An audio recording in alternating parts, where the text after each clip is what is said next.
also we will have Mr. Omid Honari. Can you join with us?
Okay, so for many years, the academia has been seeking opportunity for partnership with the industry to explore possible venture and a new opportunity to create a novel educational program.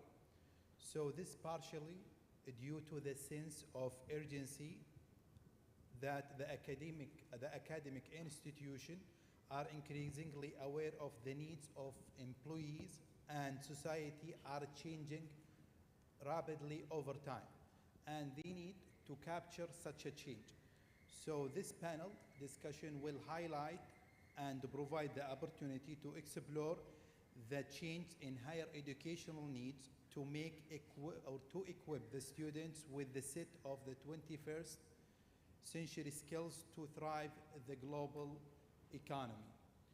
So first of all, we will have the first question is to define what is the new educational needs.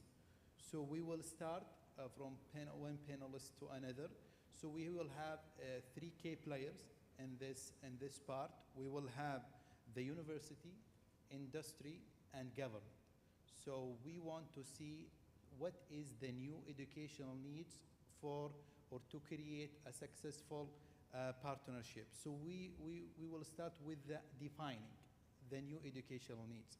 So we will start with Mrs. Zina. So what do you think about the new educational need? How can you define it? Sure.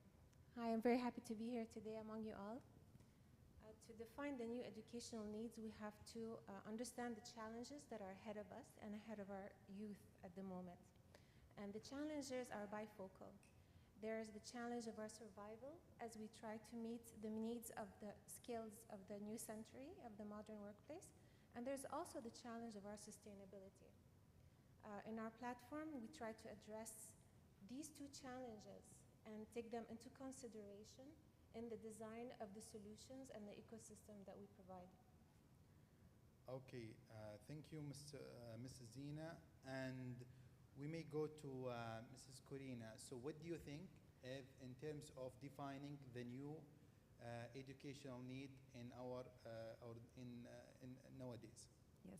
So hi, also I'm happy to be here. So I'm from the industry, have several startups, former auditor, and what I see from industry and corporations with government and also with universities. So we have had a total different future with all the Web3, and here in Dubai you see the metaverse. So there will be a lot of changes in the future, and we need to combine the skills from young people, so from startups, and together then with government and with universities, so that we work all together, to meet the needs and also to change the education forward. So, for example, working more digital, more globally, so and bring the best of all worlds together.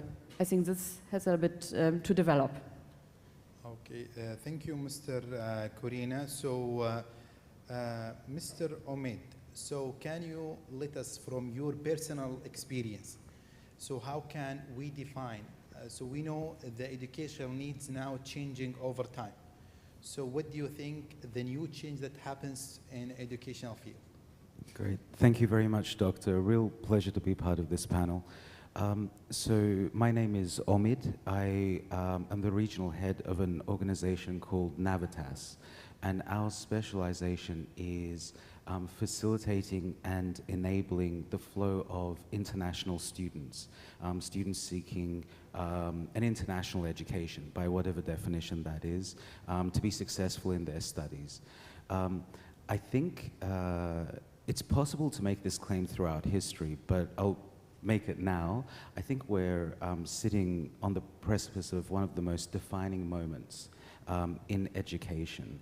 And one of the reasons I was so excited about the conversations of this panel about the partnership between government, industry, and academia is I think perhaps that's more relevant now than ever before. Not necessarily as defined by government or industry or academia, but because finally the definition and the narrative is handed over to the future learner, to the student. The demands that students are making of the workforce, of the support from their ecosystem, and of themselves in terms of what they want to achieve in the future is, in essence, forcing us all on this side of the fence to innovate and redefine and figure out what the future looks like. Okay, thank you, Mr. Omaid. So also the same question will go to Mr. Dwight. So Mr. Dwight, can you identify some of the new educational needs that necessitate the university, industry, and government partnership? So just let us about your personal perspective. Sure. Thank you. It's good to be here. I always fear that my colleagues who speak before me identify all the things that I was going to identify, but I happen to be a dean of a college of communication at Zayed University, named after the great founder of this country, Sheikh Zayed. So I think there are some really critical needs and challenges that we face in higher education, and that we cannot overcome them without partnering with government and industry. And I think the first is one of the challenges, one of the new needs is to really identify talent or students who can be employable, and in many cases in jobs and positions that don't exist today. So we're trying to prepare students for a future that is somewhat unknown. And then we know the important role that technology has played, and I'm, as a communication person, I'm always fighting against the exclusion of communication. It's all about STEM, it's all about technology, and I'm saying, wait a minute, if you can't communicate, right? What good is it to have skills, whatever it is? So we have to make sure that our students are prepared as graduates in a multitude of disciplines. So interdisciplinary is a big thing. International, they have to have experience with international, dealing with people from different cultures. And they have to have different areas of expertise, not just communication, but business and science and math skills. And then I think the third sort of new need that is really critical is how do we deploy these technologies in educational settings? I don't know, I'm sure some of you are familiar with, there's a lot of discussion now about the role of AI, not just in terms of replacing humans in the workplace, but now there's discussion about students won't have to write essays anymore. They can't, there's no need to write essays, right? You can produce this material through an artificial intelligence platform or program. So it's, as an old school educator, that concerns me a little bit, but it is a discussion that I know is going on now in higher education. So again, those are some of the needs that I think are critical to higher education, particularly preparing talent, utilizing a number of disciplines, and to really being able to deploy the technologies that should help us in learning, creating lifelong learners. Yeah, thank you, Mr. Dwight. So as you said, we have an ecosystem. The ecosystem has three parts or three key players. So we need to create such a healthy and collaborative ecosystem that integrate all of the university, market or the industry, and also the government. So everyone, they have their needs, their own needs, and they look at those new change differently. So we need to have that ecosystem that they are able to communicate, as you mentioned. So once we have a very good communication, then we can link the dots and we have a very successful ecosystem. So now we will discuss, so after we address the needs of the new educational system, so let us discuss a little bit about the challenges. So what do you think about the challenges, Mr. Dwight again? So can you please let us a little bit about the new challenges? So how can we, so the gaps between those three players in the ecosystem? Thank you. Happy to address that. Just a little bit of background. So I spent some 30 years as an educator in the US before coming here about 5 years ago. And it's a very different experience. It's been a gratifying experience. But in the US, partnerships between universities and industry were fairly common. Partnerships between academia or higher education and government, it didn't exist. In fact, in many ways, government was almost an enemy. You know, they gave us minimal funding, didn't understand what we do, and so there was sort of a oppositional relationship.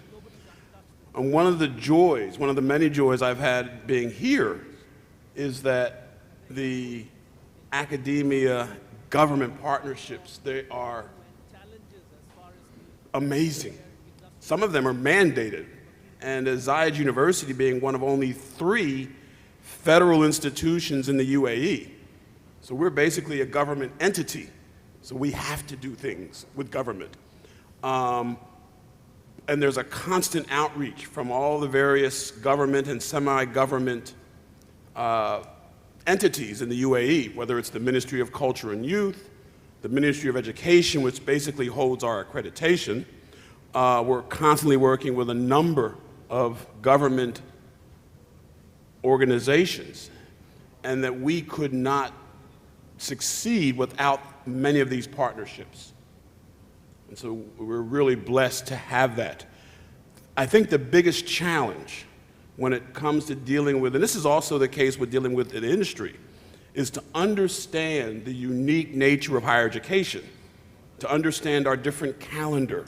Sometimes we get calls, I need 20 students to come to this event or to help with this, and it's finals week, you know, and students are immersed in that. And so that's one of the challenges that is, for me as a dean, very frustrating, is just getting them to acknowledge that students aren't always able to drop what they're doing and come spend a week at a particular institution or program or a conference, despite the fact that it may provide a wonderful set of experiences. So again, I want to emphasize that the partnerships between academia and certainly government is something that has really benefited not just the students, but our faculty. Industry partnerships are abound. We have a national advisory council of different media and non-media organizations that come serve as guest speakers. They employ our students. They help students with their internships. And we also have a number of partnerships with semi-government private sectors that help us, like something like the Middle East Public Relations Association. So there's a number of these partnerships that, again, as a university, we could not fulfill our mission without partnering with them. And so it's really gratifying to be able to work with professionals. Hearing it from professors is one thing, but hearing these messages from people who are actually in the trenches, so to speak, really is gratifying. But there are a number of challenges. I think and I'll close with this, I think the biggest challenge comes at the university level. So as a dean of my college, we're able to forge a number of partnerships, and that's, they're easy to do. It's a mutually beneficial experience.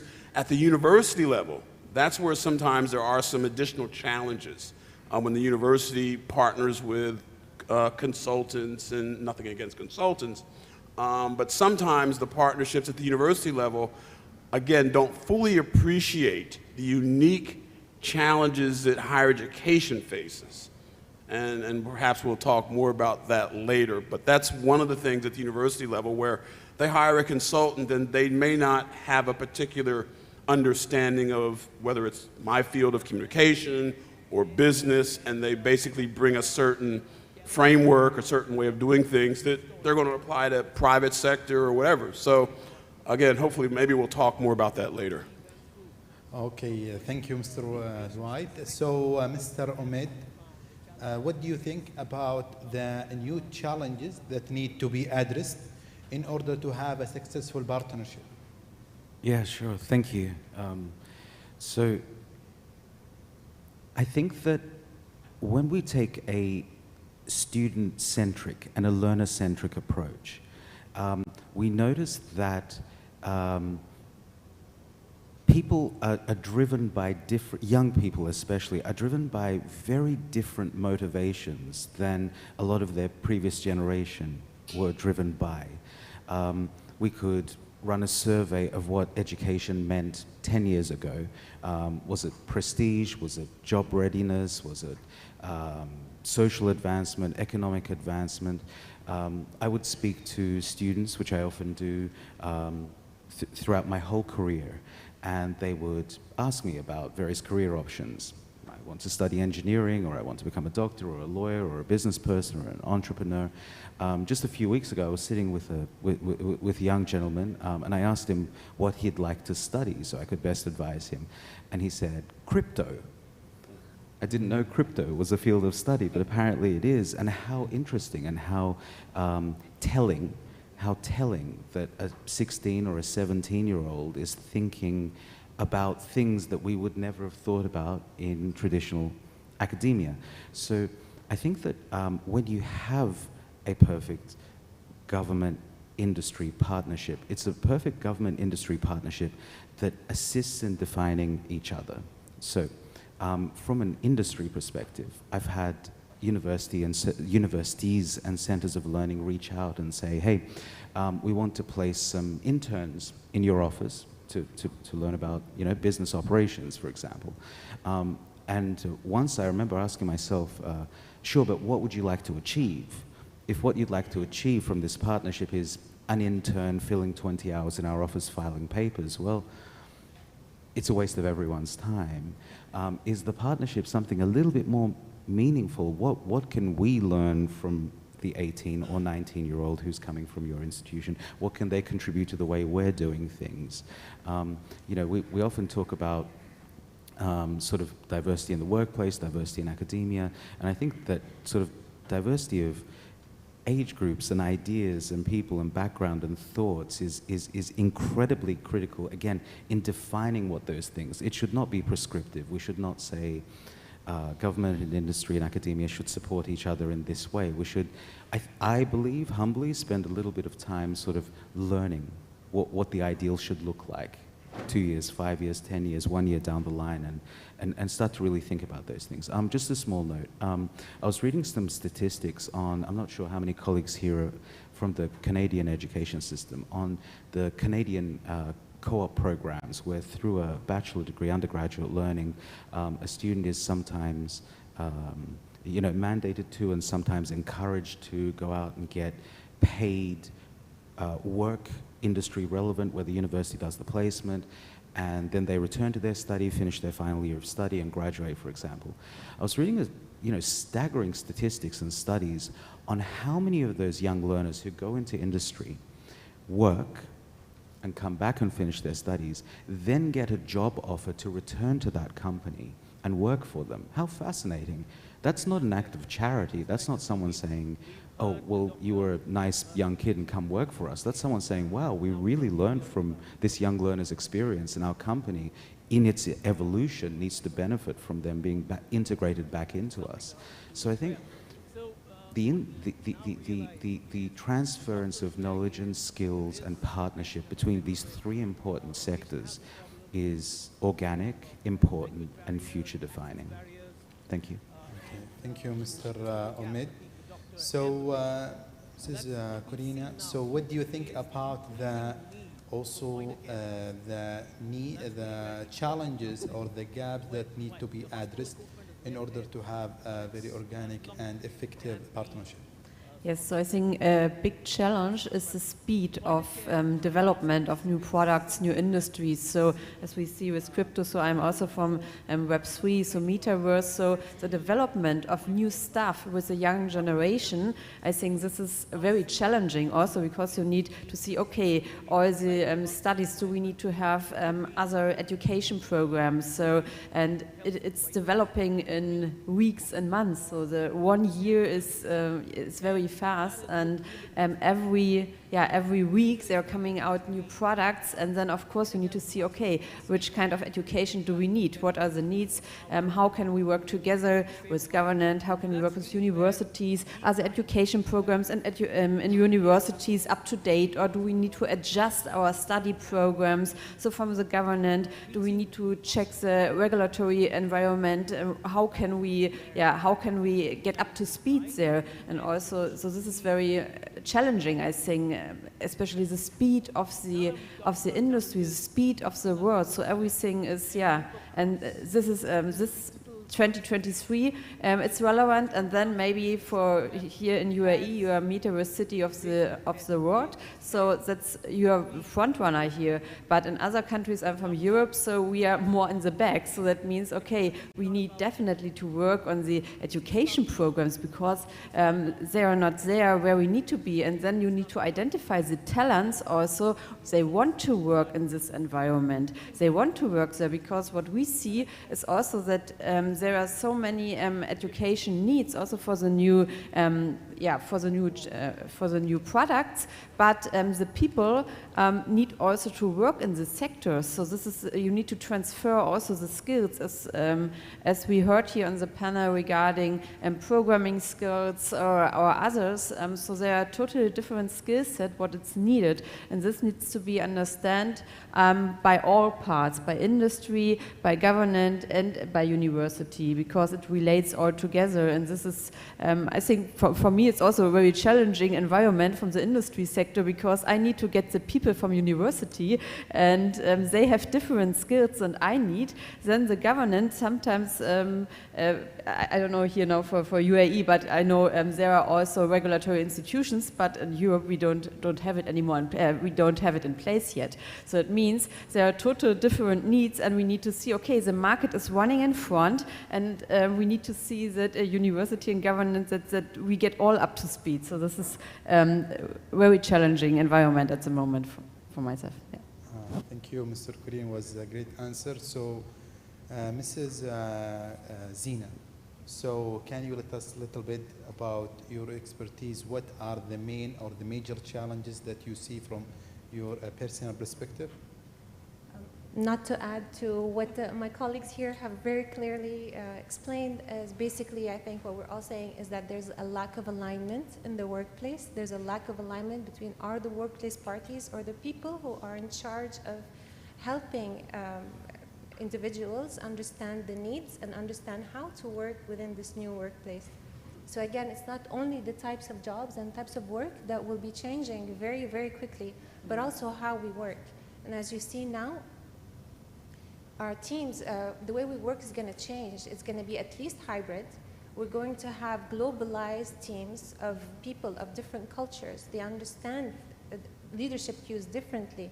Their verbal, non-verbal communication is completely different from ours. So most of the time we think that communication happened, but it didn't happen. So we lack alignment, first of all, within ourselves, because most of us have not really chosen our fields because we like it, or because that's our field of passion. But then there's also a misalignment between one another. We have difficulty transferring information and knowledge from one person to the other, and so far we haven't put enough emphasis to teaching people how to communicate information. It's very important to create interactive opportunities between industry leaders, between seasoned professionals and young professionals, to interact on short-term basis within the same environments that they will be working in the future, which means hybrid. Sometimes it has to be remote. It has to be collaborative.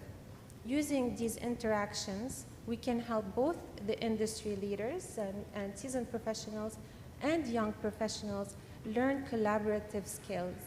Collaborative leadership is a new model. We grew up thinking leadership was completely different. It's much more, hardcore, do this, do that. But the new generation doesn't respond to that. And also the way we're going to work, we have to exercise and build our collaborative leadership skills. They are also very intelligent. They also have a lot to give, especially in a field in technology that they grew up in. They're native to that, but we're not.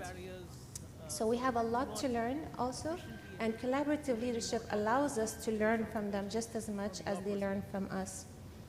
It also allows them to have collaborative followership skills, to be able to follow, to be able to know sometimes this is the leader of this group. Sometimes I would have to listen.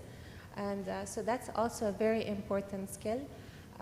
Therefore, I think what we need is what we're trying to work on at the moment through our platform is basically create a rating, something that would help rating also with support, social support, so that we can enable students and seasoned professionals to build an idea of their social support skills, basically. And that's very important because it's part of ESG, social sustainability. If we cannot communicate and transfer information, transfer knowledge, and collaborate with one another, we're going to have a lot of difficulty engaging within a disruptive workplace. So I think that's our starting point, is to become a little bit more humble and listen, understand that at each point in our lives, we are both learning and we are both teaching at the same moment. At each point, we're all becoming. So it's very important for us to take this journey with a very humble attitude, because it will be a little bit of disruption, but it's definitely a social sustainability and social support that's going to enable us to move forward. Another big challenge that I think we're going to definitely have to face is that the workplace is globalized now. Talent is completely dispersed. So we will eventually, any government will have to reach out and reach in to other countries and hire talent from there, even if remotely. And what that means is basically we need to understand their skill set. How do we understand the skill set when all we have right now is a resume and a few recommendation letters and maybe a few interviews that allow us to assess the competence of people, of students, young or old? What we need is to understand the full breadth of their competences. We need to understand their social skills, like we said, ability to support and transfer information to one another. We need to understand their soft skills as well. We need to understand the personalities of people. What this will do when we gather these feedback from using technology, using edtech platforms, we can then understand better. We can provide industry leaders a better understanding of what personality types, how big the team should be, what would be an effective way for them to collaborate. We can use this information so that we can exponentially advance human capital rather than at the pace that we used to advance at. Basically, we have the tools at the moment in our hands with AI, with technology, to be able to fast track our growth. But the important thing is that we do not use the same way we used to think and just transpose that into the digital world. There has to be much more alignment within ourselves and between one another if we are to bypass and overcome whatever challenges we will face. Okay, thank you, Mrs. Zina.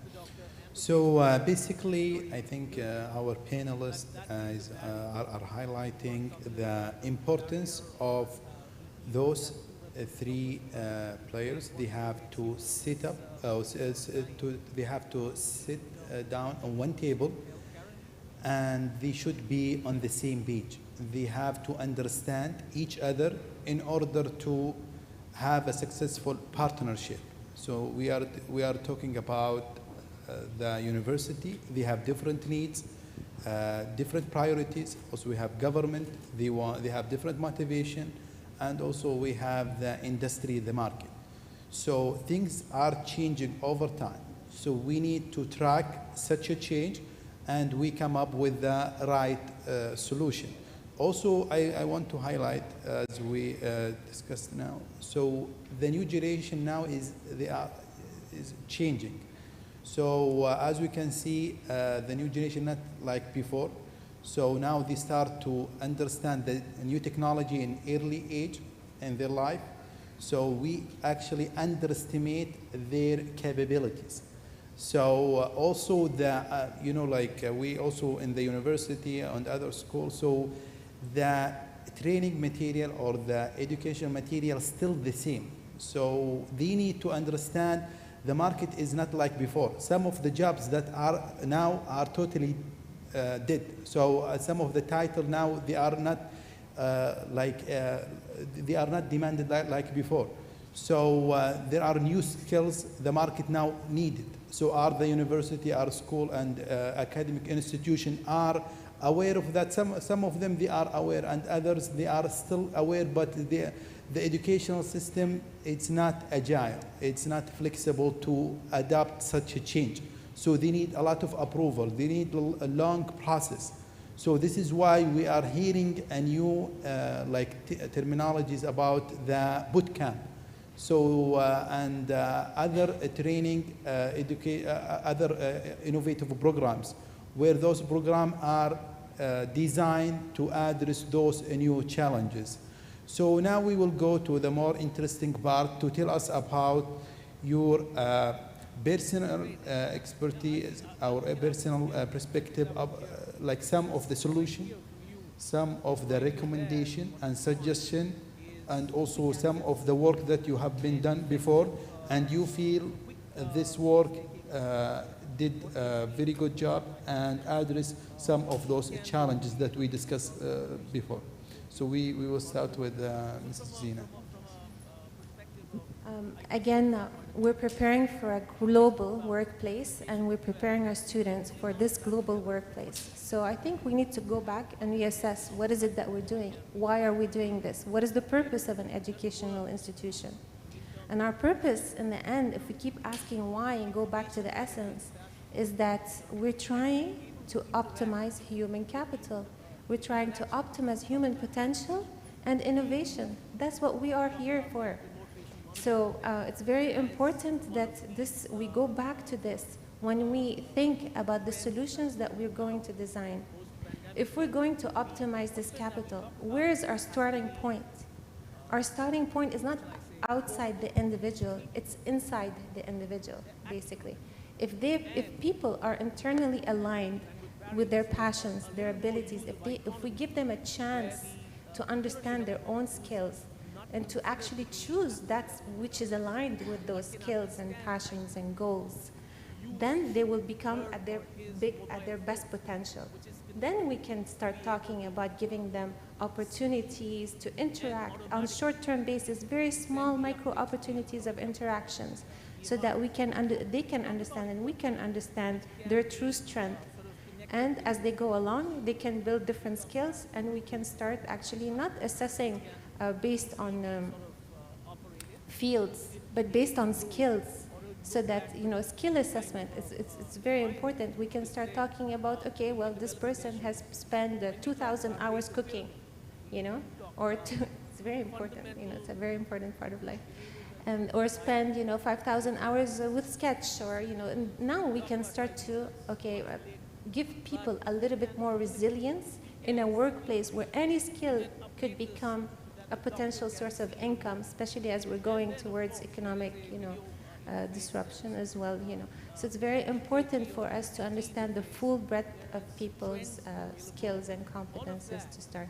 Our solutions, the most important part is basically we create a place that what we're doing basically as a startup is we can move a little bit faster than other institutions when we give solutions or when we try new things. And that's what we're doing basically is giving third possibilities of interactions.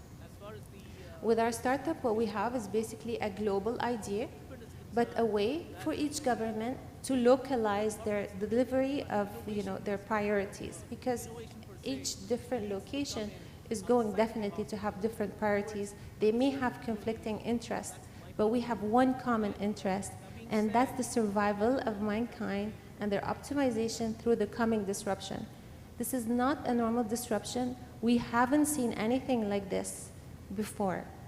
So this is going to be something that's very quick. People will need to be resilient. They will need to be agile. So we need a specific type of metrics, an idea of people's competences, technical, soft skills, social support, their main traits, their main personality traits and attributes, so that we give people the flexibility to be able to tap into another area or jobs in different places around the world when they cannot find these jobs locally. That's very important, specifically because we're going to go through some climate change. We're going to have a lot of climate change displacement, so we need to equip our students and our people, young and old, with the ability to overcome these challenges, to find jobs if they need to be displaced in any way, or maybe find jobs from the comfort of their home after disruption happens. Thank you, Mrs. Zina. And also, what do you think, Mrs. Corina, about the solution or the recommendation that you think will fill the gap? Yes, we thought a long time for this, so what's the solution for it? So we developed a whole Web3 app, so where we are working together with governance, where we're working together with universities and industry, and for this whole Web3 sector. It's a metaverse, NFT, it's DeFi, it's decentralized, autonomous organizations, so a lot of things what also will trigger our daily life. I will speak later on it on the Stage and Internet conference. And yes, and so we try to combine everything. So from the beginning on, we work together with the universities there, getting there the students already in for our platform. We have an own Discord channel. That's a communication platform where many young people are in. So that means they can develop also the platform, the app. So we take them into responsibility also and say, okay, guys, so here we create something new. It's in Web3, it's metaverse. So what are your ideas? So what is your feedback also from the app? So we are very close to them. This is also one thing what we think it's a solution, so that we as a leader are very close to this young generation, but also I'm very close to the older generation because I'm 25 years in business, so that we have them also included in our solution. And then of course, maybe difficult part, of course, as you said also, we can move faster as a startup. Yeah, it is. But this is also a benefit. But then we need to see, okay, how can we bring this flexibility maybe in universities or also in governance, so that we maybe also can place people with this, skills in governance. So I think we saw it in some countries of the world, but it's not everywhere. So sometimes there are only older generation in the governance. So maybe this is something where I think solution is that we combine everything, so that we combine also the skills and learn from each other. So new generation from older generation, so another way around.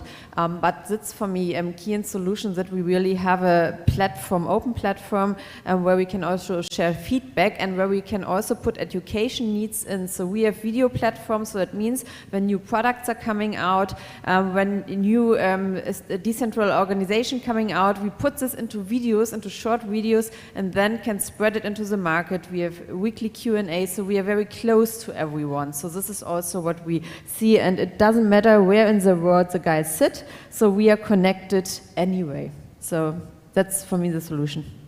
Yeah, thank you, Mrs. Corina. So Mr. Omid, what do you think? So if I may start with a very short story. When I just graduated from university with my undergraduate degree, I got a job interview. I probably didn't deserve a job interview, but there was some wasta, and I got introduced to someone, and I had a job interview. And I had this earth-shattering moment where the gentleman who interviewed me, it was for a very basic sort of marketing role. He said, well, I'm sorry, I can't employ you because you don't have any experience. And it shocked me, because I thought to myself, I do have experience. I was just slaving away at university day and night studying. But then I realized that I was confronted with the a differentiation between learning and experience as defined as capability to do a job well, or to just do a job at all. And I think that moment has sort of stayed with me throughout my whole career. I would love to see, and again, the reason I'm so interested in being part of this discussion, an integration across the different relevant elements of learning, future states of learning, you know, AI and Web3 that you spoke about, platforms, accessibility, the removal of barriers to learning, that allow people to truly learn and perhaps get that industry-ready and work-ready experience to be as effective as quickly as possible in a social and job context. Another very brief pause and very brief story. When I first entered university, we had a series of masterclass style lectures, and a unit I took was philosophy of the Enlightenment specifically, and we had a gentleman, very charismatic, great speaker, come and speak to a classroom of people, and it certainly encouraged me to take the module. And he opened by telling us that as a philosophy major and graduate, his career now is a highly successful one in international banking and finance. Again, this was a very shocking moment for me, and he went on to define the fact that an education in philosophy taught him to think, to the professor's earlier point. It's not about finance per se, but it's about the ability for the human mind to conceptualize and crystallize and distill and analyze highly complex, chaotic concepts into well-defined practical matters that an industry completely outside of that of academic philosophy was gaining tremendous benefit from. Again, this is a matter that stayed with me for a number of years, and I think now, again, going back to my very, very early point, that I think we are on a precipice of looking at what the next phases of not just education, because education in its traditional sense will continue, but truly well-defined, truly effective, truly industry relevant, truly human and younger generation relevant education will look like. It must absorb within its definitions better ways of thinking, greater accessibility, different modes of learning, revisions to pedagogy, which may include micro-credentialing, short courses, ease of accessibility, learning outside of the classroom, so on and so forth. So I think the future is interesting, the future is bright, and certainly academia, as it's sort of evolved over millennia, is certainly equipped to take that leap. And is certainly equipped to lead on those definitions. And God willing, inshallah, it shall. Okay, thank you, Mr. Ahmed. And the same question will go to you, Mr. Dwight. So what do you think from your long past experience about the solution that need to be taken into account to solve or to have a successful partnership? I think the solution lies in the fact that we all face a common set of challenges, whether it's sustainability, whether it's the ability to provide services and talent to a marketplace. So, you know, we have no choice. We have to collaborate. You know, we have to work together, whether it's, you know, industry, government, and academia. And as a long-standing academic, I've been very critical of higher education. We're like aircraft carriers, you know, we're not nimble. And I was so jealous of my colleagues in industry. You know, they make a decision just like that. They change course. We're at the university, we have to have a committee to decide who's on the committee before we can even do anything. It takes years. Now we've become more nimble. But here's the common challenge. You know, we talk about the workplace, or we talk about the classroom. And those concepts, whether you call it disruption, whether you call it transformation, those concepts have been just blown away. What is the workplace? It's not having that corner office or that cubicle. You know, we all know now from our experiences with the pandemic that we work from home. We learned at the university that the classroom is not the classroom. We can teach while students are at home. And we struggle with that, but we overcame that, I think, and very successfully. Government now provides many of its services not by waiting in line or going to a kiosk, but right on your phone. You know, so the nature of how we provide services, the nature of where one gets services, the nature of how we deliver those services has been completely disrupted. And I think we have to make sure that our employees, that our students are able to adapt to these different workplaces, these different modes of where they learn, where they deliver their services. There are no easy answers, but the only way that we can accomplish those fundamental changes in how we work, how we study, how we learn, is by partnering with each other and sharing ideas. And then the final thing I would say is that, again, I think we often think about the university in rather monolithic terms. As young people, 19, 22-year-olds, again, that model, come and spend time at university and you'll see that the typical student might be 40 years old, or the individual who has worked for 20 years and have decided to take on a new career has come back to university to earn a master's or to earn, in some cases, a PhD degree. So the very notion of what constitutes a university student is undergoing, like so many things in our society, fundamental changes. We want people to be lifelong learners. Learning doesn't stop when you get a bachelor's degree or a master's degree. Learning is something that constantly goes on.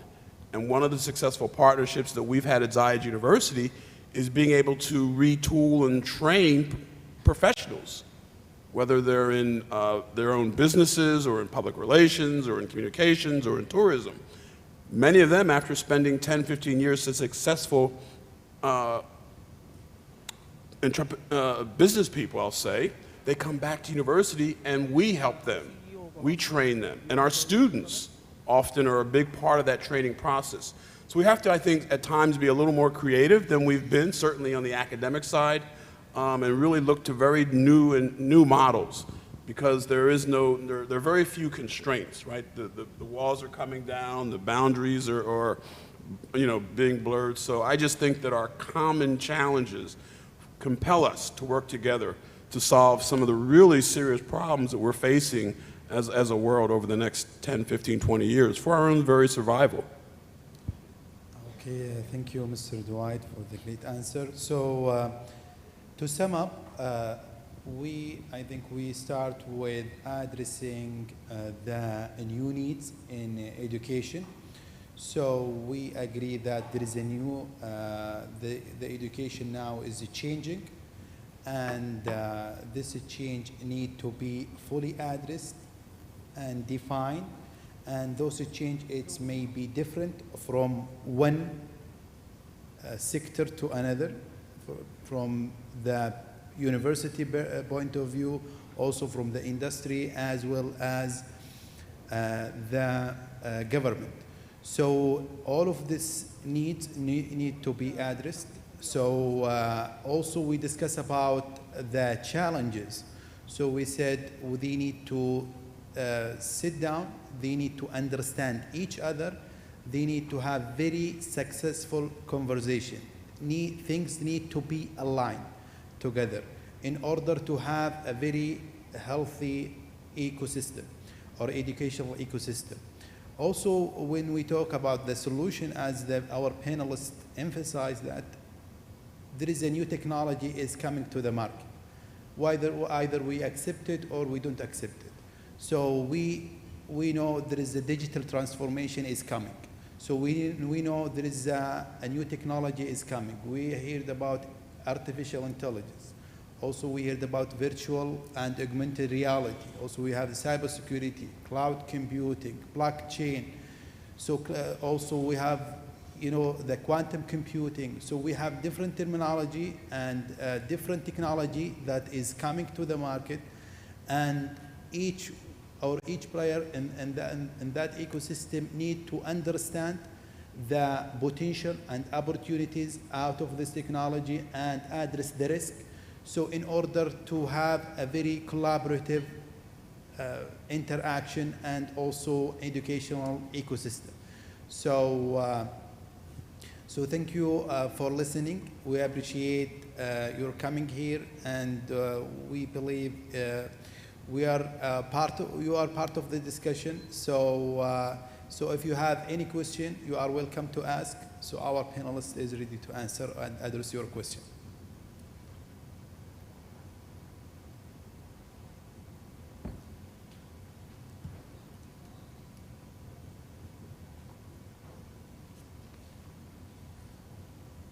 Okay. Do we have any questions? Okay, guys, well, if you can see the microphone just in the center there, if you'd like to come up, pop up to the mic, that would be fantastic. Thank you.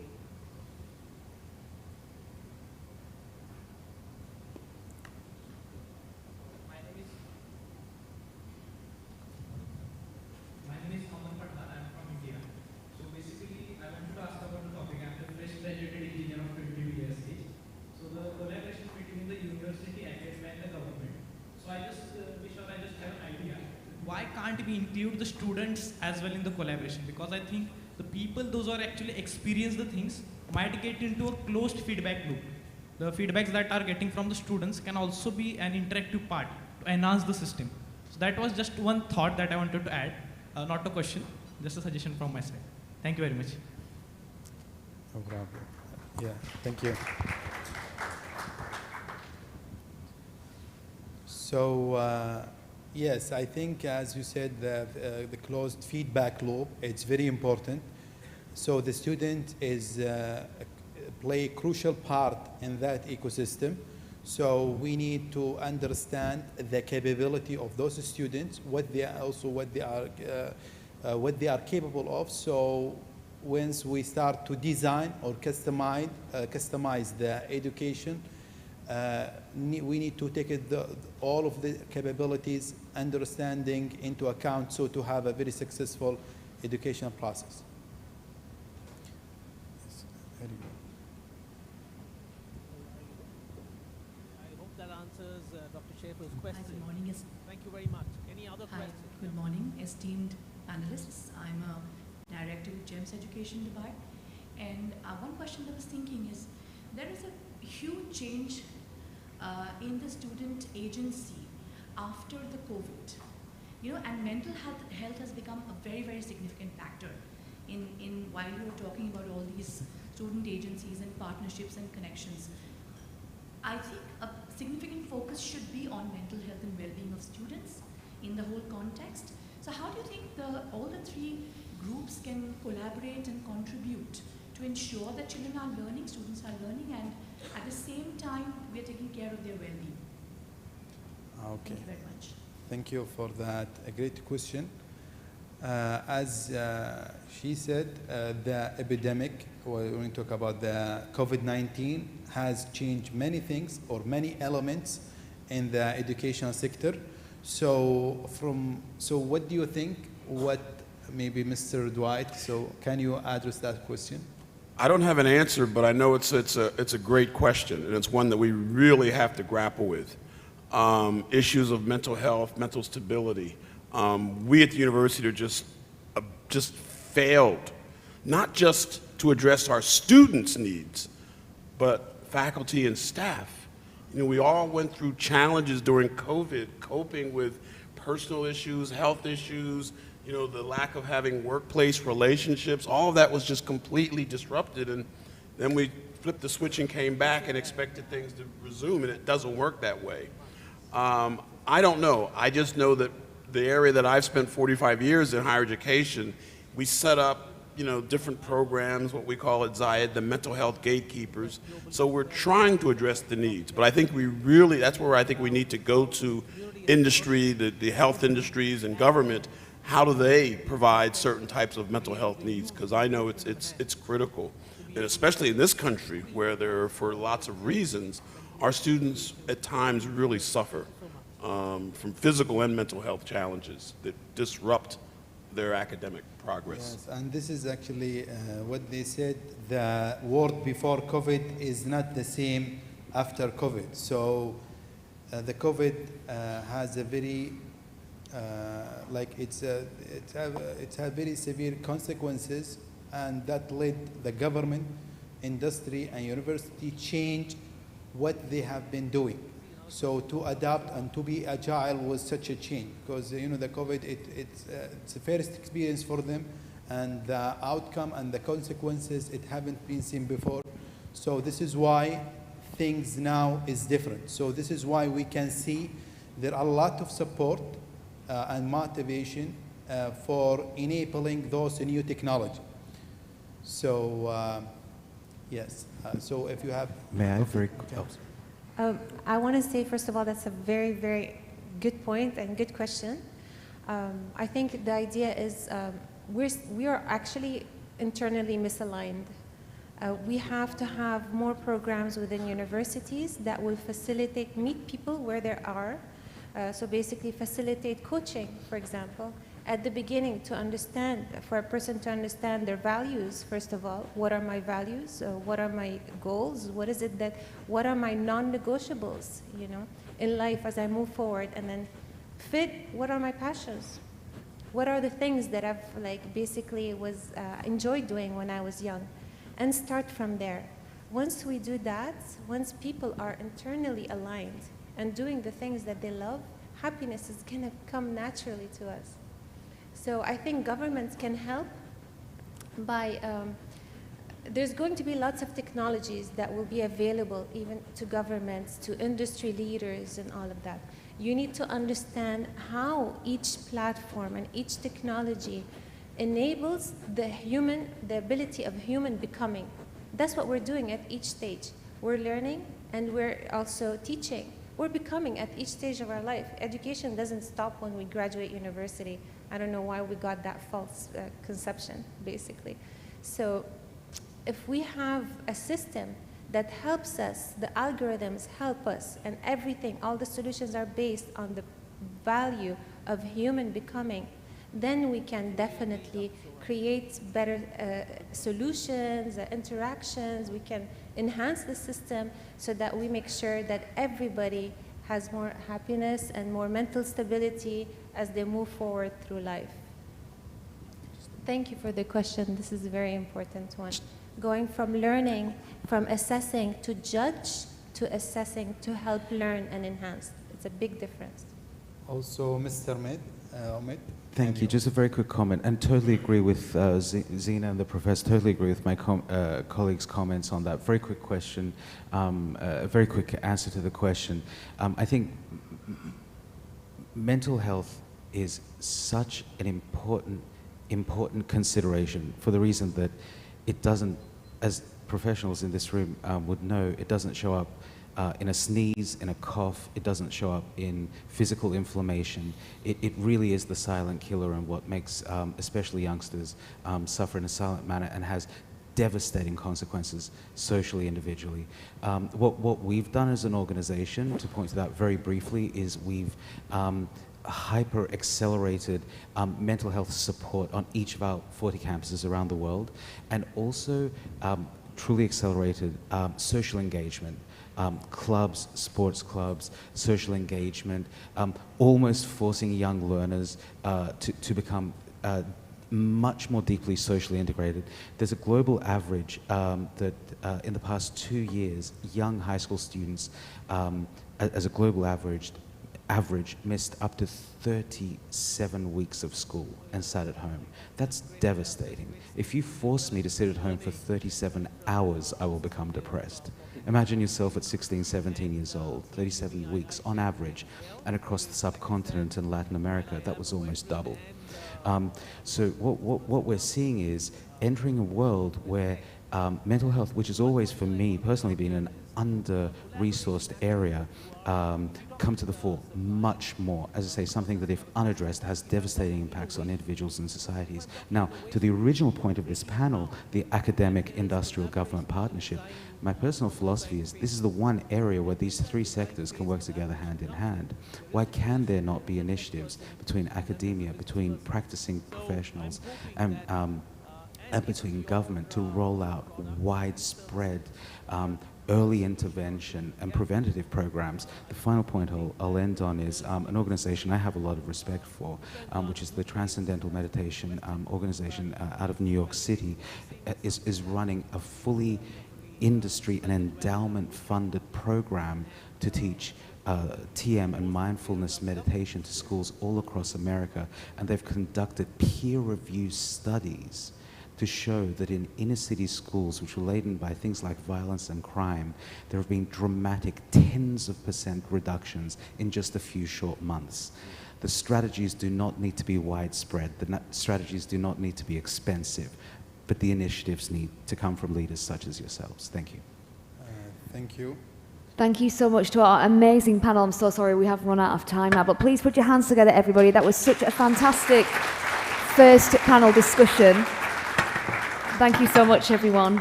And we're going to move on to the next session now, ladies and gentlemen. And Kenya is a land of possibilities with a lot to offer business people, leaders, and up-and-coming talent. And there's now a chance to invest in developing young children who are the future as it undergoes tremendous economic expansion. And our keynote speaker of the day, James P. Cummings, founder and president of Kijana Educational Empowerment Initiative and our gold sponsor, is going to shed some light on the topic building bridges and investing in untapped talent, developing a globally connected international school in Kenya. From developing unique international cross-cultural activities to soliciting funds for investments in over 70 Kenyan schools, James is a visionary in the education sector. So please join me in putting your hands together and let's welcome to the stage, James.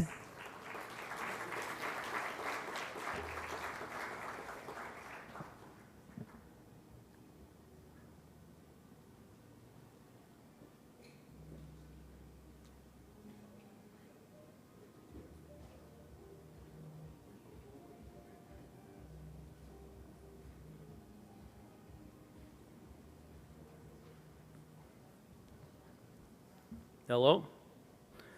Can you all hear me okay? Let's see. Where do I click? Oh, it's come. Oh, okay. Okay, it's great to be here. I was at the Las Vegas conference and Dubai earlier this year, and they were wonderful. It was great connecting with all sorts of people, and I've very much enjoyed this conference, so it's great to be back. I'm a longtime teacher, educator in the United States and in Kenya, and founder of an organization which I built up most of the time while teaching. So we're a small grassroots organization, but we're growing. And it's just been an extraordinary joy to put education, or put my experiences into life, into building a school. And my experience started, actually, my life work started in Kenya just out of college 35 years ago, before there was an internet, before there were cell phones, just when fax machines were actually coming out.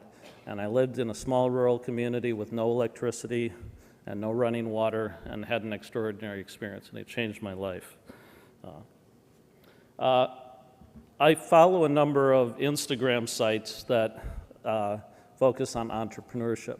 And about 6 months ago, I saw a meme or a post on an Instagram site. It said, "You are where you dreamed you would be 5 years ago." And I thought back to May of 2017, and I was just finishing up a year teaching in the United States in a public school. It was a very difficult year. I was exhausted, and I was taking a year's leave of absence with the hopes of starting our new Kijana school in about 6 months. And so I thought in a few months I could start raising the money, start constructing, and January of 2018 start the school. I have a mentor, or a few mentors, and one of them said, "Jim, not gonna happen," in that time period. And he was right, it didn't. But I had a year, started the process. I was out of money again for I don't know how many times now. A year later, and I went back to teaching for another year, still with the dream of opening the school. Well, now we have it. So I thought that post was absolutely accurate to my life. 5 years ago, I dreamed of having a school. I was exhausted, I was wiped out, and we have it now. So I'm here to tell you the story of that a little bit and share our visions for the future. Where we are now, we have a functioning school, 158 students, we have buildings, we have books, we've had visitors from the United States, we have technology, we have teachers, we have a donor base, we have a number of creative explorations that we've been doing with students, and much more. How did we get here? Well, it's really been 40 years of relationship building, both in the United States and in Kenya. And this relationship building has really allowed this institution to grow and evolve. Also, I think being patient with myself, allowing myself to make mistakes, and being patient with others.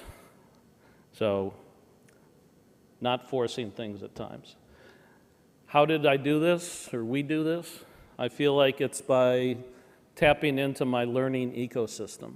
And I actually just learned this term a couple weeks ago. I was on an economist webinar, and they talked about introducing or having students learn through their ecosystem and connecting school, community, and home together as a learning process, similar to what was just talked about here today. We don't just learn in the school. It's a lifelong process, and I feel like it also goes into history. We learn, I'm a historian by trade, so we learn through tapping into the past. But I tapped into all of these things. My family, my friends, academic experiences, travel experiences, school teaching. A lot of our donors are actually former students of mine who I taught. And I think this is a possible new way to develop learning experiences. And that is, if teachers think of themselves not just as teaching a course or some students during their time in school, but as lifelong teachers. So I have scores of former students who I taught 15, 20, 30 years ago who are now part of our donor base, who have come to Kenya. And so I'm building a life experience for these students. It didn't end when they left my classroom. Reading, books, magazines, local community connections. I'm part of a Kiwanis club and have been a part of a couple Kiwanis clubs in South Florida. Global community connections, social media inspiration, and observations, and trial and error. My experience, I have a master's in African history. I've taught for over 23 years in public and private schools. Organic, cross-cultural, connective activity, just going out there and trying things, trial and error, exploring and building relationships. I believe strongly in exploration, and encouraging students to think of themselves as explorers inside the classroom and outside of the classroom. I have deep roots in the United States and Kenya. I was, of course, born in the United States, raised there, but just out of college, I went and volunteered at a school in Western Kenya, as I mentioned. And one of my former students is here today, who I taught in 1987 and 88. I taught at a couple independent schools in the United States, in Wisconsin and in Florida, and then also in a public school in South Florida as well. I believe strongly also in sharing. I want us to encourage students to share their ideas, share, as it's talked about here today, collaboration. We learn through collaboration. We learn through sharing, interacting with others. So there's a huge global divide right now, as I'm sure you're all aware. It's not rocket science. Both globally, amongst the global community, and within communities. Even in Palm Beach County, there's an incredible divide. I taught at a public school and at a very wealthy private school. There's divides within those communities, and it's vast. We need to break down this divide, and it's, of course, going to take generations, but we need to start. Kenya has an incredibly youthful population. Kenya has 55 million people. Its median age is 19. That means 27 million people are under the age of 19. That's 7 million more people than the entire population of Florida, which has about 20 million people, which is the third most populous state in the United States. So that's just one African country. There's huge, huge, vast human potential here in Kenya and Africa. It's estimated in the 8 years, 2030, youth of Africa are expected to make up 42% of the entire world's youth population. That's incredible human potential that needs connectivity. One of the panelists talked about human capital this morning. So I believe that we really need to tap into this human capital that's underutilized and underinvested in. And Africa's a place where it's probably most untapped. So here is our vision, or mission statement, excuse me. So what we're doing is we are investing in schools in Kenya, but also building cross-cultural connections with students and schools and communities in the United States. And we believe strongly in environmental and sustainable economic growth. So we emphasize the environment. Our vision is to build, right now with our school, our Kijana Global Innovation School, is to build a modern pre-K through 12th grade school in rural Western Kenya. There's some very modern advanced schools around the Nairobi area, but they tend to be centered around Nairobi and the big cities. So there's, I'm sure, some scattered in other parts of the country, but very few out in the rural areas. So we want to disperse educational opportunity. We're introducing, of course, a whole host of educational resources and ways, including, which is depicted here, STEM learning. But as was mentioned also this morning, it's not just about STEM. Where is our school and where is Kijana? We're in Western Kenya. It's actually at a place, Sabatia Butere, is our Kijana Global Innovation School, but we've invested in schools throughout Kenya. Our campus today has 10 classrooms, an administration building, kitchen, sports field, a garden and food forest, and much more. As I mentioned, 5 years ago, nothing was here. Even 3.5 years ago, there was nothing here. So this has all been developed in 3.5 years. Right now, we're in the process of building a our first two-story classroom building. So we're introducing what's called junior secondary school into our school, and the Kenyan government now is changing their program. So we've been rushing to build this building in the last few months, and I've had to scramble to get additional donations to do that. My wife is Kenyan, who I'll introduce here as well, but she's been busy on the phone consistently, even from here, making sure that progress continues on this building. And one of the things I'm proud of too, this is the construction also employs all sorts of local people. Jobs in rural Kenya are very hard to come by. So by all this construction and building the school, it's pushing money into the local economy. Our school, which we call the Kijana Global Innovation School, was founded in 2020. As I said, in the spring of 2019, I was teaching school. In December or so of 2018, January 2019, we acquired the land to build the school. I told the school I was leaving in January.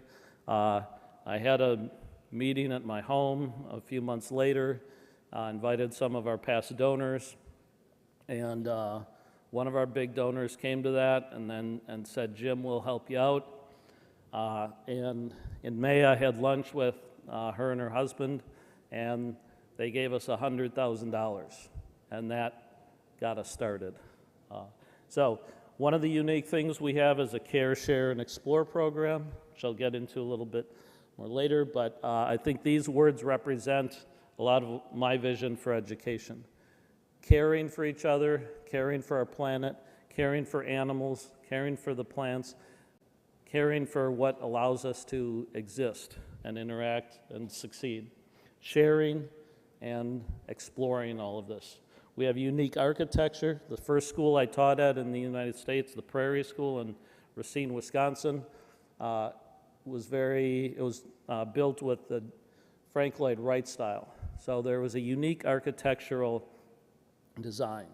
And so I think architecture is important and unique architecture.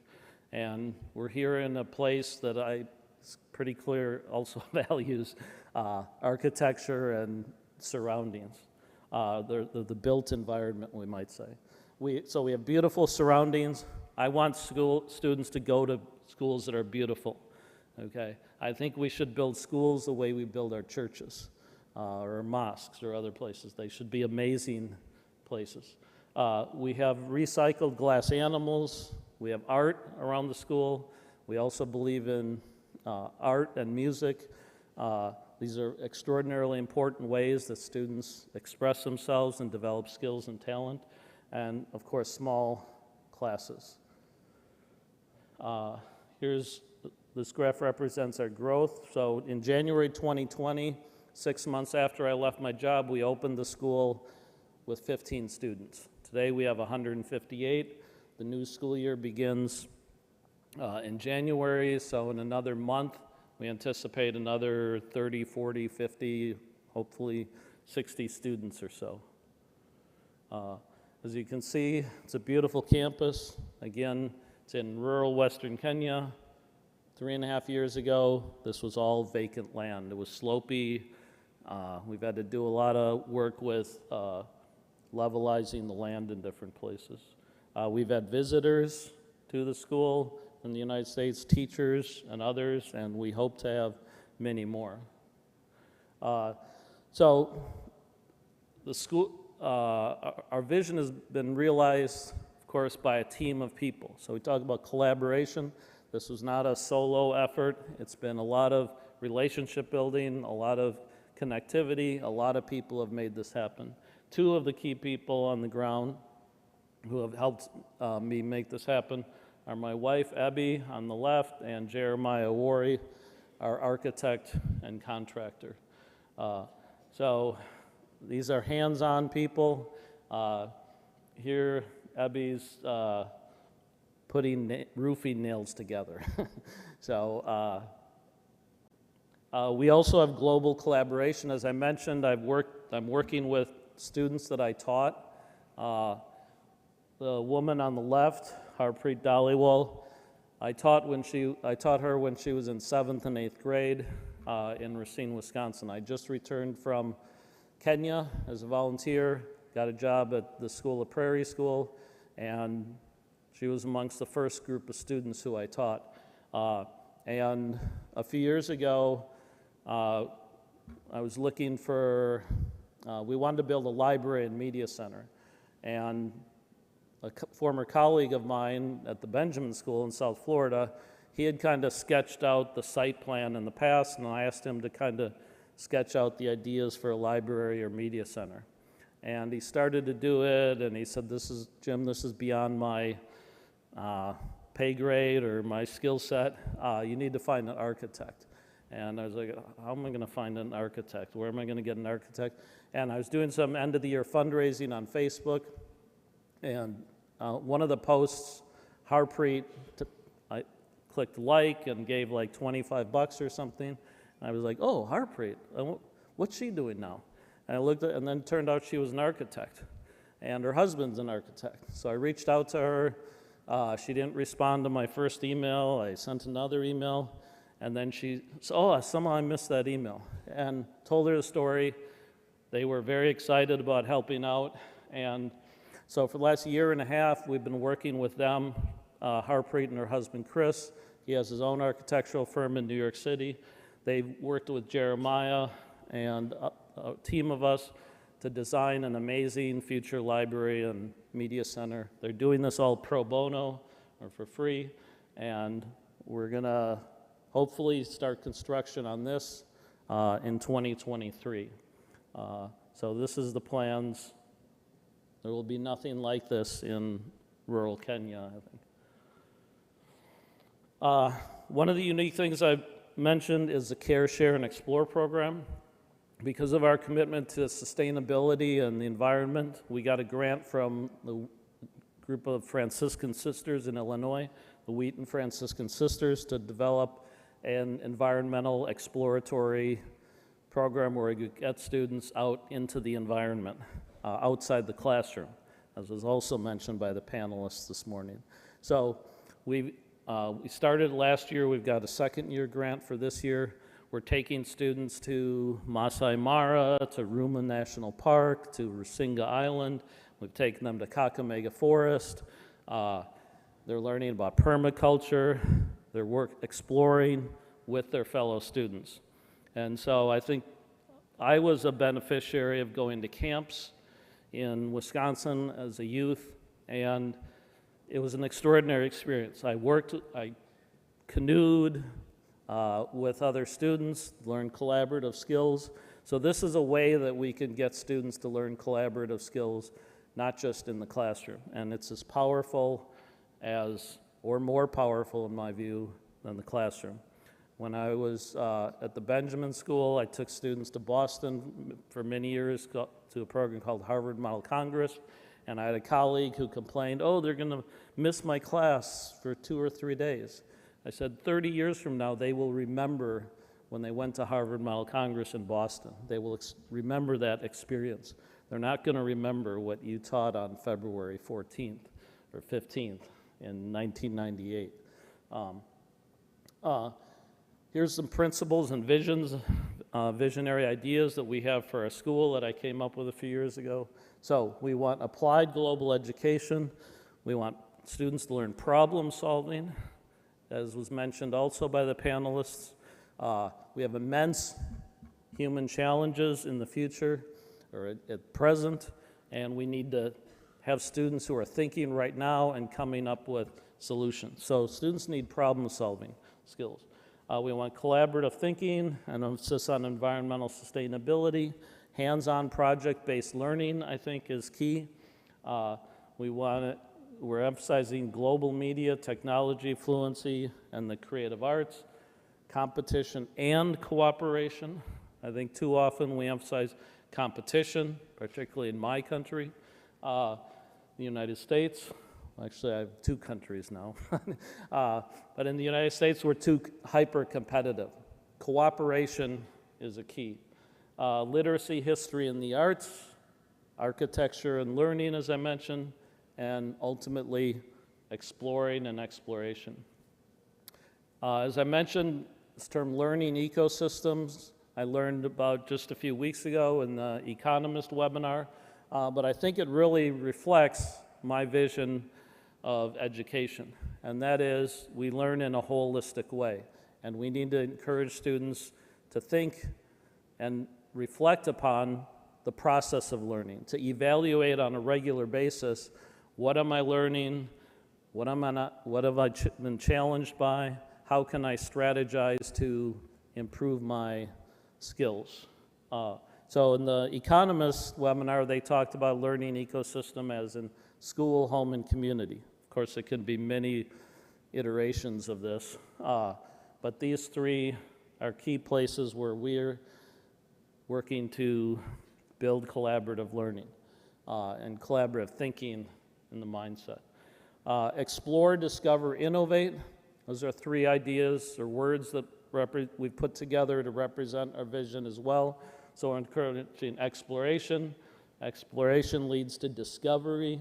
Discovery, in my view, contributes and ultimately leads to innovation. As part of our Care, Share, and Explore program, we also developed a tree growing and planting program. So in 6 months, we grew 500,000 trees and had them planted in the communities in Western Kenya. This year, our goal is 1 million trees. And two of the key people who are part of that endeavor are here as well today. The rewards and challenges of my experience, first of all, it's been incredibly rewarding, providing opportunities or providing the resources for people to tap into their skills.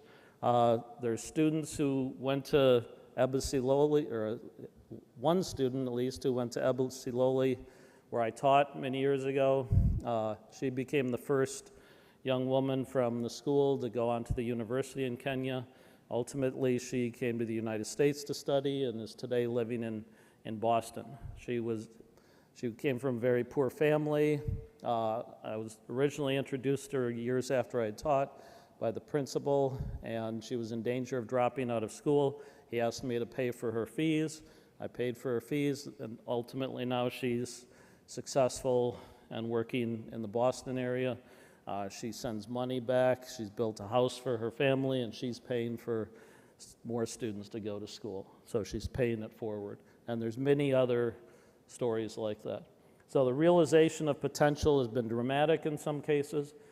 The challenges are constant, but challenges bring rewards. If life was easy, it wouldn't be worth it, right? So financial challenges are constant. Every 3 months or so, I don't know how I'm going to pay myself and others 3 weeks later, it seems. The traditional educational structures and ideas, those are deeply rooted in a lot of people, so changing those. As I mentioned, they exist in the United States as well. My colleague didn't want me taking students to Boston. So old school ideas of success straddling two continents. A huge key to our success, as I mentioned, is relationship building and connections on the ground. So my wife, Abby Sharoya, is the person who, on the ground, who's made all this happen, okay? I've been in the United States raising money most of the time. Without a key person on the ground who's monitoring things, sourcing for resources, at the best price and who knows how to work the local community, be extraordinarily difficult. There's myriad numbers of stories of international organizations or entities or people who invested in developing places and the money disappears. We've made it happen, but that's because of 40 years of relationship building, trial, and error. We want our students to live full lives. I think this is also consistent with what the panelists just said. We want them to be fearless explorers, dreamers with wild imaginations, and who care about all others, human, animal, and plant alike, and want to share their experiences and share the world with other living beings, present and future. A few inspirational quotes here. As I mentioned, I feel like my learning ecosystem goes into history. We don't all just live in the present. We're products of the past. So Abraham Heschel said, when I was young, I used to admire intelligent people. As I grow older, I admire kind people. I find inspiration in that. I think also, we also equate intelligence with wealth, and in the United States and in Kenya, I think too often we admire wealth too much, and we need to find other things to admire. Kindness, caring for other people is important. Muhammad Ali said, the man who has no imagination has no wings. Imagination is what pushes us forward. Howard Schultz, CEO of Starbucks, success is best when it's shared. And that's what we're doing, or I'm doing today. I brought with me a team of people from Kenya. We're having success. I'm sharing the success with people who helped make it happen. Oscar Wilde said, to live is the rarest thing in the world. Most people exist, that is all. It's a little harsh. Benjamin Franklin, I think, said, most people die at 25 and get buried at 75. So we need a spirit of exploration, spirit of imagination to make our lives fuller, richer, and we need educational systems that encourage students to reflect on that and think about that. Albert Einstein said, never give up on big dreams. The person with big dreams is more important than the one with all the facts. If this is the case by supposedly maybe one of the smart, most intelligent people, why do we still teach facts so much? So we need to teach and encourage exploration and imagination. Carl Jung says, where your fear is, there is your task.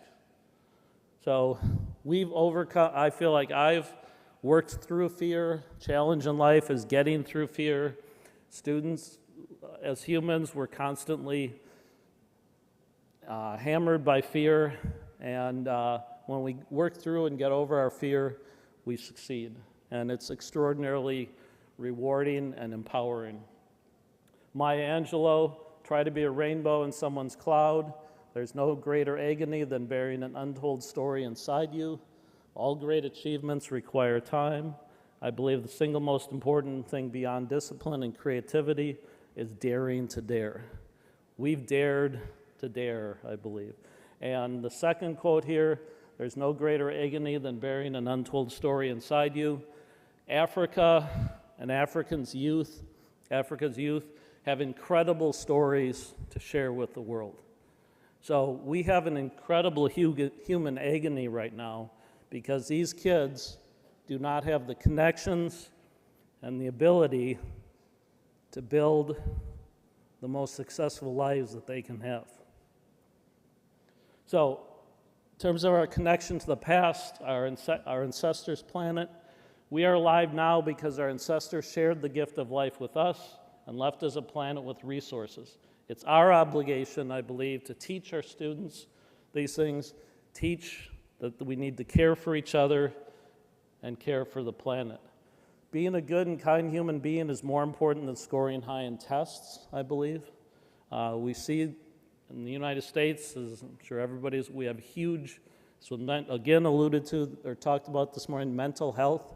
We have massive mental health crisis, and it's manifesting itself in horrible ways. So we need to reorient our mindset, think about connections to each other. Ultimately, we all have to live together. Caring, sharing, and exploring, finally, I would say, it's all about caring, sharing, and exploring. Through exploration, we learn about ourselves, we learn about each other, we develop skills in working together and solving problems. Again, success is best when it's shared. Today, again, we're sharing, I'm modeling this, I believe, sharing the success with our fellow team members. Seneca said, no good thing is pleasant to possess without friends to share it with. We need to share. So I began 5 years ago. I was struggling. I was exhausted. I had wanted to build a school for several years before that. It didn't happen that year. It didn't happen the next year. But 5 years now down the road, we have a school. It was built with a team. It was built through collaboration. It was built through sharing ideas. Now our challenge is, where do we want to be 5 years from now? And I plan to work with my team and collaborators, come up with a plan for 5 years from now. And together, we'll make something even more amazing 5 years from now. So thank you all. It's been great to be here again.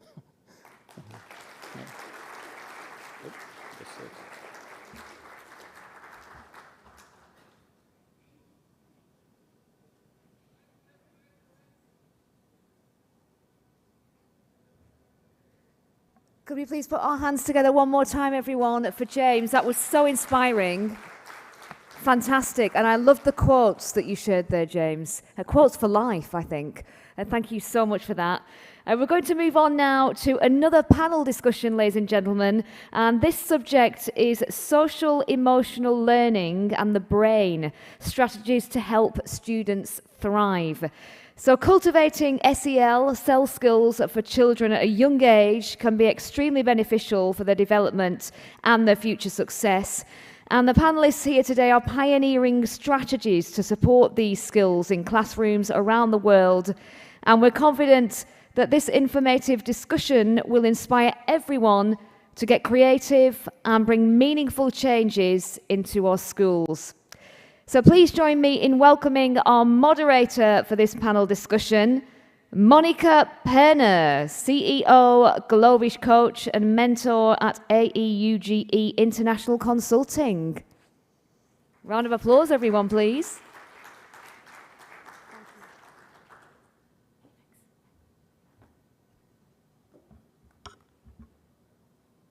Hi everyone, my name is Monica Perna and I am a Globish coach and mentor and CEO and founder of AUGE International Consulting, a Dubai-based company providing educational solutions.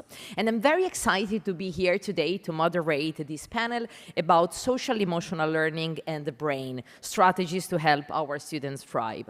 First of all, let me play host and welcome everybody to what, in my opinion, is the most beautiful city in the world. Welcome to Dubai.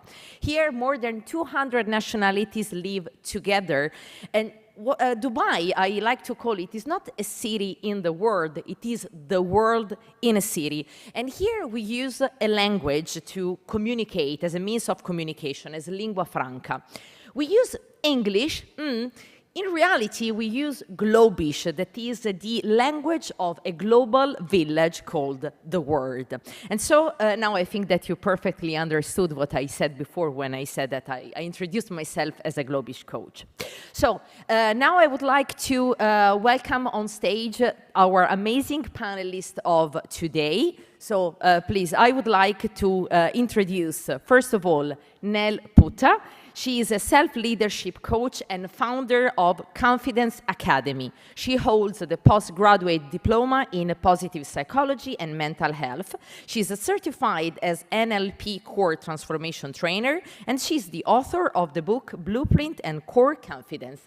Please welcome. Our second panelist is Miriam Najjar. She's a specialist in giftedness and differentiation. She's an experienced teacher and she also runs her own successful business in the Netherlands. Welcome. Umeira Nazim is our third panelist. She's the CEO of Dream Waivers Coaching and Consulting Services. She's a mindset coach, holistic healer, and author of 2 books. Umeira is a change agent who works in service to the evolution of the collective consciousness through self-awareness, experiential learning, and community growth. Welcome. Last but not least, Yaki Yadan. He's an EdTech expert and change maker. He's the founder of EdTech Israel, a social impact venture that connects entrepreneurs with global markets, investors, and business partners. He also the CEO of Neurotech Solution, a technology company focused on attentional profiling of people with attention disorders and difficulties. Welcome. So, I want to know, how many of you are excited to know what our amazing panelists are going to share with us today about social emotional learning? Are you ready to start? I just want to see an active audience. Very good. So, social emotional learning and the brain, strategies to help students thrive. According to Cambridge Dictionary, to thrive means to grow, to develop, to be successful. So the question is, as teachers, mentors, coaches, and educational entrepreneurs, how can we help our students, no matter their age, thrive? According to my studies, the reply lies in a formula.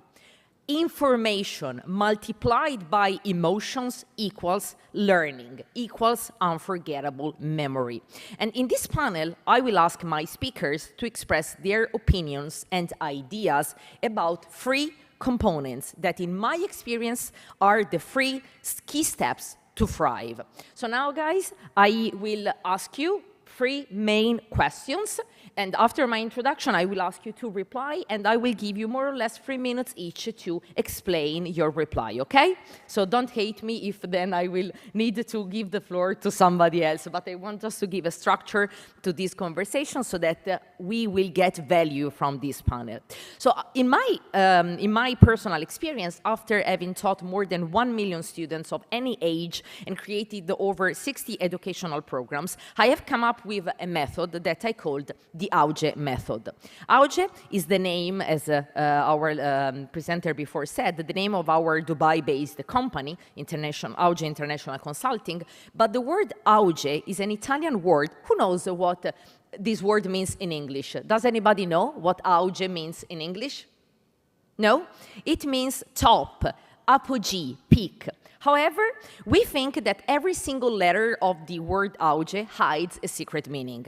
Letter A stands for achieve, letter U for unforgettable, letter G for goals, and letter E for experiential learning. So in one sentence, achieve unforgettable goals through experiential learning. And the main pillars on which we call the AUGE method are what I call MMC, mindset, method, and community. So what does mindset have to do with social-emotional learning and the brain? This is the question that I'm going to ask in a couple of seconds to our speakers. In my opinion, everything. Because in the English language teaching, we talk about the English persona. That is the idea that a non-native English speaker has of him or herself while speaking in English. How many non-native English speakers are there in this room? I am a non-English speaker, of course, so you can hear my Italian accent here. Okay, great. So the majority of the people that approach our method think that they are not built for English. They consider themselves a mission impossible and they are scared to fail. So the English persona is what Dr. Moltz, in his book Cybernetics, describes as the self-image. That is that mental blueprint that defines what we can do or we cannot do according to our past experiences, successes, and failures. According to the AUGE method, to create a new English persona, a new self-image, students have to embrace a new mindset. And in order to do that, they have to forget. Forget is the key for successful learning and unforgettable learning. But what should students forget, in your opinion? Does anybody know what we should forget before starting learning? We have to forget our limitations. We have to forget what I call ANTs, automatic negative thoughts, because our brain is our supercomputer and we have full control on it and on the keyboard. If, for example, we keep on saying, I will never be able to do that, I will never be able to speak English fluently, we are programming our brain to do so. We are setting our brain to fail. So the message that I want to give you is that no matter what you teach, you can teach maths, you can teach psychology, you can teach English, we have to prepare the brain of our students to be a plowed field, ready to welcome new information free of the ghost of the past. And in order to do that, we have to include mindset courses, mindset modules, mindset teaching in what we are teaching. So now, our panelists, talking about mindset and strategies to help our students thrive. What do you think about it? Please, Nell. No, it is not working.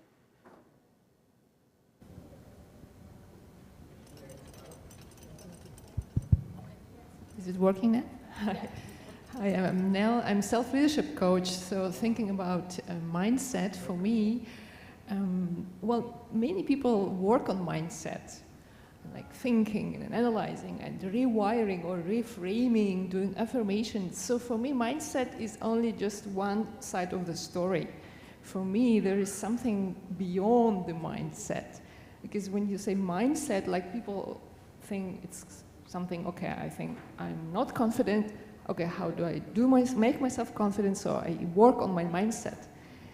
And in my opinion, I work with high achievers and also young professionals. I say, well, mindset is good, And it's absolutely the foundation, but there is something beyond that. And this is where you stop analyzing or thinking and comparing pro and cons, is when you calm down and then access this unconscious resources, which is obviously also the mindset, but it is actually beyond the mindset, because we know when we analyze and think, it's only really the tip of the iceberg, the 10%, but the actual potential lies beyond what we see, and that's the unconscious mind for me. Okay, thank you so much. Our next panelist.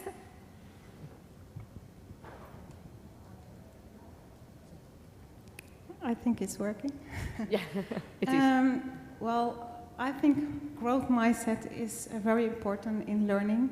So I a little bit disagree with you. Especially in Holland and in Belgium, I don't know how it's the case here in the Middle East, but they're focusing a lot on prestige and grades, and that improves only a fixed mindset, and that's not positive for our future. We need to give them growth mindset. We have to invest in growth language, so it's okay to make mistakes, and we have all difficulties. It's not a problem, and if you show your own vulnerability and honesty, you become a role model to let them see, and then they will open their mind to learn. When we are feeling seen and feel trust in the classroom and with the teacher, then your brain will open to let information come in. So before you get even to the state of learning, you must feel seen and trusted and have a growth mindset and don't feel ashamed to make any mistakes. So I think growth mindset is very important, especially in Holland. Yeah, stop focusing on the grades, but invest in growth mindset and the relationship between the teacher and the classroom. I think that should be a focus. I like to say that our brain is like a parachute that works better when it is open. So I totally agree with what you said. Umaira, please, what do you think about that? I think it's working. Yeah, it's Hi. working. So it's a very interesting question, and my introduction to mind or brain came through technology, having an IT background. I first studied the brain from the perspective of the central processing unit of the computer. And that intrigued me to find out what are we made of, because most of the connections that I made learning the CPU, I found out that it was inspired by the human brain. And that led me to understand the sciences of the mind and what our brain or our mind is composed of. And for the fact that made me learn that as a child, the first 4 years or even before our birth, our mind, our neurology is programmed. And until and unless we do not understand who we are at the core, what background do we hold, where are these neural networks or neural connections coming from, we need to understand ourselves. Because after the age 4, we develop a mindset that we call, and they have all kinds of beliefs. Some beliefs, they support us, some support us for a certain age of our development, and then certain beliefs, they just expire, and we need to learn how to uncondition our mind from the old programs that run in our brain. So that's what my understanding of mindset is. Thank you. I would like to take the concept of mindset to personal development, and not only for learning. Our company is specializing on attention.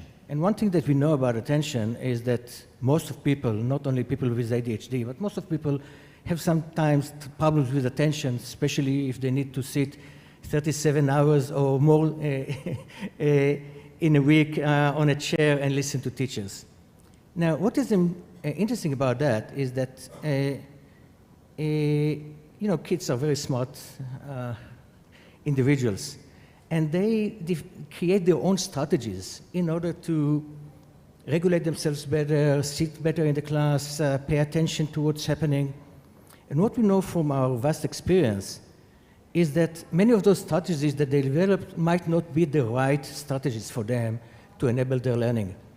And what's happening as a result is that they invest a lot of cognitive effort in order to stay focused, to stay in the class, not necessarily maybe using the right strategy, but they really want to be part of the class and really want to be part of the learning. And our slogan is, imagine what a 15-minute scientific peek into the brain can achieve. Because with a 15-minute assessment, we can provide educators with the full attention profile of a child and also the trajectories that can assist him better in learning. And this gives him the mindset, or let's say the freedom, to learn better without necessarily concentrating on how we can sit better in the class. Very interesting, very interesting. Also, I totally agree with you because I think that when your body moves, your brain grooves. So I totally agree with your point. So the conversation is getting spicy, and I really like that. I also invite you to getting ready with your questions, because after the intervention of our esteemed panelists, then there will be the time for your questions. So now, moving to the second pillar, the second ingredient of the formula to let our students thrive, we have the method. What does the method have to do with social-emotional learning and the brain? In my opinion, learning is not a spectator sport. The human brain does not learn best through consumption. The human brain learns better through creation. And for this reason, the Auge method applies a model known as Dale's cone of experience. Have you ever heard about Dale's cone of experience? Here, anybody? No, good.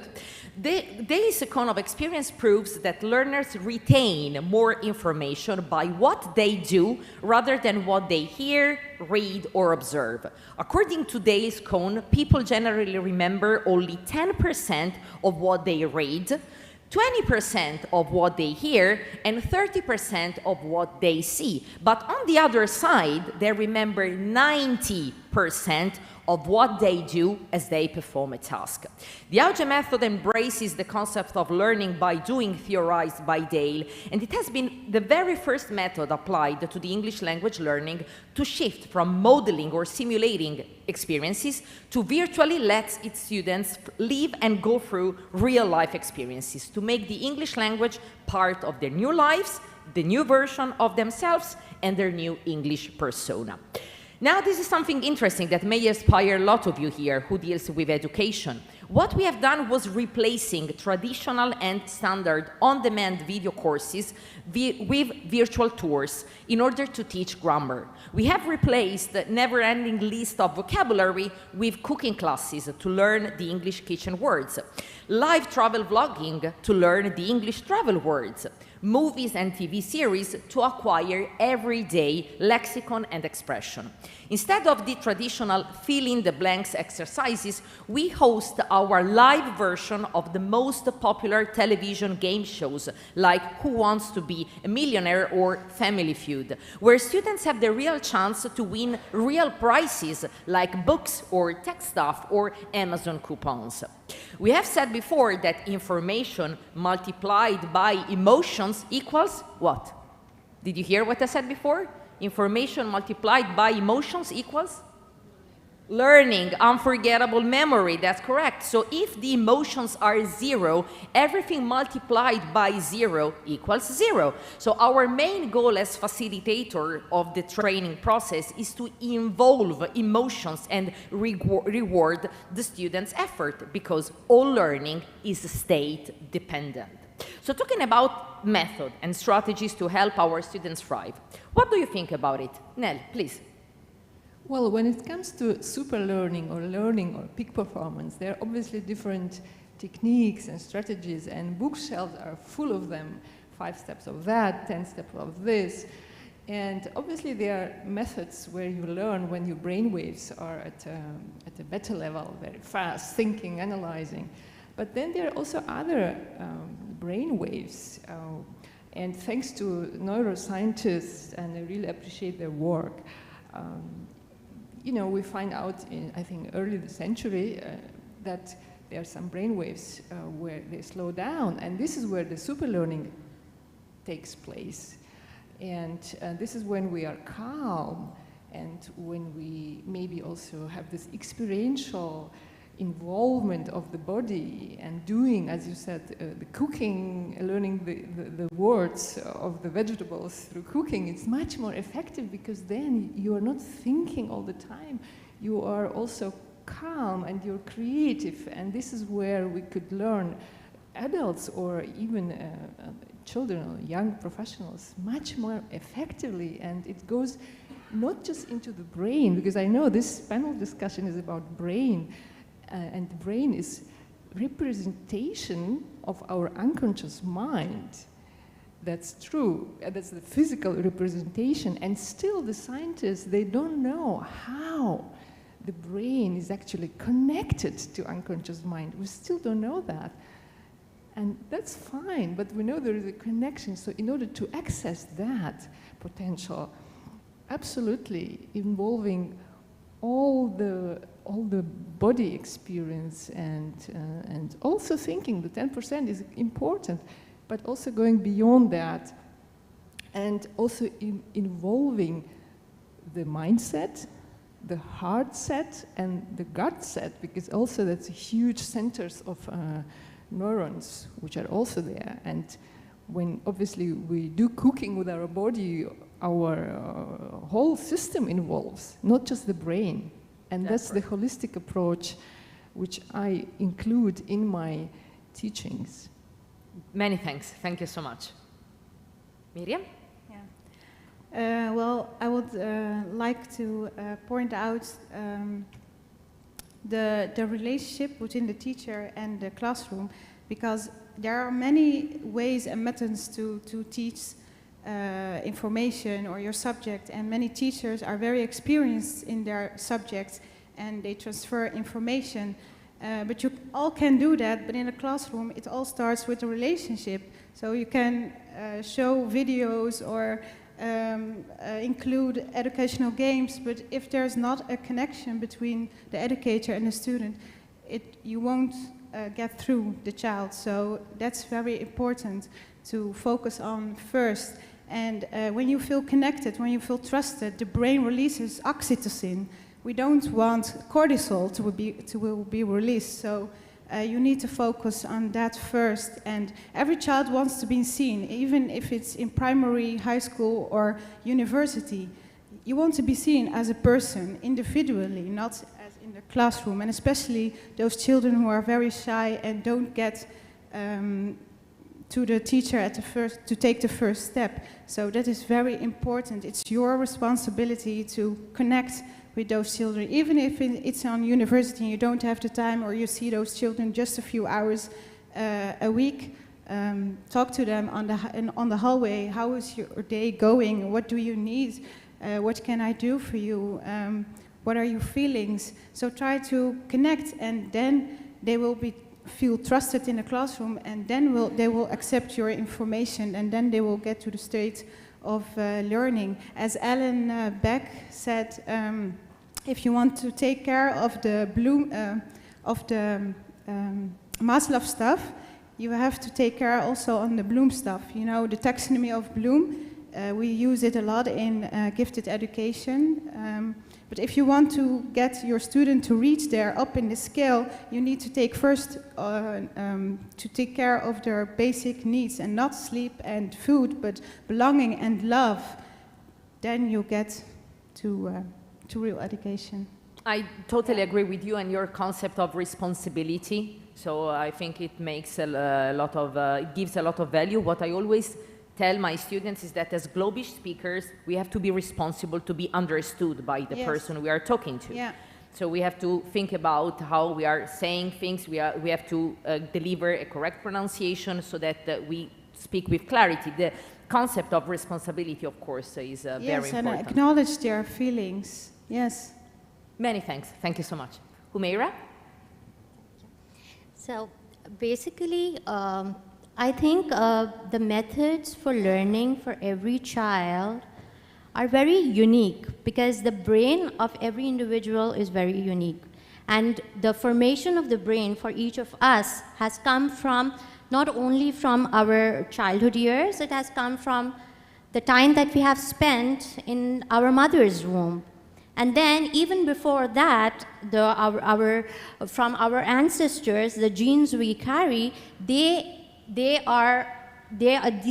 genetic imprints are present in our body.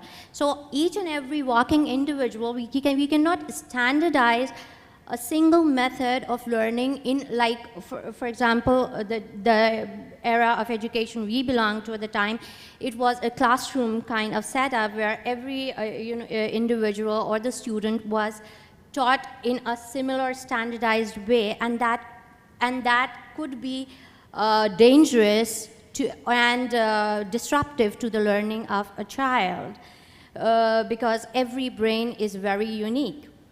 And the first 7 years of a child are just like a sponge. The child is gathering information because, as Nell mentioned about the state, the brain waves that the child operates in, they're the theta waves, wherein everything, the imagination, the creativity, the curiosity of a child, till the age of 7, everything that he sees, she sees, hears, it is absorbed. It is absorbed. So I think the methods that one should use should not be generic. They should be specialized, understanding, firstly understanding, having a relationship with the child, the caregiver, the relationship between the teacher or caregiver or parent and the child is very important. And for that, we need to understand the background the child is coming from. What traumas, for example, he or she is carrying in our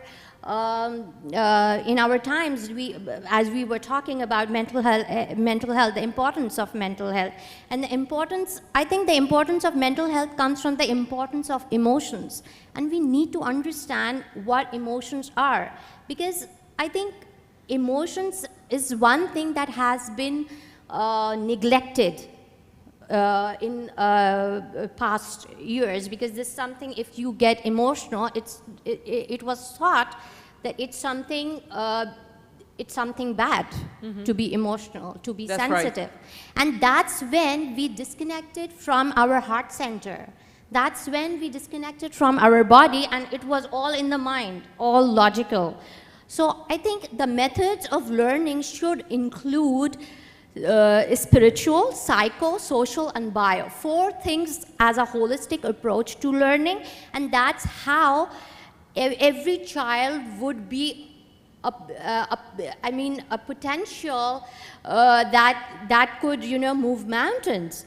For that, we need to have different strategies depending. For example, let me give an example. Some children are auditory. They learn through auditory by listening. So if they are in a setup where there is a lot of writing, they would not attend to it, because that's not how their brain is tuned for. So we need to understand their type of learning. Some are kinesthetic. They need to feel, touch, movement is very important for them. So if they are sitting for like a 40-minute class or an hour class at one place, their learning would be disrupted. So a single strategy won't work. It's a customized strategy, and that will come from the bond between the teacher and the child. That's right. Perfect. Many thanks. Yaki, what do you think about that? I'd like to separate the methods from the individuals. There's nothing new about socio-emotional learning. We needed this also 3,000 years ago and 5,000 years ago.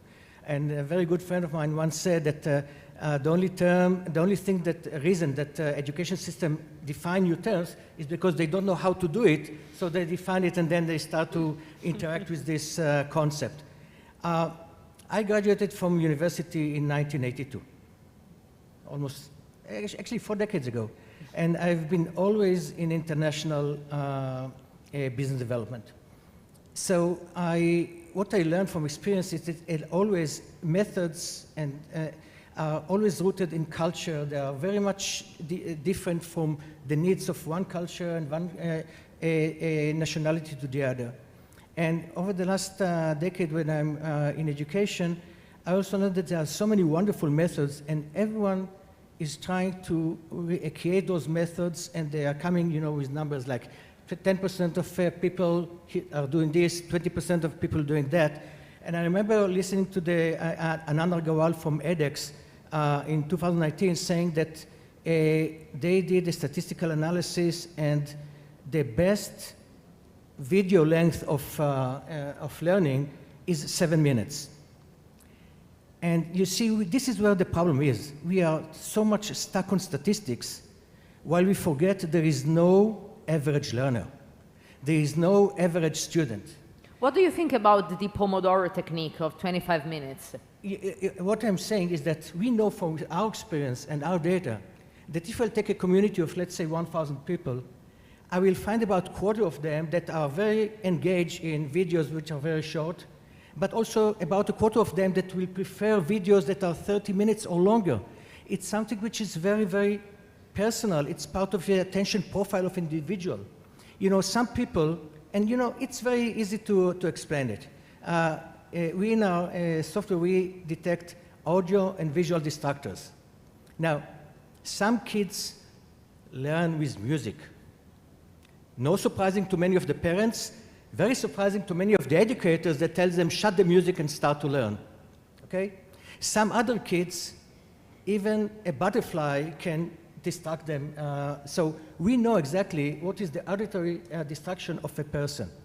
And this is valuable data that we can provide an educator because, and many, from our experience, many of the kids come home and say to the parents, hey, now I have a proof that, I need to study with music. It's so, we see this over and over, and yet we fail in it again and again and again. And if he indeed wants to connect the methods, the right methods, the right strategy to the right child, we really need to know better how his mind is working. Many thanks. Thank you so much. Now let's move to the third and last pillar of the third ingredient of this formula to let students thrive. The community. What does the community have to do with social-emotional learning and the brain? I just want to share with you what the word team stands for. Does anybody know what the word team stands for? Do you know what team stands for? Team stands for together everybody achieves more. Together everybody achieves magic. Being part of a community has many advantages. First of all, communities validate interests and identities, and when people find others like them, they develop a strong sense of safety and understanding. According to Harvard Medical School, being part of a community improves the heart health, brain health, boosts happiness, and changes habits. For this reason, the Auge method has created the biggest community in Europe where to learn the English language, but we have done it in a very unconventional way that may inspire many of you in here. We have pioneered a completely new approach to foreign language learning, establishing what we called Skill Gym. Skill Gym is a virtual gym where students can train their speaking, reading, writing, listening, translating, and remembering skills to master the English language from the comfort of their homes, but joining a thriving and vibrant virtual environment that recalls the environment of a gym. A Skill Gym functions exactly like a real gym. It has studios for group classes, the weight room where students can find at their disposal all the contents and the resources to master the English language, and a lounge where attendees can socialize and connect with their positive peer group. However, to talk about a gym, there are people who cannot miss. Qualified personal trainers of the English language who prepare the personalized workout plans for students according to their goals, their starting conditions, and more importantly, the time that they have at their disposal to learn the English language. Adult students struggle with time, so finding a way to include at best their English language learning in their hectic routines and make it a habit is of course a life changer. The 2190 rule states that it takes 21 days to make a habit and 90 days to make it a permanent lifestyle change. However, we have identified a middle ground, setting at 45 the number of days needed to perceive the learning, in our case, of the English language as a new natural habit, on par with brushing our teeth every single morning. And finally, to strengthen the impact of the community on its members, we promote initiatives that encourage the students to share knowledge, becoming their peers' teachers. We know the fastest way to learn something is when we learn with the intention of teaching to somebody else, as thanks to the explanation effect, when you teach something, you get to learn it twice. And we do believe that students thrive when they learn to earn in life and to return to others. And this is the ultimate message of the Auge method. Talking about community and strategies to help our students thrive, what do you think about it? Nel? Well, thinking about the team and the community, and we heard today talking about connections and love and giving this kind of environment for learning. That's, of course, starts with this positive feelings of connection. And especially in our world, most of our success will be determined on our ability to connect with other people. And as a self-leadership coach, being devoted to this topic, I found out for myself and working with clients that this connection with ourselves, that's actually where the beginning is. So connecting with our own core, I also heard this word today, that's actually the start. And then when I'm connected with myself, when I'm aligned with my inner world, then, of course, going out and connecting with communities and teams, that's easy. And that will become just in flow and just happen automatically. There is no strategies or things or another top things I have to do, rituals to be connected, because as we already also heard today, children are just naturally connected. They don't learn how to connect, but when you have a baby in the room, just looking at you and the whole room and all 20 people, the family members are all connected suddenly, because the child, every one of us has this already inside, this natural ability to be connected. And this is not something we need to learn, really. I mean, I think we all have in us. It's just really being brave, going inside and finding that core, and the rest, when this 90% is there, then the rest is just unfolds. Many thanks. Thank you so much. Miriam? Well, I think the community needs to show their trust in children, to show them they believe in their ability to succeed. You know, I believe in you, you can do this. And not only teachers, but also the parents, neighbors, family, great-grandparents, they'll need to show their belief that they can succeed, and that will positively affect their learning and positive brain thinking. I think that's the most important. And everyone wants to be connected and feel loved, and you want to be included in a community. So yeah, we have to be there for each other, and also learn them how they will participate and co-working later in this world. And relationships really can be life-changing for some people and children. Many thanks. Thank you. Humeira? It's a wonderful question, and I think COVID has taught us how human connections are so very important. Let me share the perspective of community, teamwork, collaboration from the perspective of education. And the part of world I belong to, education, the meaning of education changed. Education changed into not as a means of learning throughout your life, it became a means of earning. Like you had to have a certain degree to, because you are the breadwinner, you have to have a certain degree. So in that case, what happens is that you lose your alignment of who you are on what you want to do, because then you have selected fields. Either you have to be a doctor or whatever the scope is, or an engineer, or whatever it's going on and would pay you high, you are going to do that. And then when there is a lot of people and less opportunities, there would be competition.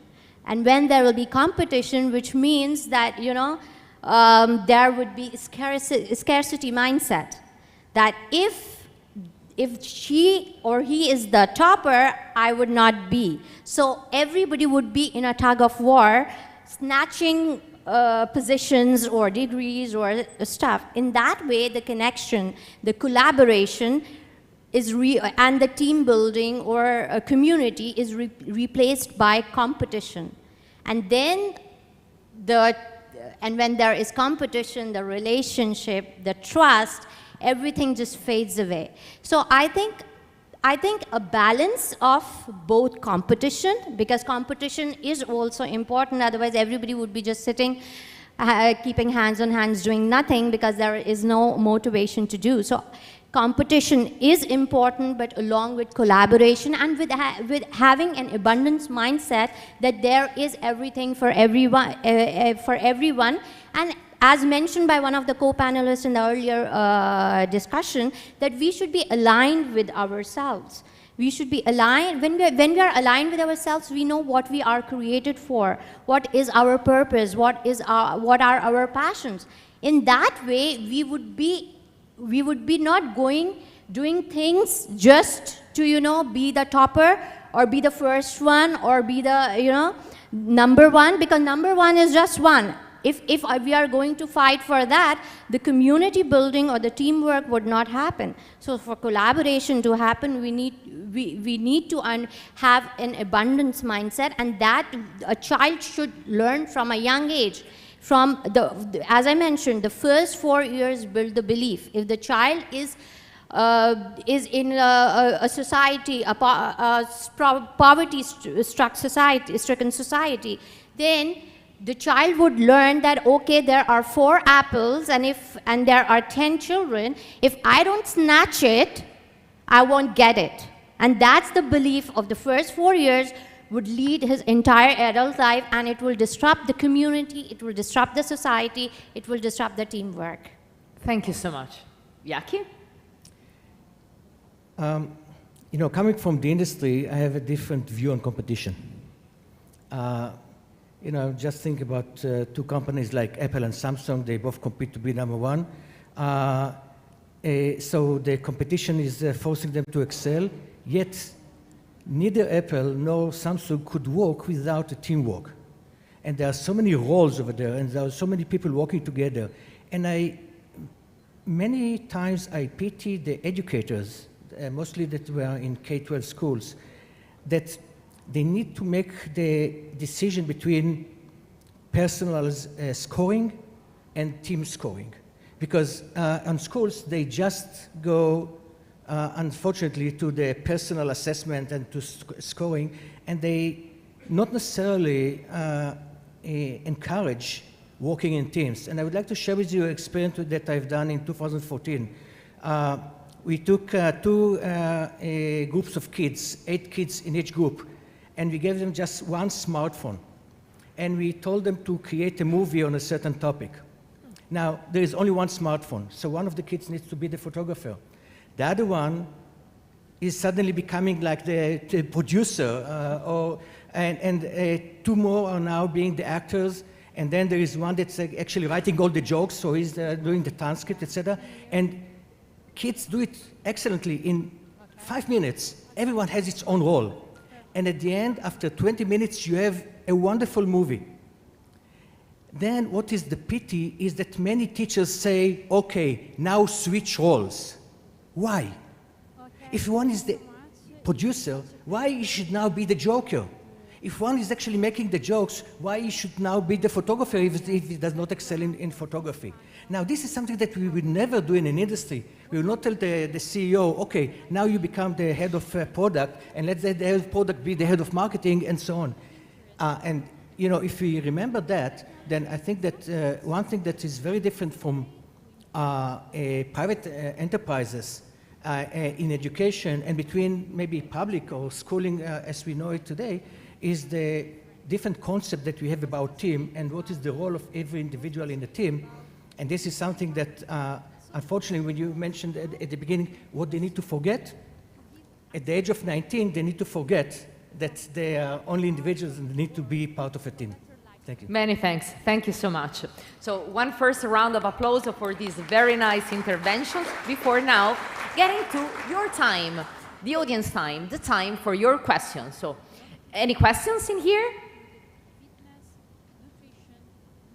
Yes, please. So today, during this panel, and I'm going to call all the other panelists here with me, we are going to see wonderful session. the experience of a patient from Hi.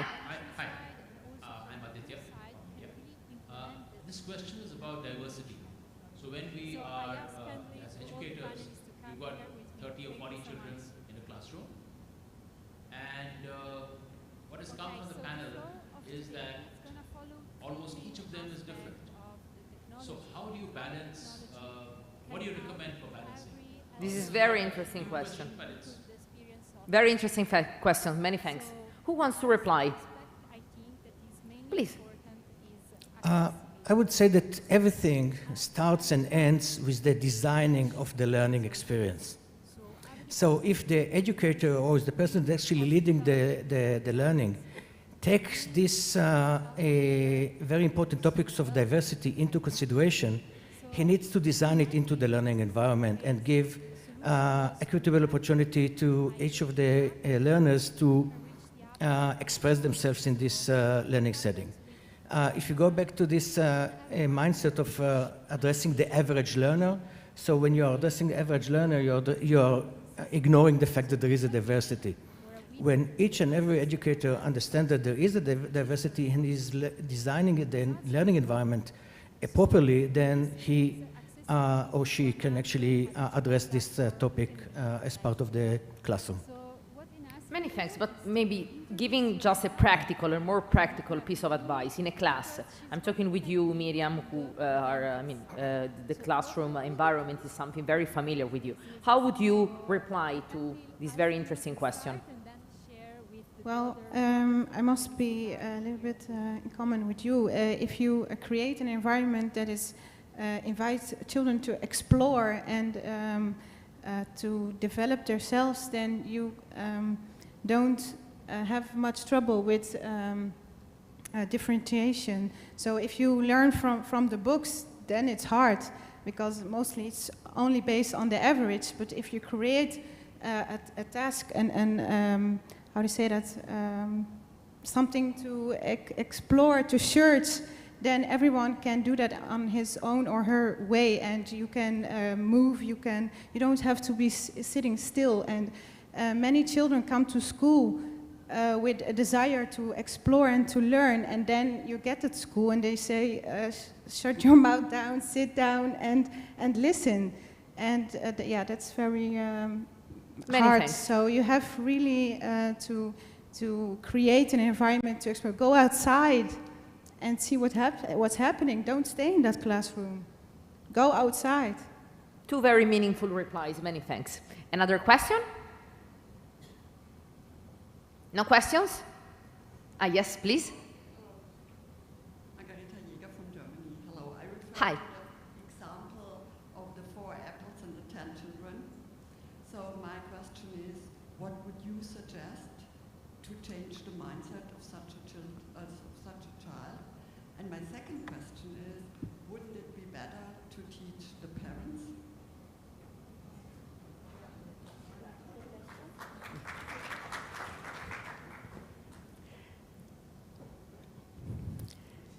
You know, you asked if it's better to teach the parents. If you go back to community and the holistic approach to learning, yes, parents are key. Unfortunately, there is no licensing required, there is no regulation, there is no certification testing for people to be parents, so this is why we have so many different parents, and parents act differently. And not always, unfortunately, parents are willing to listen. So I prefer myself to leave the parents and parents' education out of this my specialty, because that's definitely not my specialty. I think that if we go back to the individual strengths and weaknesses of every child, this is where we have the major challenge of actually creating some kind of a personal adaptive learning. Now, that was the slogan before, socio-emotional learning, personal adaptive learning. It's almost impossible to try to provide it to every kid in the class, but I believe that once teachers see the full spectrum that they have in the class, they can maybe decide which kid to attend more in order to maybe improve his personality. Many thanks. Can I include? Sure. I also give mindset coaching to children, and what you see, eventually, the children will teach their parents. So it's okay. If we teach the children and we educate them good with a growth mindset, they will teach their parents how to think positively. They say, no, Mama, Miriam said, I don't know it yet. Tomorrow I will. So it goes on. When you teach something, you get to learn it twice. So yeah, I totally agree with what you said. Okay, so unfortunately the time at our disposal is over. First of all, let me thank these fantastic panelists for sharing all their advice with us, and many thanks, guys. I also want to thank the organizers of this conference who invited me to moderate this panel, and of course I want to thank you for your attention and your very interesting questions. Thank you so much and have a nice day. Thank you.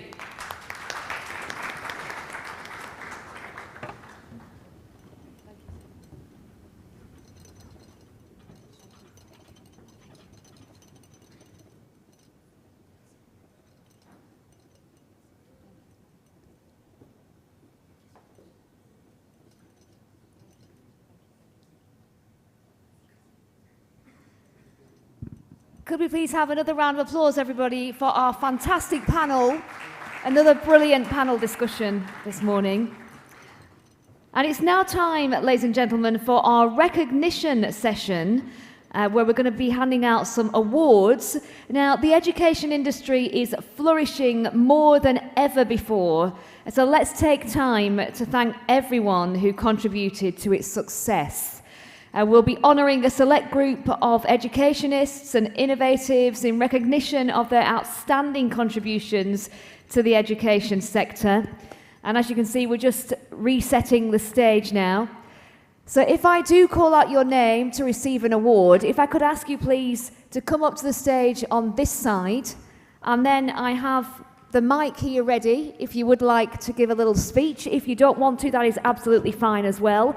And then once you receive your award, if you could pop off the stage this side, that would be absolutely fantastic. And I'd like to welcome, if we could all welcome please, Mr. Wasim Jarkas to the stage, founder of iBlockchain, to present the awards. A round of applause, everybody, please.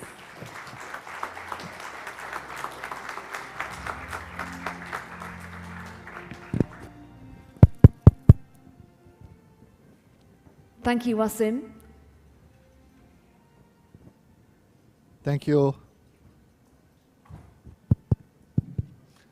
Thank you, everyone. Nice to be here, and nice to be part of the education. I just want to comment on the last statement. I'm not going to mention my age, but I have been working for 25 years, and my children are teaching me.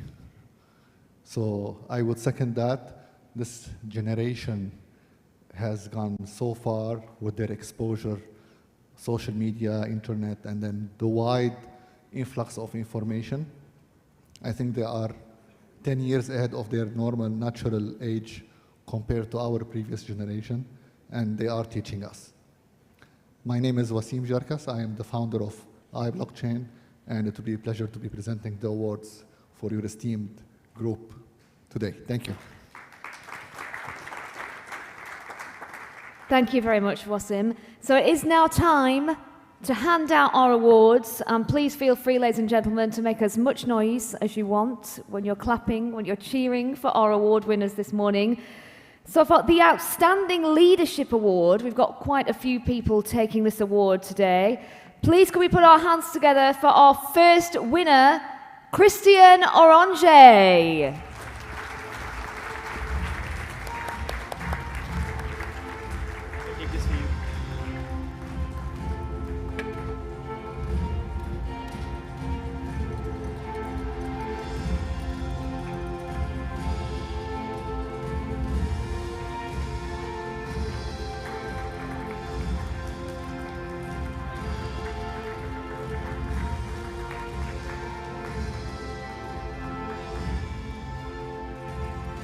Congratulations, Christian. If you'd like to say a few words.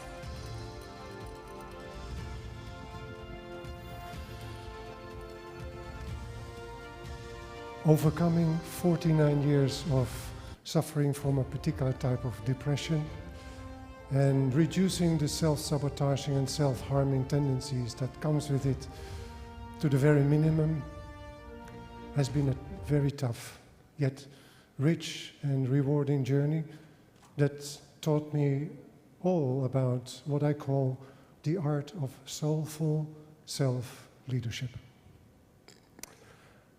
I'm deeply honored, and I would like to express my gratitude to the Education 2.0 Conference Committee, who has granted me this Outstanding Leadership Award. And I also would like to thank all the teachers that have come into my life. Those I still remember, the ones who thought outside of the box, shared freely from the heart, were full of soul, who made an indelible mark that made me who I am today. This reward encourages me to continue my work to support teachers like university professors, to be their best, to continue to make the difference and the positive impact on the students they are meant to serve. Thank you. Thank you so much, Christian. Lovely speech there. And the next Outstanding Leadership Award goes to Deepika Gupta.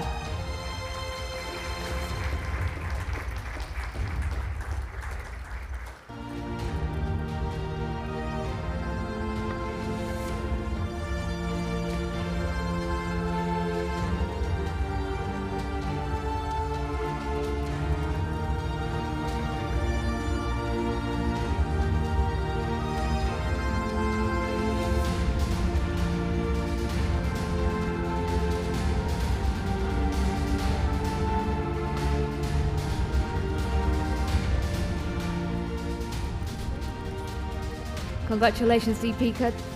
Did you want to say anything? No, I think I'm good. This is my first award. I'm amongst the youngest in my entire team. I started really working when I was 18 years old, barely 18. So this is big fun. Thank you so much. And our third Outstanding Leadership Award goes to Dr. Laura Nabil Abdallah. Round of applause, everyone, please.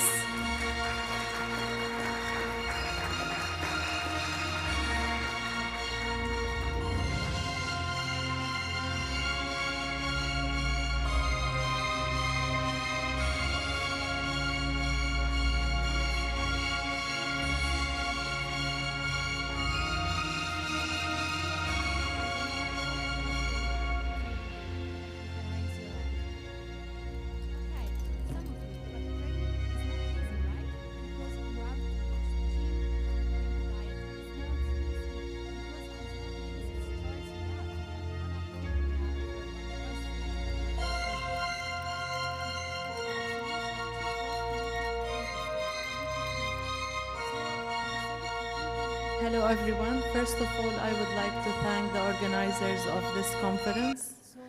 I'm really honored to have this prestigious award after being granted 3 awards this year, the last of which is being identified as one of the top 20 influencer leaders to follow for the year of 2022. And I do believe that all of that happened because of my vision, which advocates empowering the generation by providing quality education. And I would like to thank my parents today because they empowered me to become the leader that I am today. Coming from Lebanon, spending 18 years in Dubai working in senior leadership positions, I have learned that the only way to shape up education is by empowering people. Thank you so much.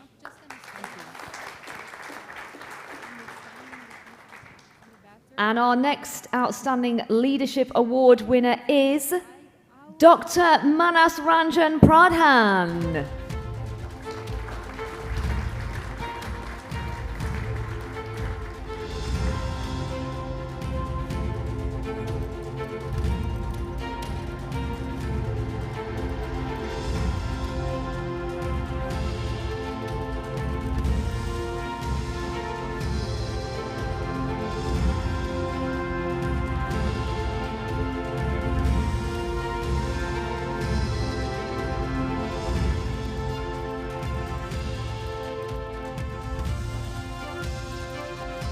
Thanks, it's a great event to witness, and it's a thanks to the organizer to at least giving recognition to all over the different academicians who has done grateful work in their academic field.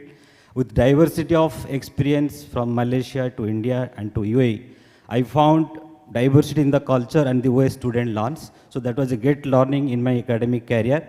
And I hope the organizer will always appreciate the academician like us to motivate us and for our future growth also. Thank you very much. And moving on now to the next Outstanding Leadership Award winner, could we please put our hands together for Dwight E. Brooks?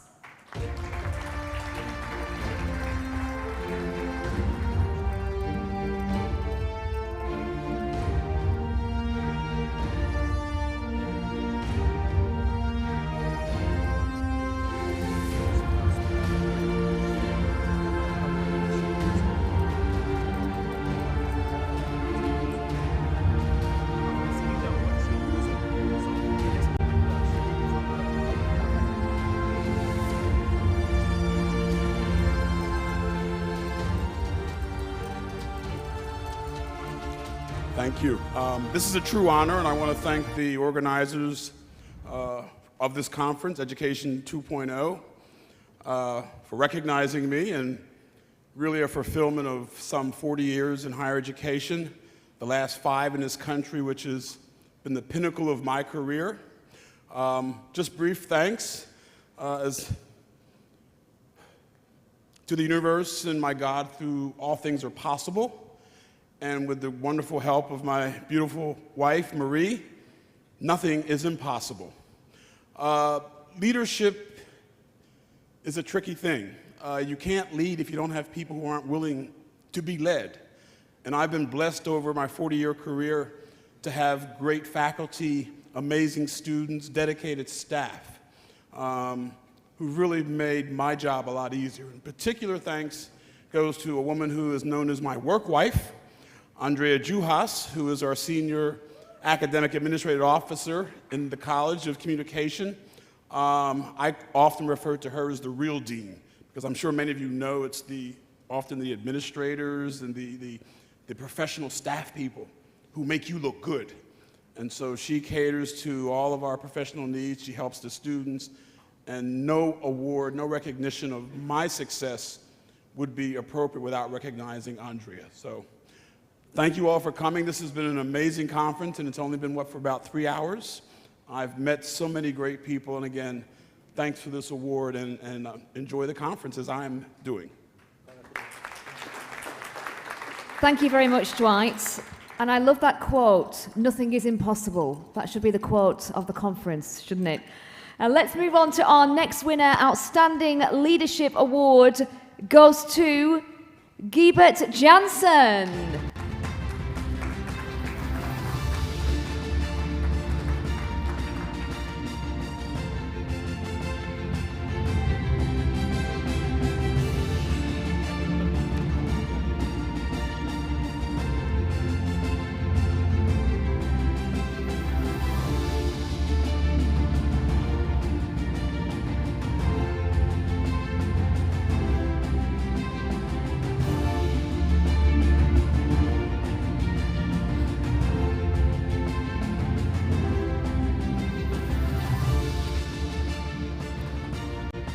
Thank you very much, and I want to thank the organization as well, but also all my students, because without my students I wouldn't be here.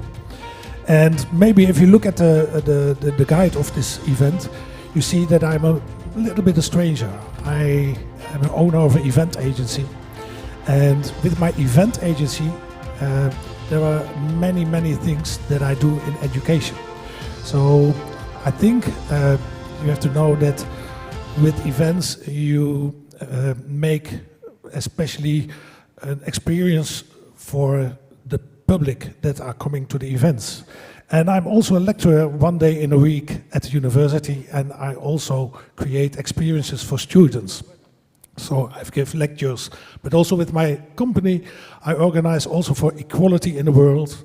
I organize a big expo in Africa to give the African students the chance to get in contact with Western institutions to do the study in the Western world. So that is where events are meeting the educational industry. So thank you very much, and I hope to see you the coming days. Thank you very much. And our next award winner, Outstanding Leadership Award, goes to Uttam Panda.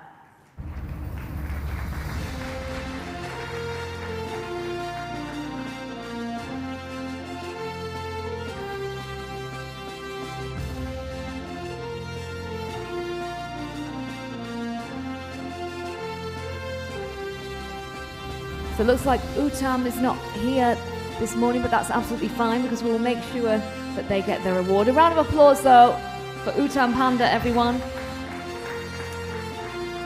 Next up for an Outstanding Leadership Award is Dr. Tamara Grigore.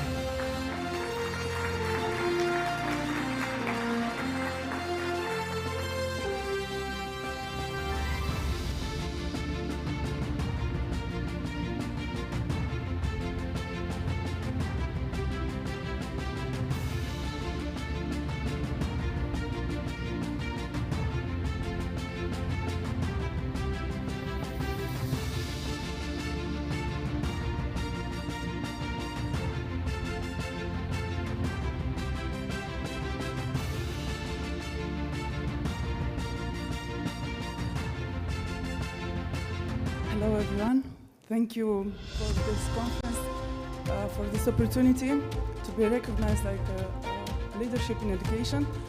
I am working with the children for almost about 10 years in the IT field, in the IT education, digital field. I have a lot of emotions now because when I'm working with kids I'm very aware that you have to understand the brain,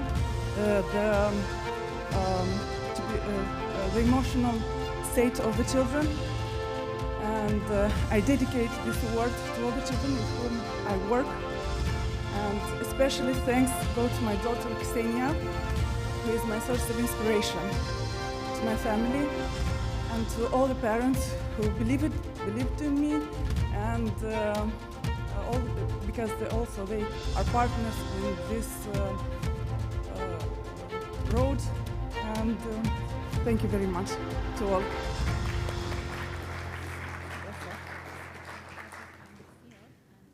Thank you so much. It's getting very emotional then, wasn't it? We need to get our tissues out for this award ceremony.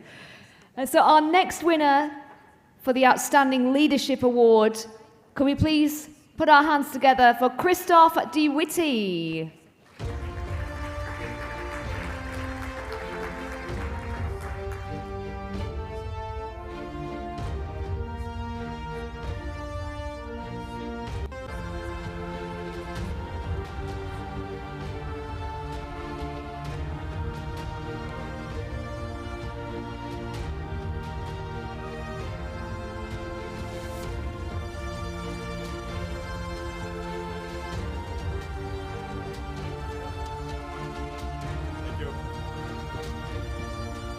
So thank you very much. My name is indeed Christoph De Witte. I'm a professor at the University of Leuven in Belgium, and I'm an education economist. So I'm trying to study education from an economic perspective, which means that we're looking, for instance, to the impact of the COVID-19 analysis. We were actually the very first in the world that measured the impacts on standardized test scores for students. We also look at parental involvement. What is the impact of parental involvement? How to organize schools, how to finance schools. We do a lot of impact analysis on tools as financial literacy, within class differentiation, etc. So it's a pleasure to be here in this wonderful city of Dubai and to receive this award. And I would like to dedicate this award to my wife, Karen, who's also here, who's the official photographer of myself today, but who's always, so thank you, Karen, but who's always very supportive. And I guess that this kind of award is always possible thanks to other people, as the other people mentioned. And in this case, this is definitely true for myself with Karen, so she's always dedicated, helping me out, making sure that if I work at night, she takes care for the kids during weekends, if I'm away to Dubai or other cities, that I'm allowed to. So thank you very much, Karen, for this. And so this award is actually also yours. Thank you very much. And we carry on with the Outstanding Leadership Awards now. Next up to the stage, can we please make some noise for Gomariano V. Amuro?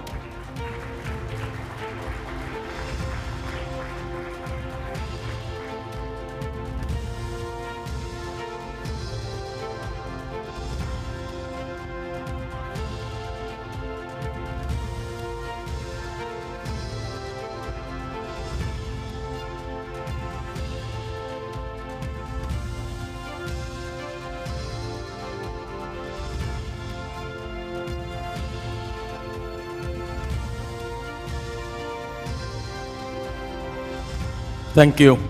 Good morning, everybody, my dear colleagues in the academe. First and foremost, I would like to recognize and acknowledge the awarding committee and the organizers of this prestigious gathering today. So I flew all the way from the country of Philippines. Together with me are some of my co-teachers and colleagues in our institution. And I would like to use this time to thank my family, my wife, and my children, who to this day has continues to support me in all my undertakings. And of course, to my dear and esteemed co-workers, without whom our school and our achievements would not be recognized today. And I also bring the hopes and aspirations of the Filipino teachers who, in one form or another, forms part of our community. Because I've always maintained the school is a community and the community is the school. Again, thank you very much to Education 2.0, to the rest of the teachers who are here today. May your tribes increase. Thank you.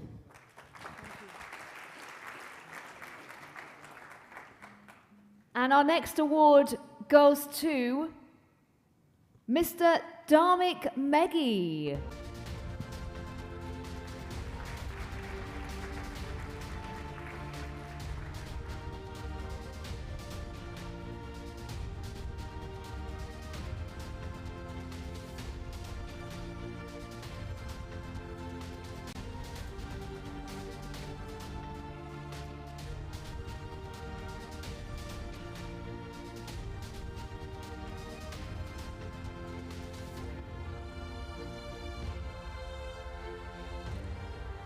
First, foremost, thank you to Education 2.0 for the award.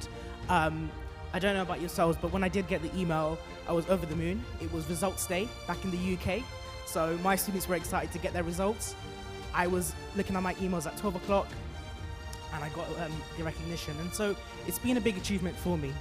Closer to my heart, I just want to thank a special temple association back home at London, Shiv Shakti Ma Melody Temple. The support, the guidance, the blessings has actually been phenomenal. And if I'm standing here today, it's almost for that blessing. And obviously my parents and families for my support to be in this position today.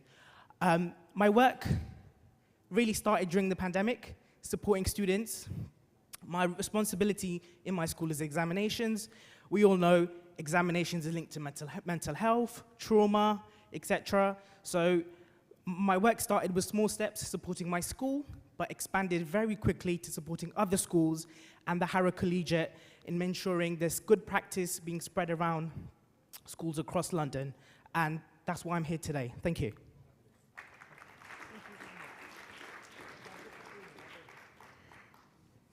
And the next winner of the Outstanding Leadership Award is Dr. Anne Josson.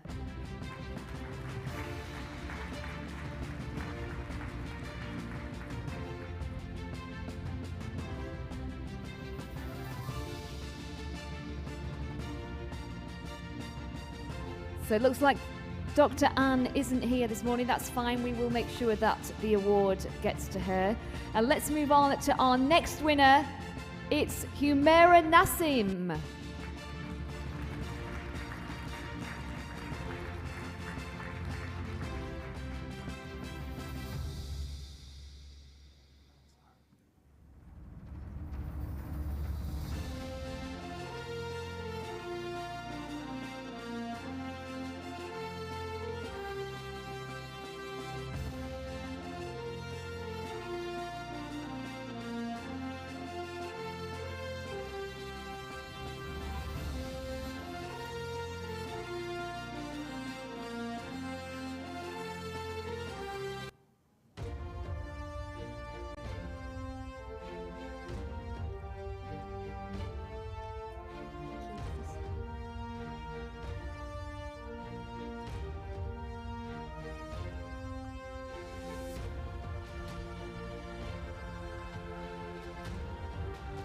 Education is the word that knocks many memories of mine, mostly inherited from the past generations, including that of being deprived of it under the shadow of patriarchy. Like many cultures, women from my tribe in the past had also been declined their basic right to acquire education. Today, it is such a proud moment. I'm standing on the shoulders of the great men of my tribe, that is, my father, my husband, my brothers, and my son, to collect this prestigious award.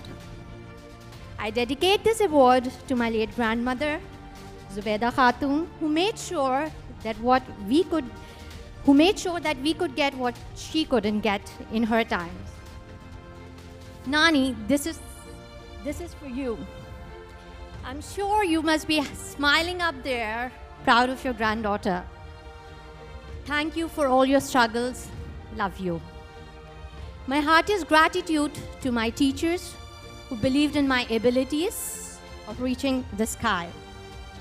From academics to professional career to being a coach, an author, and a politician, I'm highly indebted for all the support that I was privileged enough to get. As Nelson Mandela has rightly said, education is the most powerful weapon which you can use to change the world. Thank you, Education 2.0, for recognizing my achievement. I feel really honored. Thank you.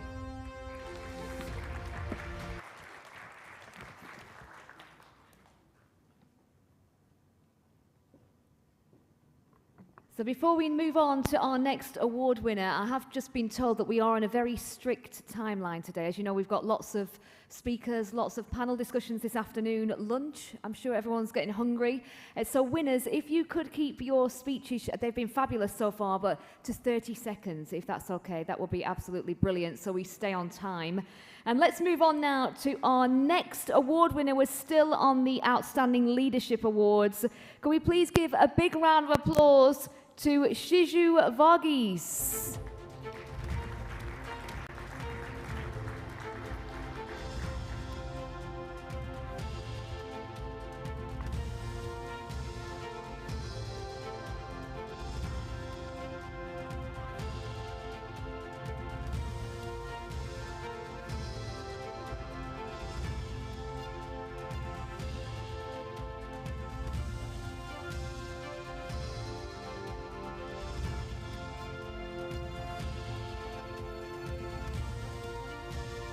I will try to keep to the timeline what you mentioned. Thank you very much, Education 2.0, for this wonderful award. It's truly a recognition of the academic and industry collaboration. We work closely with a lot of academic institutions in changing and reshaping the education industry. Thank you.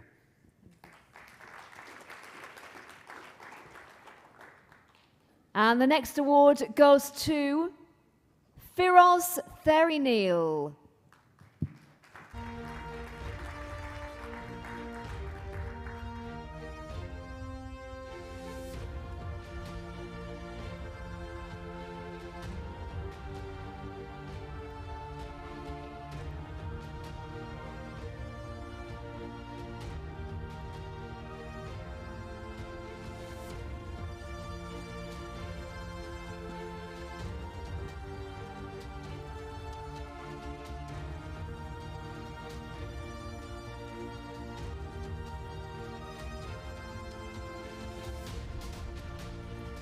Thank you.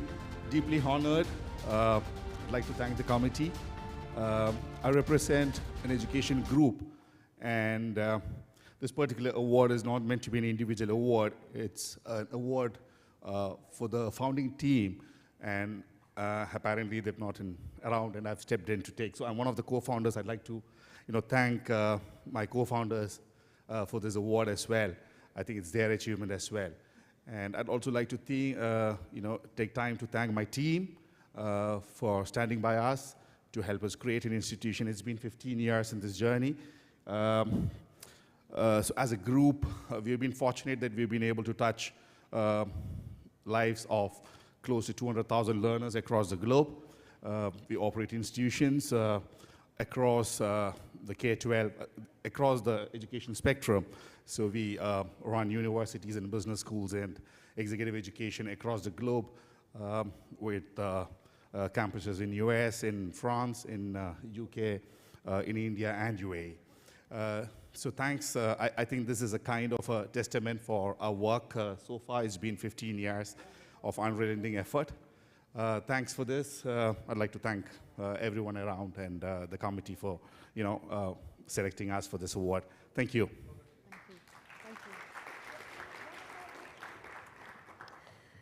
And this next award, ladies and gentlemen, is for Outstanding Organisation. Can we please put our hands together for Airlink International Aviation College?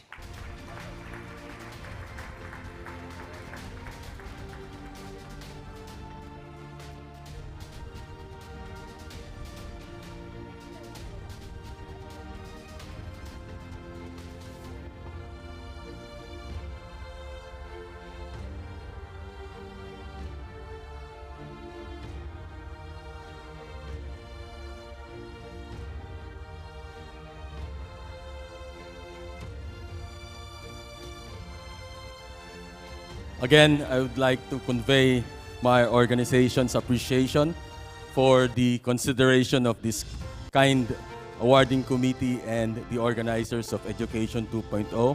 It is a testament and affirmation of our hard work and commitment of the Alyak community and the Alyak family. So again, in behalf of my community in the Philippines, we send our best wishes to all of you, my dear co-teachers. And again, I hope you continue to sustain the passion of education. Again, thank you. In the Filipino, we say, mabuhay. Long live the teachers.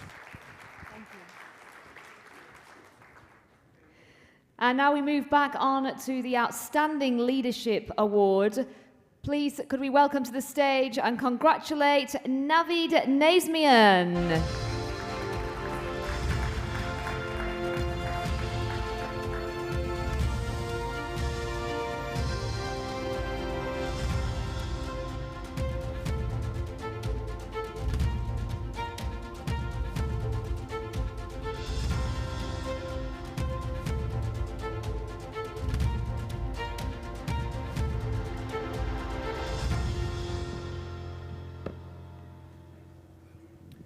Thank you very much. This is the third award I'm collecting this year. And if I had to put it down, I think it's a combination of aligning with your values and really having your people raving about your achievements. So I would like to dedicate this award to my family, who have been the bedrock of my work, as well as to fellow coaches who are doing the hard work, the important work, the crucial work that makes this world a better place. And last but not least, the award committee for going through the selection criteria. Thank you so much. Thank you. And our next Outstanding Leadership Award winner is Parker Lynch.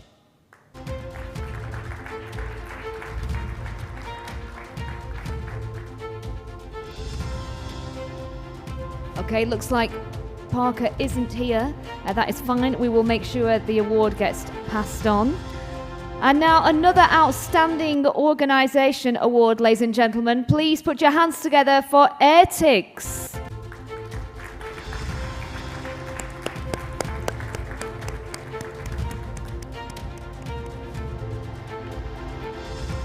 Okay, we will make sure these awards get to their winners. Don't worry about that. And our final award, last but definitely not least, Outstanding Leadership Award goes to James P. Cummings.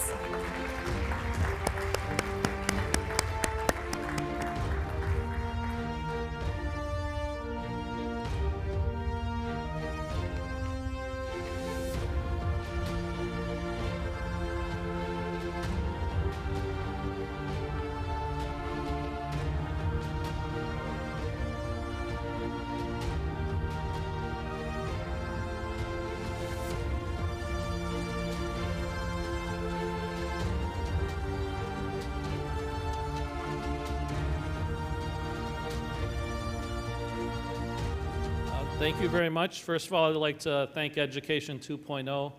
As I said at the last conference, I don't know how you guys scour the world and find all of us. That's quite an achievement. And so thanks also for bringing us together. It's through this collaboration. Obviously, there's no way I would have met the people that I'm meeting at this conference.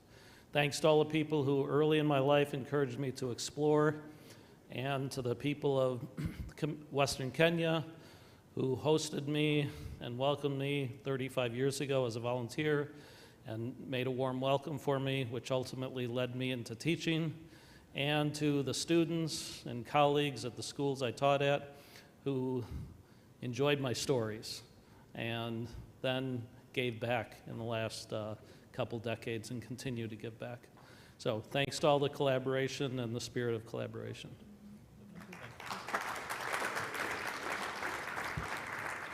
Thank you very much, James. Could we have a big round of applause, please, for all our award winners this morning? Now, ladies and gentlemen, we are going to take a break for lunch now, but before lunch, if I could ask each and every one of you, if you could go to the promenade area for a group photograph, if everybody could please head down there, and then we're going to take a break for lunch.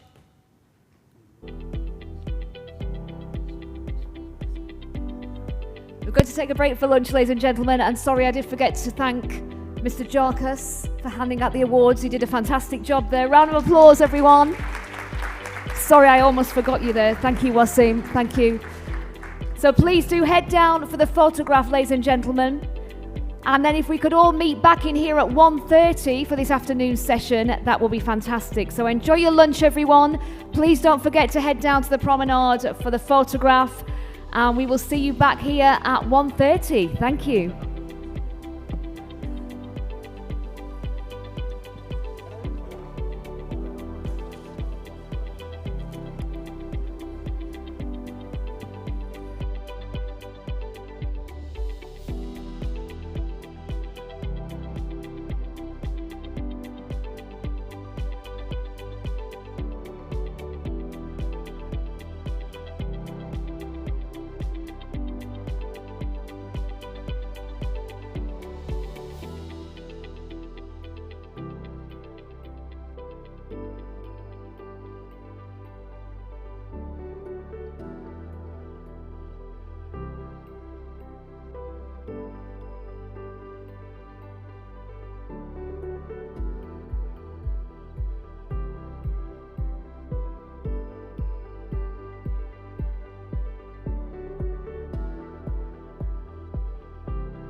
Hello again, everybody. Welcome back. Hope you enjoyed your lunch.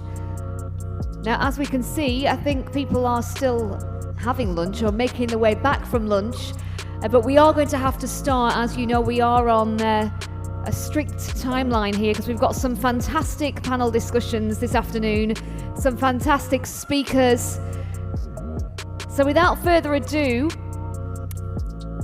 we have our next panel discussion, ladies and gentlemen, and this topic is a new kind of leader, how to connect with and effectively lead 21st century students. And to regulate this session, we have the co-founder and CEO of DigiPro Education, Chriso. So round of applause, please, everybody.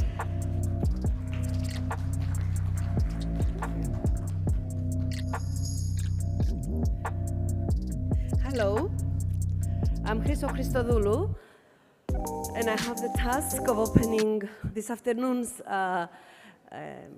talks after lunch.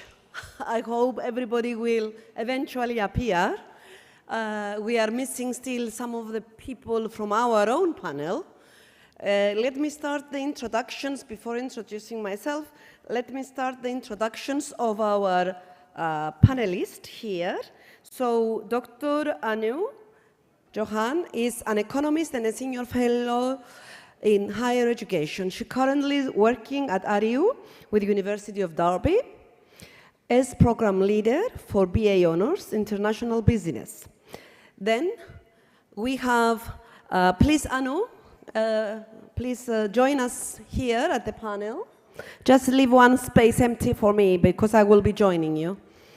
So then we have Christian Orange, which is a winner of the Outstanding Leadership Award in the Education 2.2 conference. Congratulations. Christian, please come here. Christian has successfully overcome 49 years of suffering from a particular type of depression, as well as reducing his self-sabotaging and self-harming tendencies. I see Christian very nice and healthy. Congratulations, Christian. Let's find the other panelists. Okay, then we have Monica Perma, is a digital entrepreneur, Globish coach, and mentor from Italy. Welcome.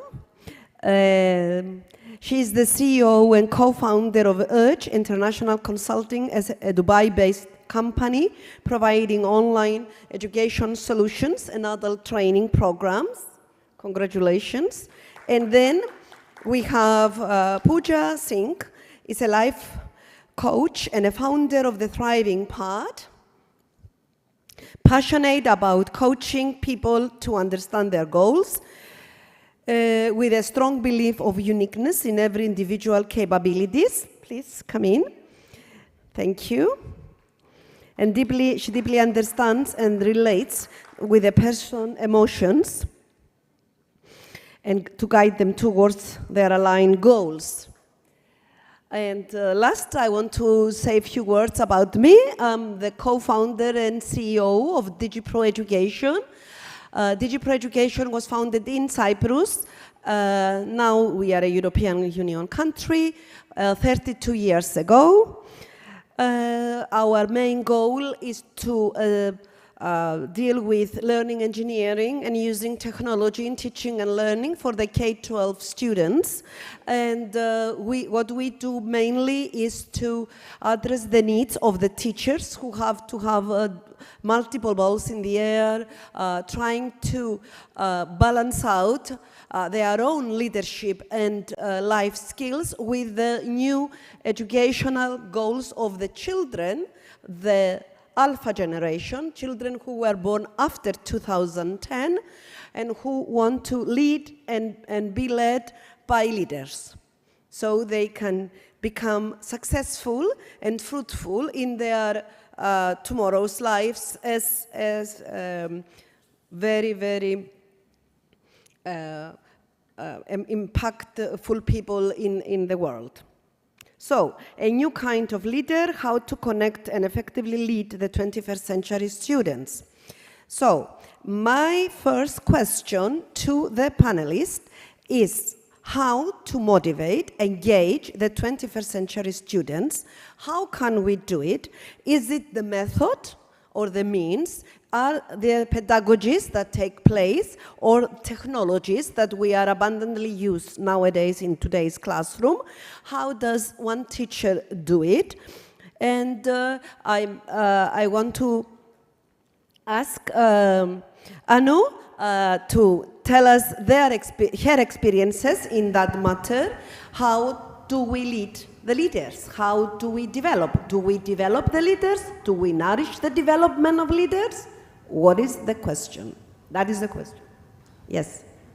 Okay. From my perspective of higher education, I would say that there is a big generation gap between the students and the teachers, especially when it comes to technology. So I would like to say that the leader should be a tech-savvy person. Like, we should not ignore, we should not see technology as a bane. We need to consider technology, we need to use technology, we need to spend time to occupy, to adapt ourselves to technology, so that we can enable our students or adapt with them to make them good leaders. On the other perspective, I would say the leader should be more empathetic, because not all the students are the same. They all go through different problems, they face different problems, and most of the time as teachers, we focus on the curriculum. We don't focus on their engagement, we don't focus on their development, on their progress, but on the other side, they will be facing a lot of problems. So being an empathetic leader is, on the other side, way important than the curriculum or all the other aspects. This is my two perspectives which I would like to share on that. Thank you. Thank you. Yes, Pooja? Hi, good afternoon to each one. Thank you for the question, ma'am. To me, being a life coach, I understand different perspectives. The answer to ma'am's question is as simple as what we are asking and expecting the child or the individual to do. We need to engage with them. If we want them to perform, we need to perform with them. We need to involve them. We need to give them an opportunity to make their own decisions.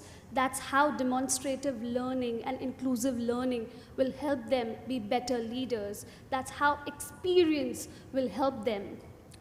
In today's times, whenever, I think each one of us must have had an experience of going for a job and being asked, how many years of experience do you have? I have understood this, wherein each one of us would only answer, the answer to this question would be only, a year, 2, 10, 15. But we are learning since the day we are born. Why can't we say that? How many years of experience do you have? What is the age is equivalent to the years of experience, because the learning began from there. The experiences began from there itself. Why not? Why only and only those many years of engagement or, being actively involved in a corporate culture or any place where you are, only those many years of experiences are considered. So inculcating these aspects of leadership from the beginning, initially, give them an opportunity to explore and be their own selves is what I feel is the way to engage and make valuable leaders for future, just by doing what we're expecting them to do, demonstrating. Yes, ma'am.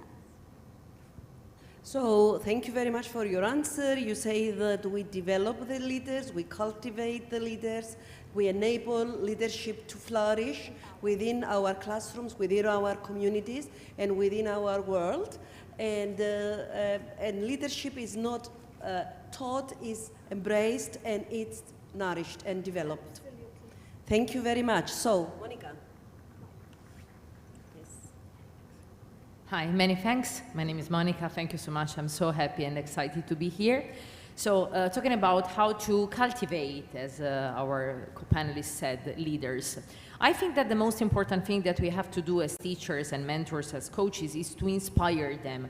Today, new generations are attracted by these new models that they see on Instagram, on TikTok, on Facebook, on social media in general, on YouTube. And these are the models that they want to imitate. That these are the people that they want to get closer to. So I think that today, the key point is really to be able to inspire people to become models for them, to be able to attract, get their attention through this new kind of education mixed with entertaining that is called edutaining, that is really booming out in this after pandemic. And so I really think that inspiring and becoming models for them is the key in order to attract their attention and be easily followed, listened, and be considered as a new point of reference. Okay, thank you. Very well said. Yes, Christian. Yes, hello everyone. The concept I work with myself, I feel very fond of, is to inspire, encourage teachers to become excellent leaders for themselves first and foremost. And therefore, by being that example, inspire the students to do the same. What I find very interesting about the title, The New Kind of Leader, is that you can interpret it in two ways. For instance, are you a new leader? Well, kind of. Well, that's not the kind of leader I talk about. What I'm talking about are the leaders who are kind, who work with kindness. That's interesting, I think, and important.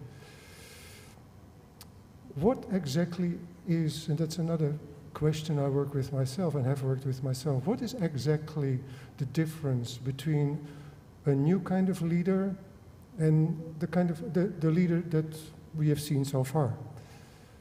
And to me, the difference between the two is captured by one word, and that is resourcefulness. When we look at resourcefulness, then one way to look at it, where we get it from our education, we get it from reading books, we get it from going to seminars and conferences like this, we talk with our colleagues and so on and so forth. Those are what I would say the current resources. What I see as needed for the new kind of leader is to expand that resourcefulness. And then we come to the question, well, if that's the case, if that is true, how to expand it? In the session tomorrow with the panel, it was already mentioned that a few times the word core is mentioned. And that to me is very much the direction to go. It is to go inside and to re-establish a more direct conscious connection with our core. Okay, but then, what is that core? How to find it? How to work with it? And what are the advantages, and what will it eventually be the outcome of it?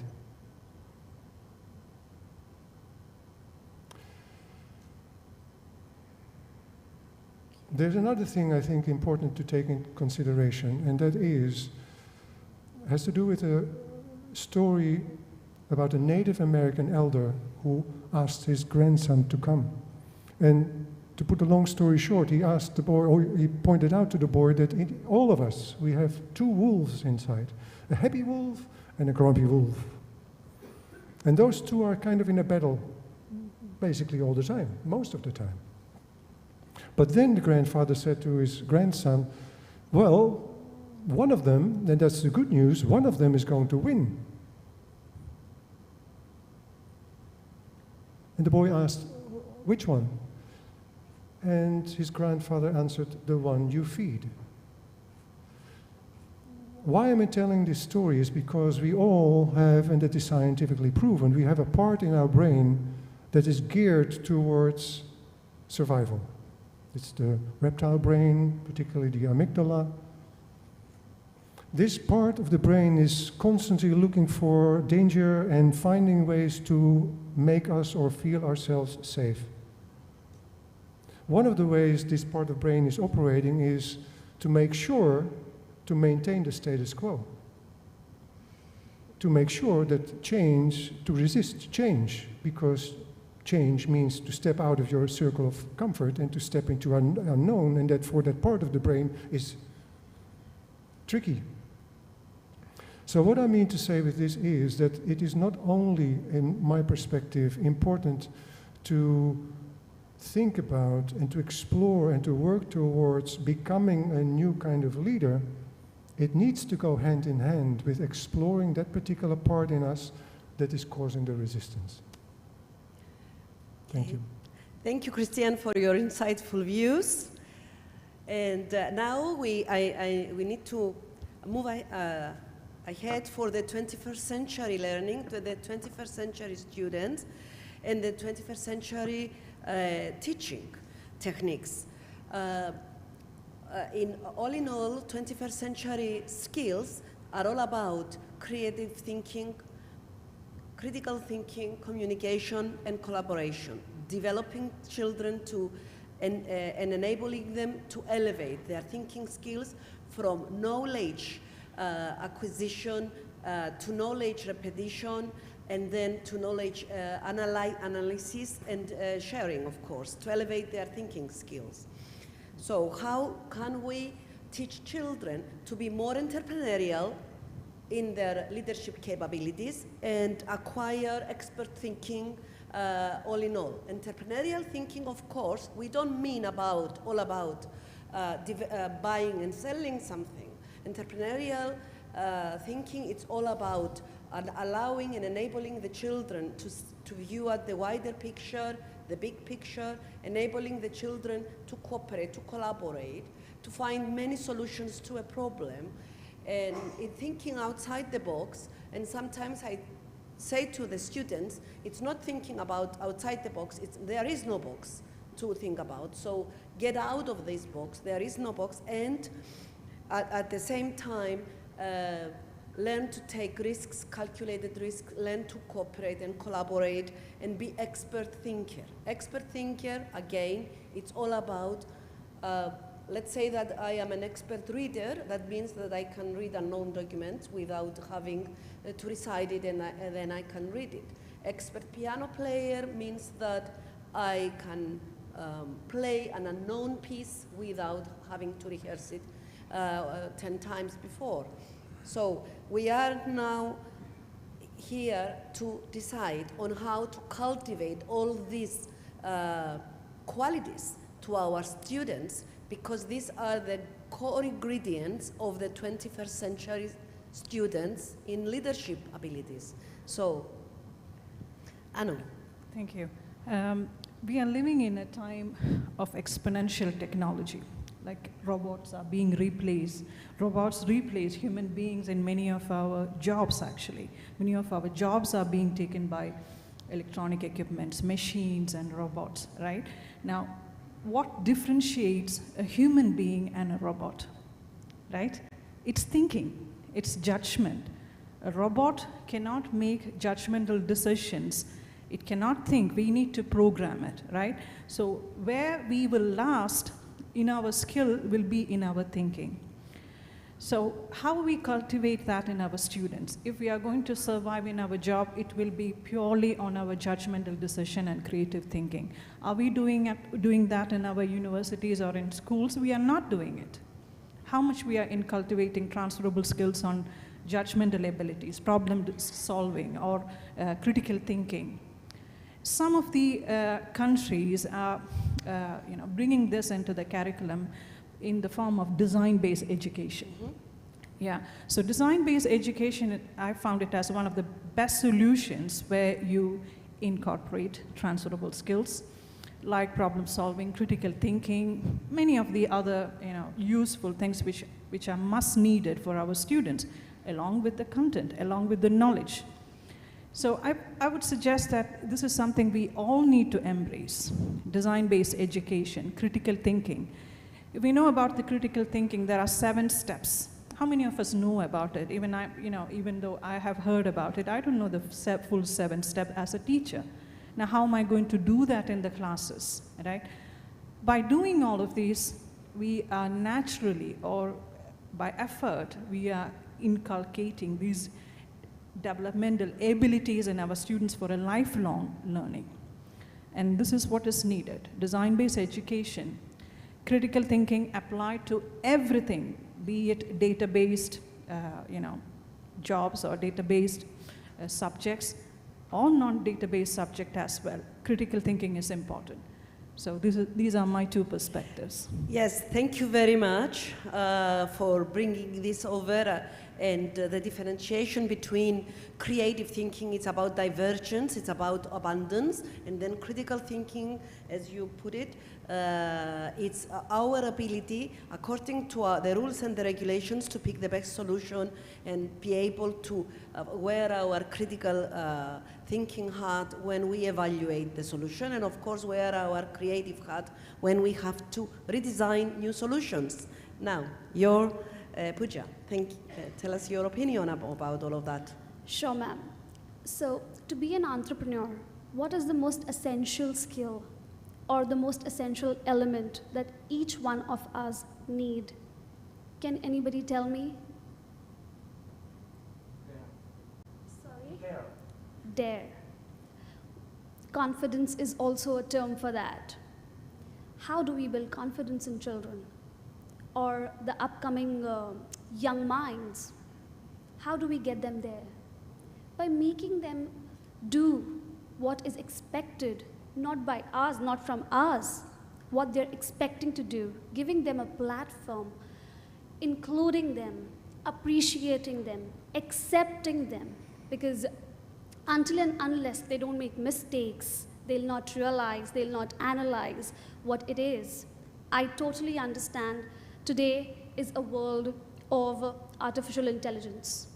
What is lacking, very rightly stated by ma'am, is thinking, again, emotions. Human emotions cannot be replaced, cannot be. Please correct me if I'm wrong.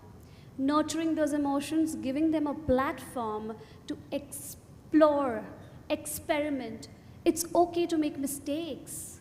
Learn from it. Not repeating the mistake is important, is one of the most important element, and that is the only way to be confident. That is the only way one can say that, yes, I am confident. It will not come. It's in the process. It's not the outcome. Entrepreneurship is not the outcome. It's the process that we churn in, that we drive in. Yes, very good. That we nourish, and also the children now take the lead. Those alpha generation children do not even trust adults because we bring them up in a world where there are diseases, there are wars, there are refugees, there are killings. So the children want to take the lead, and therefore the teacher does no longer teach.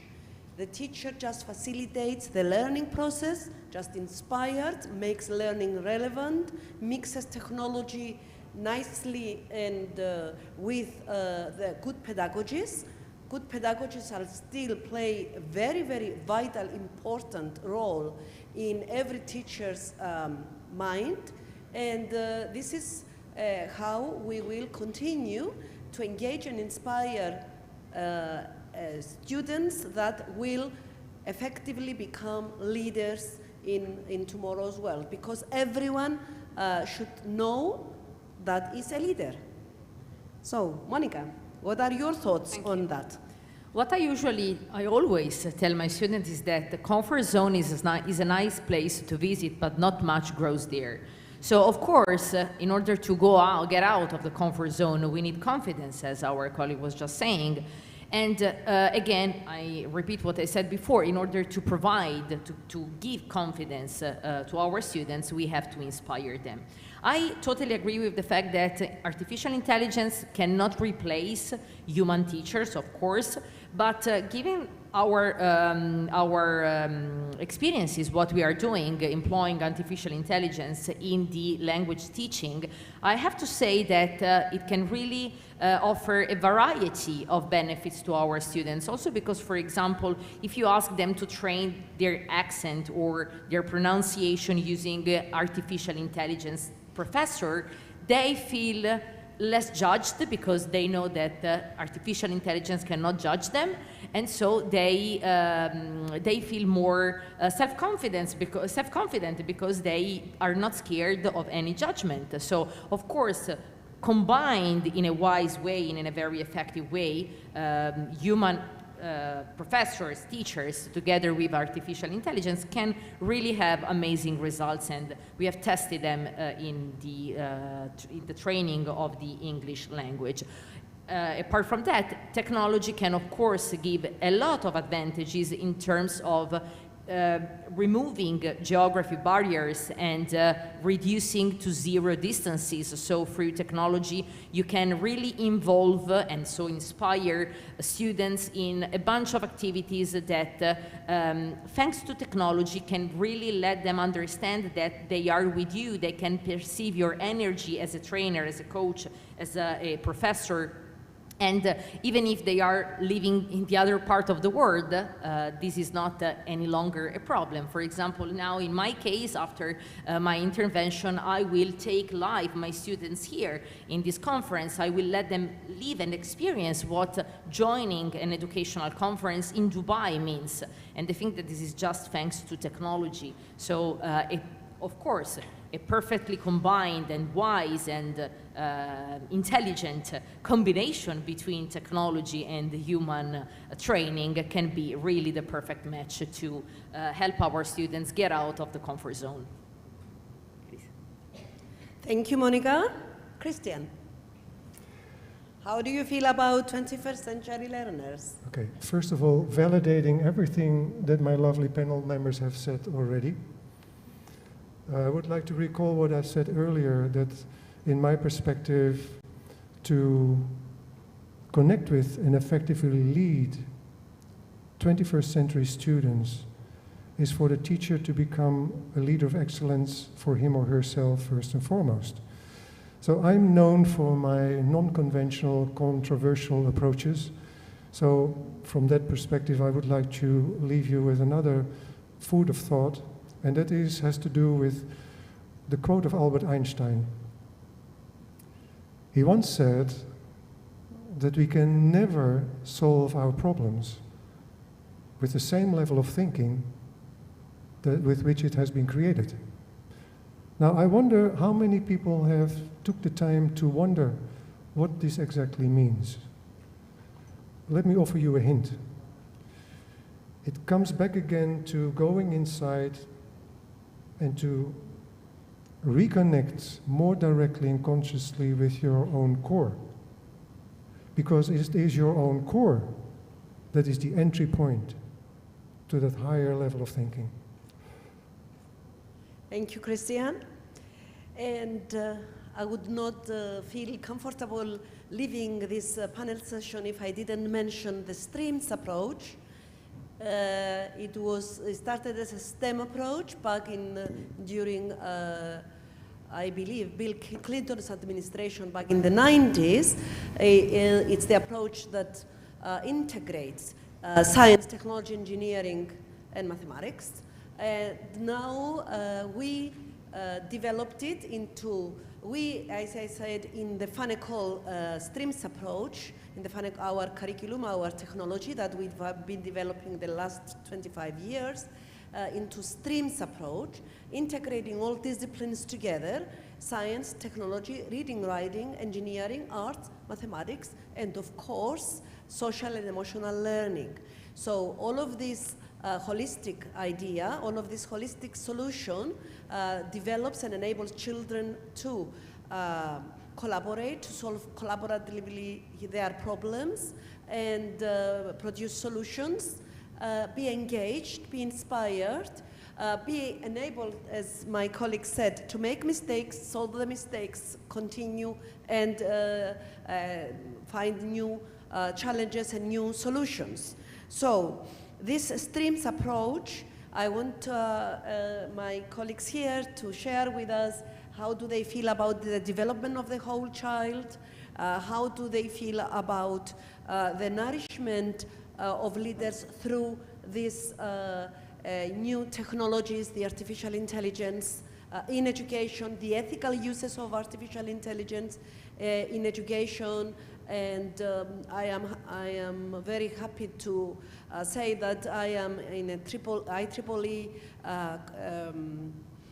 sort of consortium about the ethical uses of AI in education, because it's a big issue right now, as it was back in the 90s, the big data issues. So just very, very briefly, I need your opinions on the streams approach, or even STEM approach, and how do you feel entering and catering for the education for the learners? So in terms of higher education, I'll call it as wholesome learning and a complete learning. Now, let's think about this. You know, if you look at all the terrorists in the world, you know, most of the terrorists in the world, I'm just giving as an example, okay, it's not like a perfect example, but still, the terrorists in the world, we'll see that many chemical engineers are there, many, you know, other types of engineers and, you know, university graduates are there. Why are they there? They don't know about ethics, they don't know about, you know, corporate social responsibility. There is something missing, right? Putting all the theories, putting all the content and knowledge into practice and giving them a lot of information is not what we need. We need them to know about business ethics. They need to know about, you know, artificial intelligence, how to use it and how not to use it. And if we do not tell that, someone else will tell them how to not to use it or how to use it in a wrong way.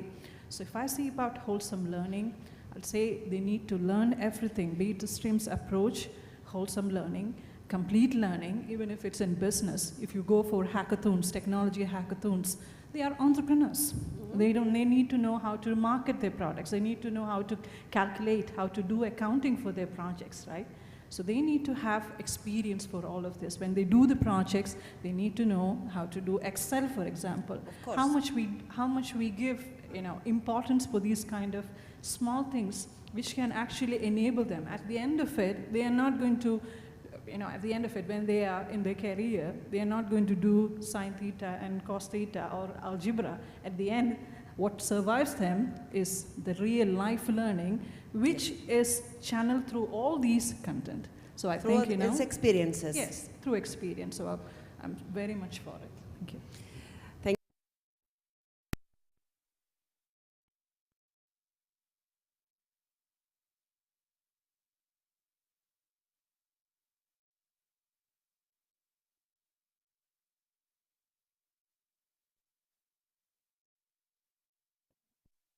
as well, that artificial intelligence is adding an aid, it is adding a fuel to our learning, it is acting as a catalyst. We all are learning, growing, evolving.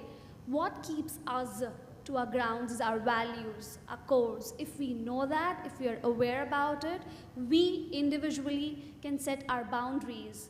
If our students, our children see us as an example that yes, we are setting boundaries and limitations to not to cross it, we all can evolve and thrive using artificial intelligence as an aid. It's person to person, ma'am. Of course, it's an aid, yeah, and a useful one at that. Yes, Thank Monica? You. So, of course, what I always tell my students is that if we always do the same things, we will always get the same results. So to get new results, we have to do something different. And having created a method that is profoundly interactive, immersive, and experiential, I do think that exploring new frontiers, like the metaverse, for example, can really can really be a game changer. So, in my opinion, we should be able to provide our students new solutions, new environments where they can challenge themselves, because as a matter of fact, in the end, what we want them to do is to become, there is a fly, to become leaders. So in order to give them the chance to become leaders, we have to put them in the conditions to overcome their limits, find themselves in new experiences, and give them the chance really to understand that the limitations were just in their head, but not in reality. Thank you. And Christian, your last thoughts? I hope you've noticed that there's a synergy between us panel members. We all approach this important topic from different approaches, and it all is validated and important to see these aspects and blend them. So you could see here there's an emphasis on outer technology and how important it is. And where I'm coming from is basically to include and to connect it with the inner technology of what makes us do the things we do or don't. Thank you. And now we are opening the floor to you. We have some minutes for your questions. Does anybody have any questions or concerns or challenges to share with us? Yes, please.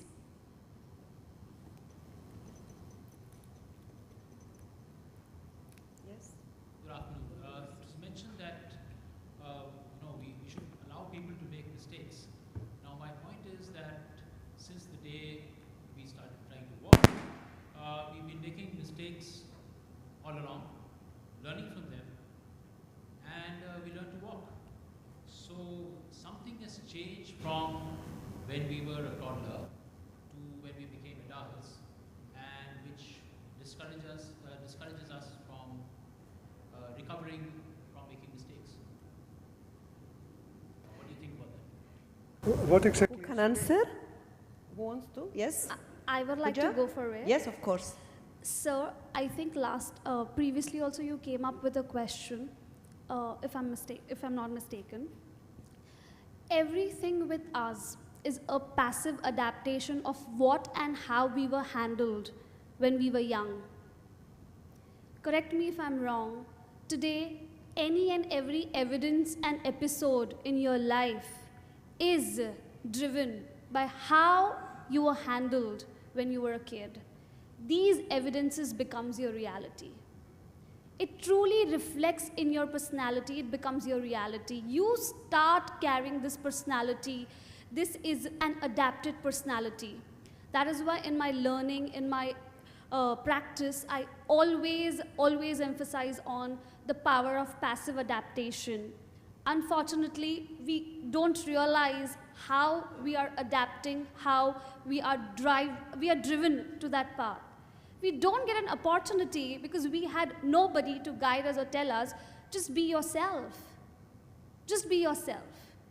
Today, the most difficult thing for most of us in the room is to be your true self, because we fear judgment.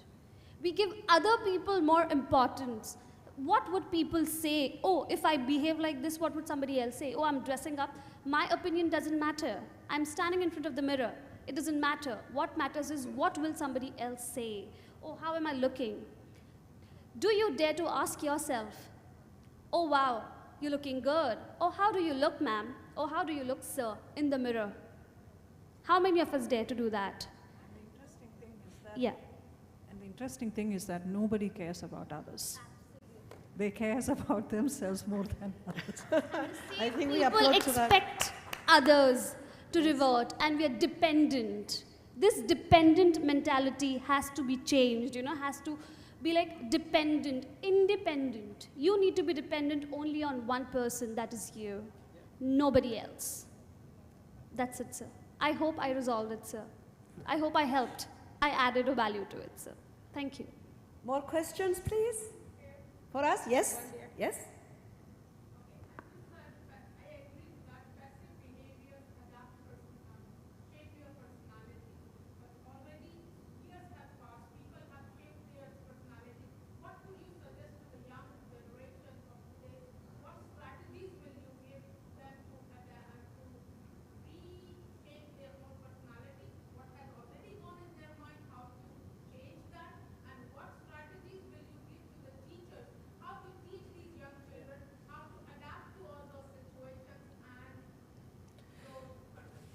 So to paraphrase your concern, ma'am, how to unlearn what they have already learned.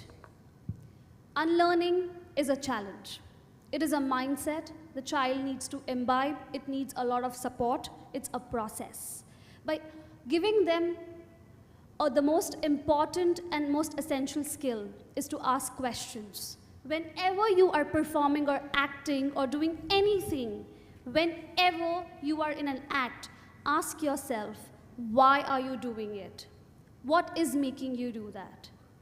What is the outcome of this? Once you have the clarity, once the child, or individually each one of us as well, have the clarity of why we are here, what are we doing here, what is the outcome, you're clear, boom, it's solved, it's resolved. The conflict that gets in there, it's resolved. And coming back to your question, the second part, ma'am, how do teachers, how do coaches aid, right? By just making them comfortable and letting them explore and just letting them be themselves, giving them that ear. How many of us listen to our children? How many of us spend that quality time with them? Even as teachers, even as coaches, we have the opportunity to sit.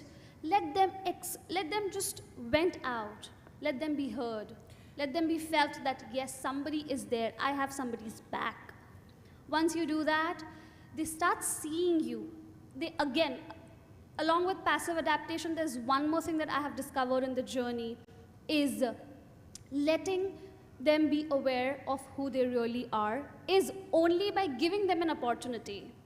You can't guide them, you can't impose things, you can't instruct them. You will demonstrate, they will learn. We all learn. Today, the main medium of learning is YouTube. Please correct me if I'm wrong. Expertise. Experts come up there, they demonstrate, we visualize, we see, and then we start doing things on our own, independently. So let's use that. Let's be the coaches in our young children's and young minds' life by just letting them be and accepting them, by accepting them just the way they are. That is the best we can do for them. Thank you, Baju. Indeed, every day is a learning day. Indeed, teaching teachers who are taught in traditional educational environments and be able to teach the young generation of learners, it's challenging.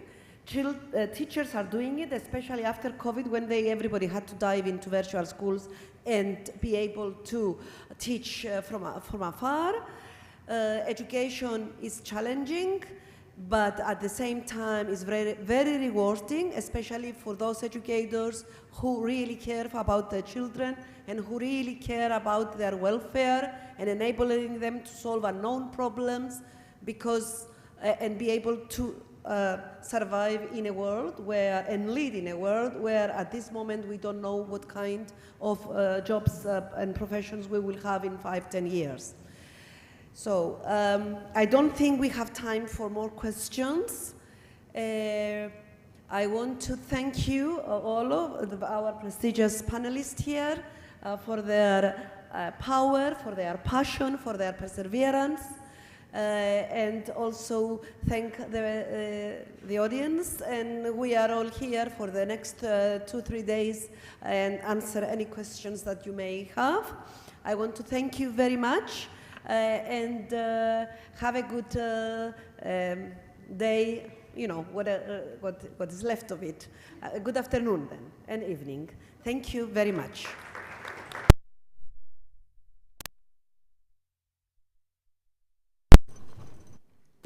Thank you very much. Please put your hands together, everybody, one more time for our fantastic panel. And we're going to move on now, ladies and gentlemen, to our next session, which is a fireside chat session, which is going to be very, very interesting. And this is all about the challenges and the opportunities hidden in the careers in STEM. And so it's increasing STEM success, a near-peer mentoring program in the physical sciences. And to lead this discussion, I'd like to invite up onto the stage, please, Dr. Baralua Safi. Round of applause, please, everybody.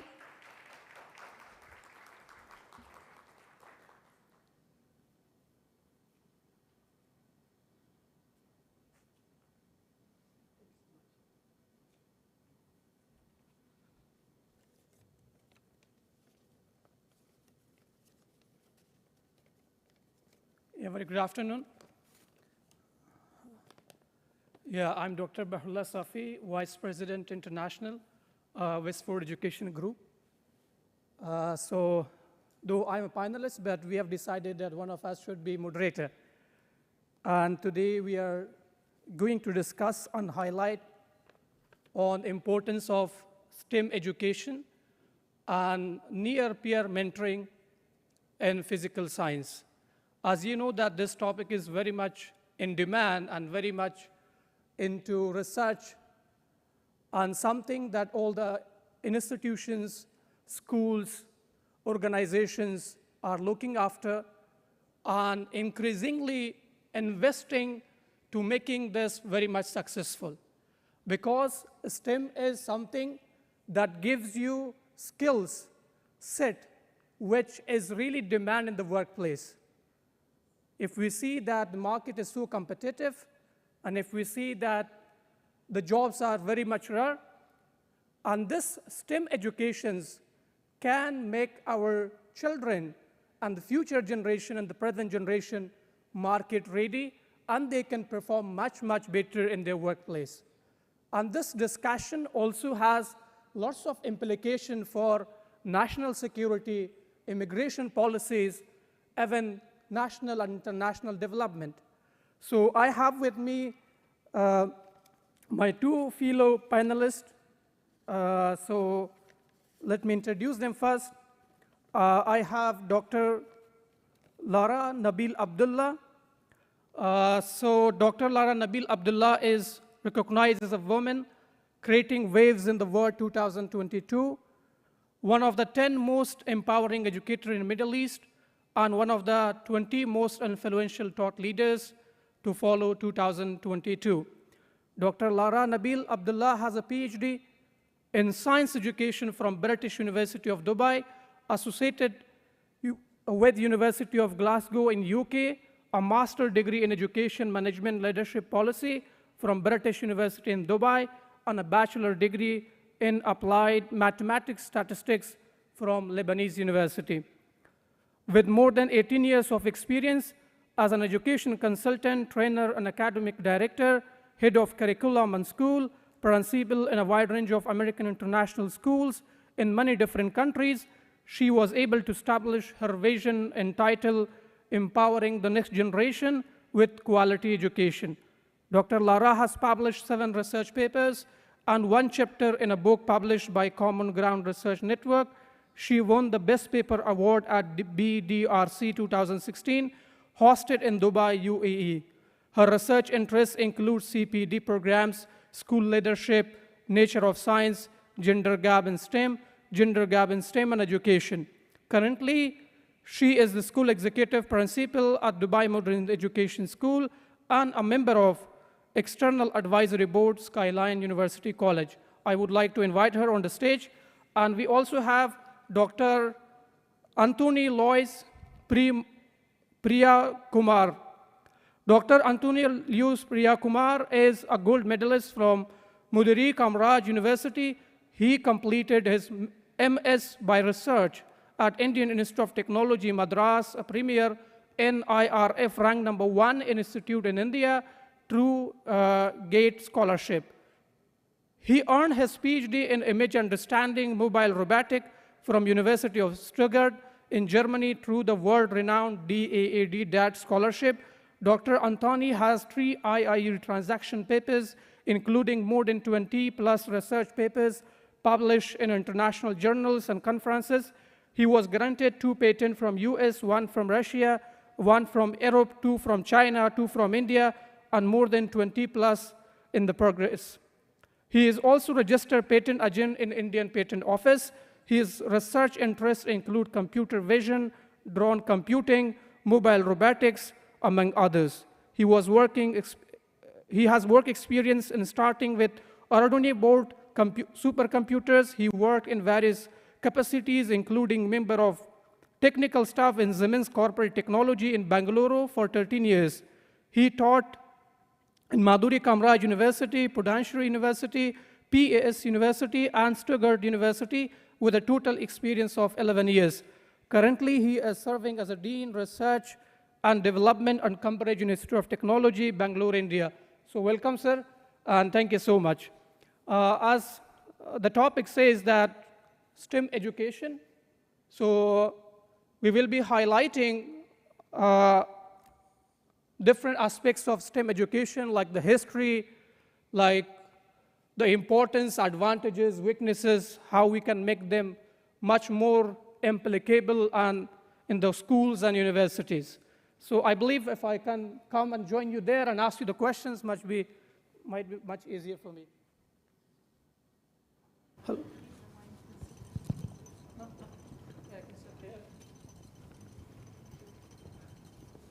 Hello. Yeah, thank you.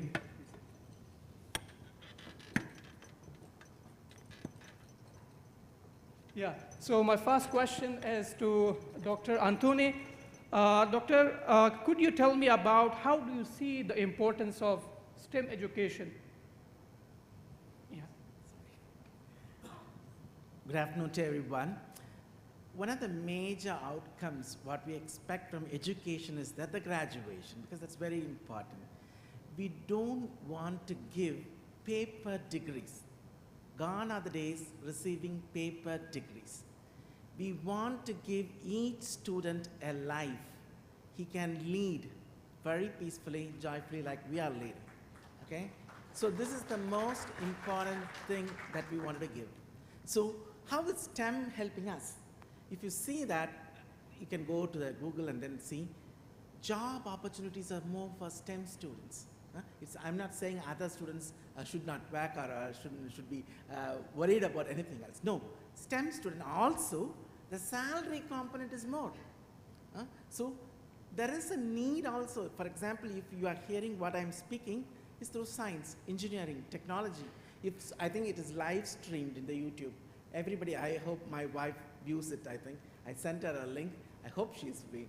Everything is through science, engineering, and technology, okay? So there is a need, like our moderator said, including national security. So many things depend on STEM. If you want your country to be stronger, you have to make your STEM stronger. Yeah, thank you so much. And Dr. Lara, do you want to add something? First of all, I would like to highlight on a lesson that we all learned from, which is the pandemic that hit the whole global universe. Post to the COVID, we have learned a very big lesson that fixed things do not exist. We have to be ready for the ever-changing universe. In a blink of an eye, all our lives changed. And if we were not equipped with all the skills to be problem solvers, critical thinkers, to think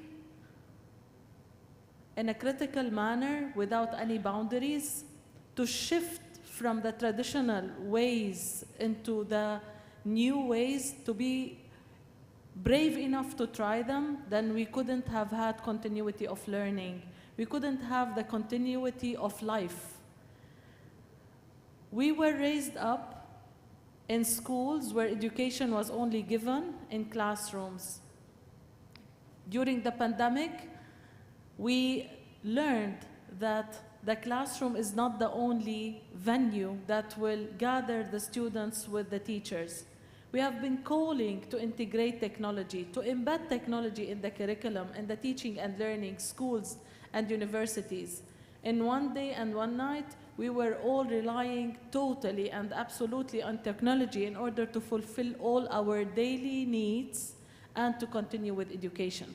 So from that point, and based on what we have experienced, all of us together, I do believe that STEM becomes a reality. It's a must, it's not an option. We all need to develop our skills. We cannot avoid technology. It's the biggest part of our life. We all switched into the e-services, whether be it in education or not. So unless we were equipped with the needed skills, then we would not have continued as human beings on Earth. Yeah, thank you so much. In your answer, you said that critical thinking is very important for students. So could you elaborate more, like what are the pathways or what can be done in order to increase or motivate students towards STEM education that can lead to, students to learn more about critical thinking and other skills which is evolve of STEM? I do believe that STEM is not about the standards, and it's not about the set of learning targets that we want to set for the students. It's about the experience that you create for them. I would like to highlight on a practice and on a certain experience lived in the US, establishing the T-STEM schools in Texas. It was a project that was initiated a couple of years ago, and it started as a pilot, where those schools were established for students who have shown the interest in sciences and math. All their study was focused on sciences and maths. And this yielded a lot of fruitful results. For us to be able to have a real STEM education, it's a must that we create the suitable venues like robotics labs, like Lego labs, like 3D printer labs. We have to book a specific time in the timetable of the school in order to allow students to have the experience. They cannot learn it through a book or from a lecture. They have to live it, they have to do it, they have to experience it. So we need the equipments, we need the approach. And I do believe that at my school we have been leading the project-based learning as being the approach for STEM. And our students, they model. This is how we know that they are learning. They create things, they demonstrate it through modeling, through creating new kind of shapes and projects that demonstrate whether they knew the STEM standards or not. Yeah, thank you so much. You want to add something, sir? Yes. I teach in one engineering college in Bangalore. It's called Cambridge Institute of Technology. But next to us, there is a school. One of the principal asked, I normally teach AI and ML, artificial intelligence and machine learning. So normally we introduce a course called as drone computing. So what we did was, why not we go and talk to the children? They are only up to 15 years old. So I went there with the drones because it was difficult to explain aerodynamics and everything to kids. But I said that, okay, let me try it out, what happens? Like Dr. Lara said, there is potential. You know, 5th day, every student start flying it very stably. One other thing in drone, what we ask is hovering, meaning at one point it should fly continuously. It should not move, waver, all these things. It should fly. All the students did it. That was amazing.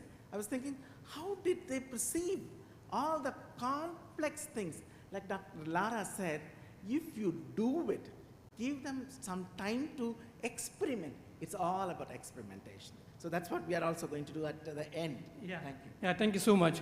Like personally, it's my experience that most of the students, like they might be good at, in science. Like I was very good at science, but not because I like it, because I was afraid of science teacher in the school or in the university. So, but ultimately I have done my PhD in management. But when you see my transcript, I have very good marks in science. So what are the ways that you can keep students, making STEM a fun for them? Like they should find it not something boring, they should find it something very interesting. Dr. Anthony. Should I do the experiment now or later? You can elaborate now, but later on you can do the experiment. Exactly. So I will now elaborate. So this is, whenever I come for any place, I have one single point agenda. The single point agenda what I have today is that I want to make them, the students, not to feel, especially mathematics, sciences of formulas, abstract theories, how do I memorize? No, that is a fun, like Dr. Abdullah said. We want to make it like a fun activity, especially for the students. That's what I'm going to do, an experiment which I learned from one Japanese professor. I will do it at the end, but for the time being, the point is, if we as teachers sit together, there are a lot of things, B to B, C to C, I want to put it T to T, teachers to teachers. Let us help each other, that's one other thing. Pia, nia, pia. We are all putting all these things. Let us work together as teachers. Whatever you learn, please share it with us. Whatever I have learned, you take it. Let's work together, create a system so that teachers to teacher, there is a good connection, and at the end, our students are benefited, like I benefited from Professor Tatashi Tokida. I may be mispronouncing his word. I apologize for that, to that professor especially. Very brilliant person. I will do the experiment. You will also enjoy, I suppose. Yes, thank you so much. Dr. Lara, you want to add something on this? I do believe that the attraction of students to the STEM career and STEM sciences as an education starts from trying to do a diagnostic assessment in order to see whether they are lenient towards that or not. Discovering the talents from the youth rather than waiting until we reach the high school in order to check whether they would like to major in it or not. Something that I would like to mention here when it comes to the success in STEM is trying to allow students to do mistakes for themselves and to acknowledge that they are more advanced than us when it comes to technology. At the lunchtime, I had a chat with one of the people participating in the conference, and he was telling me about the app that they developed at his company. And he told me it is limited for this audience only. And I told him, I don't believe that. Our students are high-tech, and they are very smart if they become interested in what we offer. We cannot feed them something they do not like. If they like it, they will digest it and they will swallow it, and they might bring the best out of it. So I do believe that building on the interest that they have, the skills that they have, will definitely make them engaged. And what my other colleagues said in the previous panel, which is accepting the mistakes and considering the mistakes a way to learn. So it's the opportunity to grow. This will definitely attract students to the STEM and will make them go for the labs enthusiastic, like they go for the PE classes and for the gym at the school. Very true, yes. Because if you see nowadays, lots of schools, they started offering lots of programs, in this field, because they are finding it very interesting, and the parents also show interest that their students should, should be enrolled in these programs. So before going to the second part of our discussion, that is near-peer mentoring in physical science, I would ask Dr. Lara again that what are the challenges in STEM? Like, what are the challenges that we face as educators or school teachers or institutions? The first challenge, I believe, is the lack of proper resources, especially when it comes to the community. Students are experimenting things in school, but when it comes to their own communities, they might not be privileged to have the resources needed in order to do that. The second challenge, I believe, is the mindset of our community. When you talk about STEM, people are more lenient towards looking at one discipline, and for us really to have STEM or STREAM, like my fellows said, it has to give equal kind of attention for all the different disciplines. And the last thing is the capabilities of the human resources, because those are all new, those are all coming up now, and we need to have the required qualified people. That's why mentorship is very important for us to overcome the challenges of really implementing a high-quality STEM education. Yeah, exactly, rightly said, because mindset is so important. Still, if you see the developing countries, still there are families and parents that they are choosing the field of their studies for their children, and it's very difficult to convince them that your child is not made for this, your child is made for this. So personally, in my family also, I have this. Yeah. So Dr. Anthony, would you like to highlight more challenges of STEM? First of all, I would like to take one point from Dr. Lara. She said, the infrastructure is very key for STEM. You can't do anything in the mid-air. For example, just to give you an example, I told you our school children to play, but then the school didn't have drones. So we gave the drones to the children and said, okay, play with that, okay, and return it back. So on the first day, they were not able to play. They were not able to move it up. All these problems, as I said, let us accept mistakes will happen. Only through mistakes we will learn. So that is one of the challenges. As teachers, we should be able to understand what mistake they are doing and not laughing at it, trying to help the children. You need not to give them the solution, but rather give them pointers so that they will think and get a solution. So this is one thing we should do, not that we provide them a solution and then ask them to copy that solution. That may not be the good approach. Rather, give them pointers.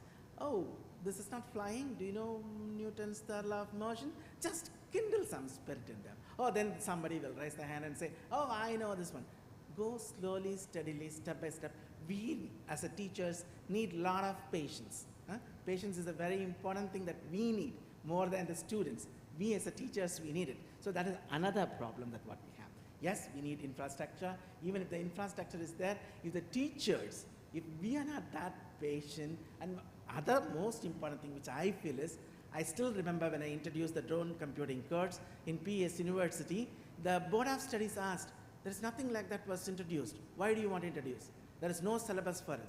There is no book written on it. So many questions the board of, but of course they are following norms. I'm not against it. But I told them, if somewhere we have to start, let's start with mistakes. Nothing wrong in that. Everyone makes mistakes. But at some point of time, we should mature. Okay? So the question is, yes, in STEM, when new things come, yes, there are a lot of challenges in syllabus, in putting the question paper, getting the infrastructure, making the teachers to learn first. Another big problem. This is what we tell, we want to democratize technology, a STEM process. It's not only developing countries having it, every country should have it. In fact, I told you one of the experiment which I'm going to do it at the end, the professor, Japanese professor, went to Africa and taught the children. That's what now I am going to do to you. I hope many of you may enjoy, I suppose. So this is what exactly what as educators we want to do. This is not only for developing countries or developed countries, we want every child in this world to enjoy STEM. That is our key thing. One thing that I would like to add here, which builds on what the introductory panel started with today, which is the partnership with the community. We have reached a level with the middle school students where we felt they are disconnected. They are doing models, creating robotics, coming up with solutions for arising problems, but they felt that, okay, I'm doing this in school, but apart from that, I'm not seeing any use for that. And we have tried something which made a huge difference in the program of STEM, which is establishing partnerships with governmental as well as external organizations, where our students were allowed to go and to live the experience on ground of what does it look like when we talk about STEM careers. What do they do? When I say that, no, you should not only focus on the maths, but rather than the integration, students were asking, what is the job title that I will have?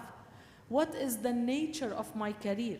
Will I be fit for that job? Will I succeed and make a career life from it or not? So the exposure of students outside makes a huge difference. And that's where we need the support of the governance, and we need the support of companies in order to open their doors and to allow students to live that experience, which will definitely create an authentic experience for them. Yeah, thank you, Dr. Lara. You said that government support is so important, no doubt in this.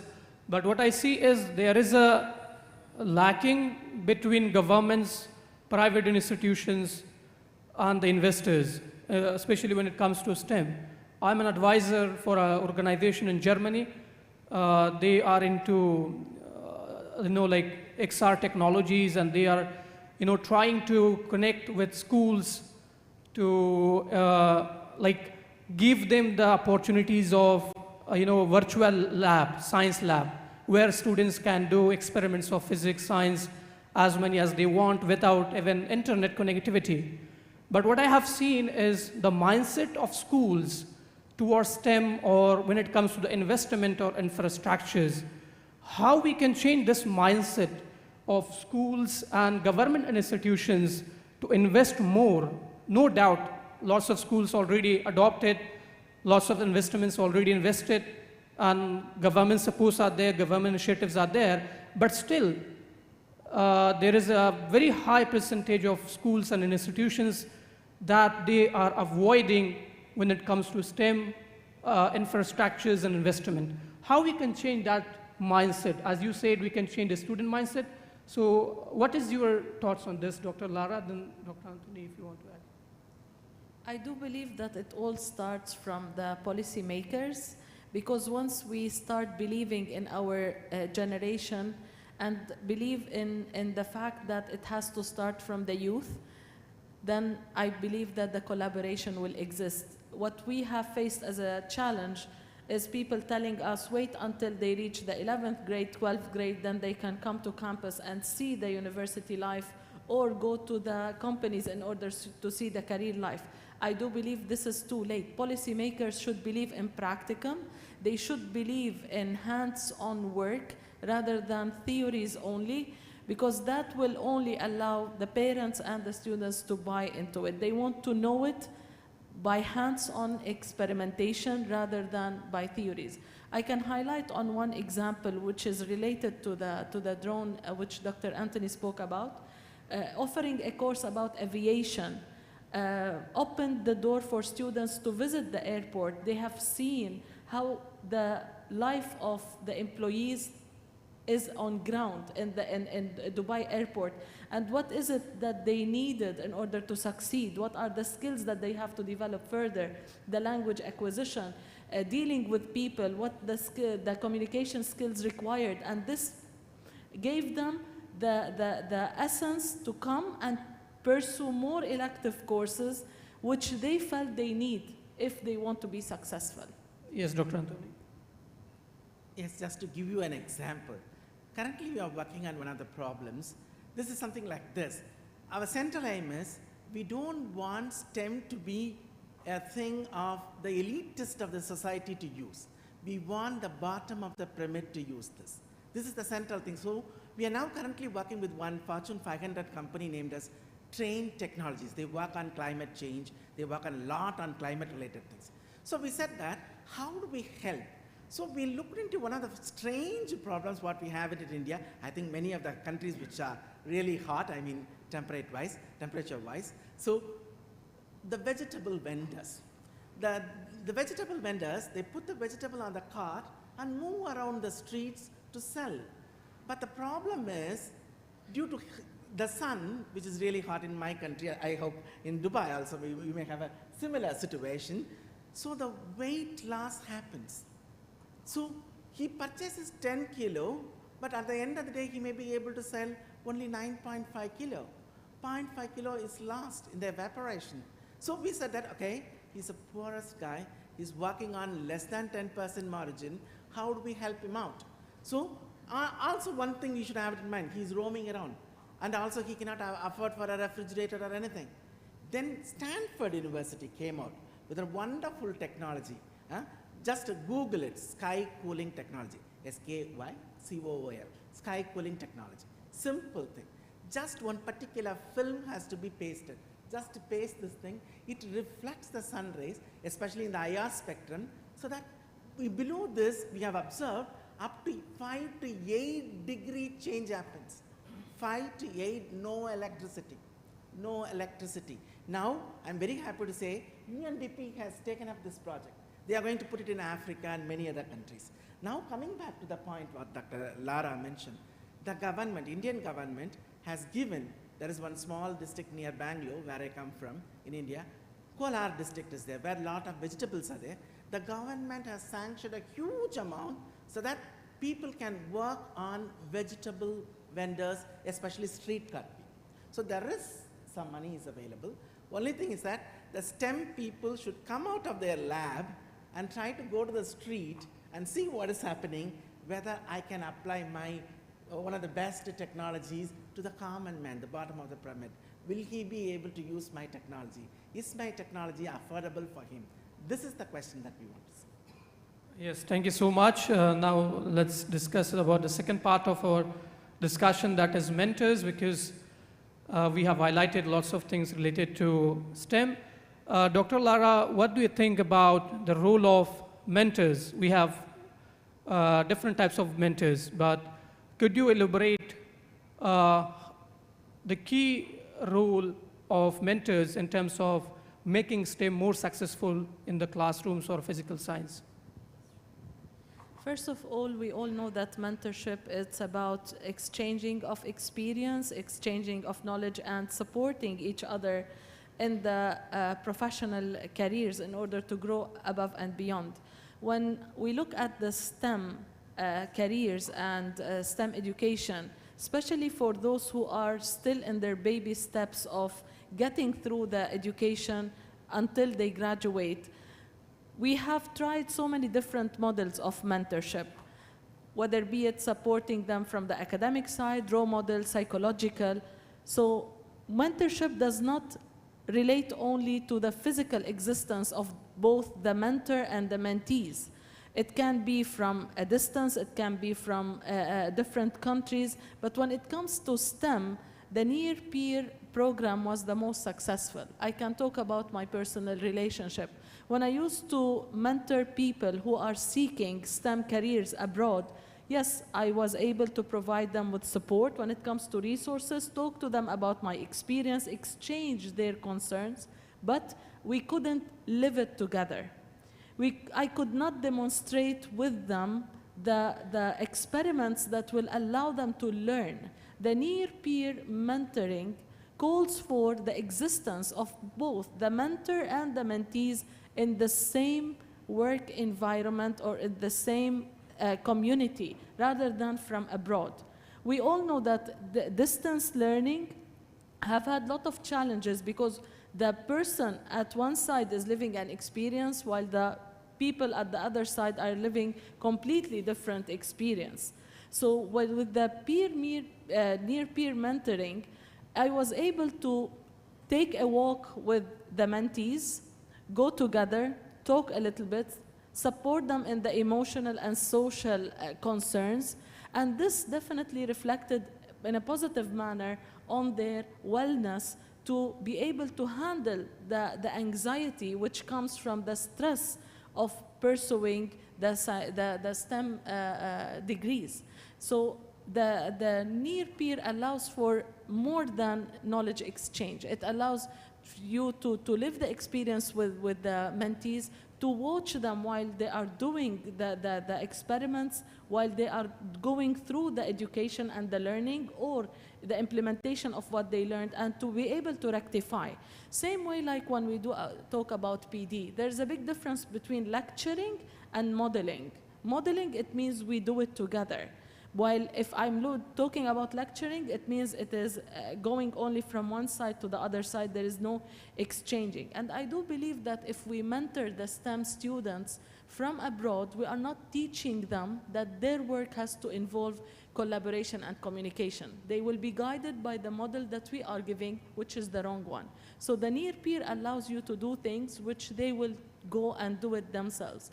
I have seen a lot of change in not only the academic side, but also in the personality and in the approach of dealing with the problems arising from the challenge of the heavy material taken from the STEM. Yes, that's very true, because what I believe is that a near-peer mentoring relationship is very important, because this is the only mentorship type which builds friendly relationship. And I'm very sure that when there is a friendly relationship, the outcome and the learning will be very good. So Dr. Anthony, what do you think about this? How we can make this collaboration much more effective in order to improve the success of STEM? As Dr. Lara mentioned, mentoring is a very key thing. And that too, near peer or peer who is near, that's very important, because one common thing between science, technology, engineering, even in mathematics, is experimentation. Unless you do a lot of experiments, you will not gain any knowledge. The experimentation is a key thing. In the experimentation, one of the most important things is observing it. Probably the kid missed it. Maybe the person who is nearby only can check it. Yes, there's nothing wrong in learning from, as I learned this new experiment from Professor Tatashi, Tokaida. A lot of things can be learned from many people, but then one who is near to me is the one who is going to help me to find Tatashi Tokaida doesn't know me, but Dr. Safi and Dr. Lara, who are now sitting, know what's the problem that I have, and they can assist me. This is very, very key in STEM. If you are near, you can observe what the other person is doing, where the other person is missing, what is that you can help him out so that he will be successful. I think that person said success has to be shared. That is very, very key in STEM, and that is possible through mentoring. Yes, thank you so much. But there is no doubt, as a near peer mentor, there might be a challenges you face. And I would like to ask Dr. Lara that what are the challenges as a peer mentor one may face when mentoring, students?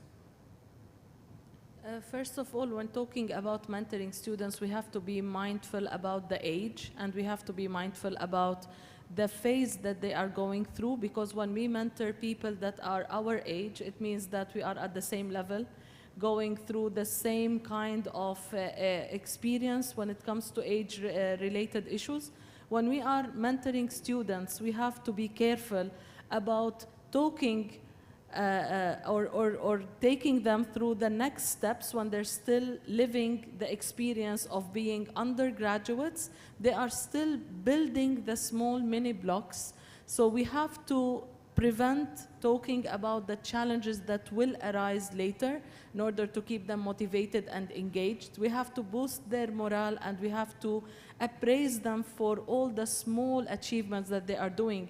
And here I can talk about having more than one definition of excellence. Those students, they want to be appraised for any good thing that they have done or developed or acquired, rather than only look at the end product with them.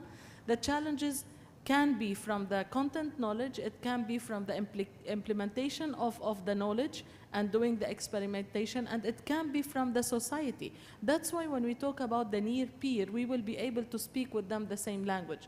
For example, if I am mentoring someone who is in a country which is very cold, with a different climate than my country, that student will be talking about the weather that I am not living, so I will not be able to understand this particular challenge. Dr. Tanya, you agree? And so many other things, such as the expenses of life, the availability of resources, the transportation. So when we mentor people that are close to us, we tend to speak the same language. But with other undergraduate students, we have to be mindful about what they are going through and to try to think about ourselves when we were in their shoes. One of the things that I was asked about 9 years ago, I was speaking in University of East London about the gender gap in STEM, and the fact that 19% only of female in the Middle East are attracted to STEM careers. And one of the audience asked me, how were you able to make it? And this question made me feel puzzled, because I was advocating feminism and the support, and I was talking about the challenges in the Middle East, where I was originally raised. And then I was bombarded with this question, which contradicts at so many different levels what the research papers that I presented myself. So talking about the challenge of bringing up the issues related to the STEM career, also from the gender perspective, you have a lot to say. And this is something that we have to be mindful about when we talk to the undergraduate students, specifically when we're encouraging females to take that path. Yeah, thank you so much. I think we have just 10 minutes, 5 minutes we will take for the experiment, and another 5 minutes for questions. And I'm very sure that this topic is very interesting for everybody. So we have to follow the time. Yeah, no problem. So can we take some questions or? Yes, please. Yes, please. Should I help you? Yeah, sure. Hi, panelists. Thank you for a very good discussion. I appreciated you bringing up genuine challenges of authentic learning, especially when we're trying to design projects. I heard themes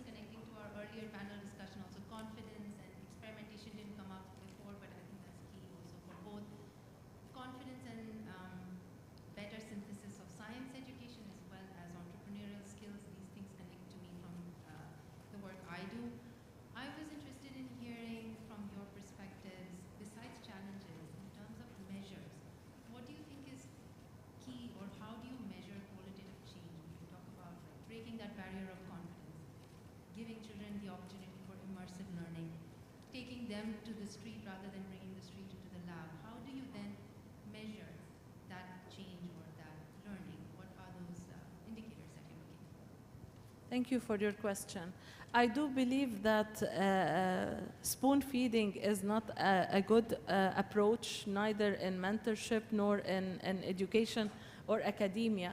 The approach that worked the best based on the tools that we have used pre and post to interventions that we have done is to give them thoughts that they can walk away with.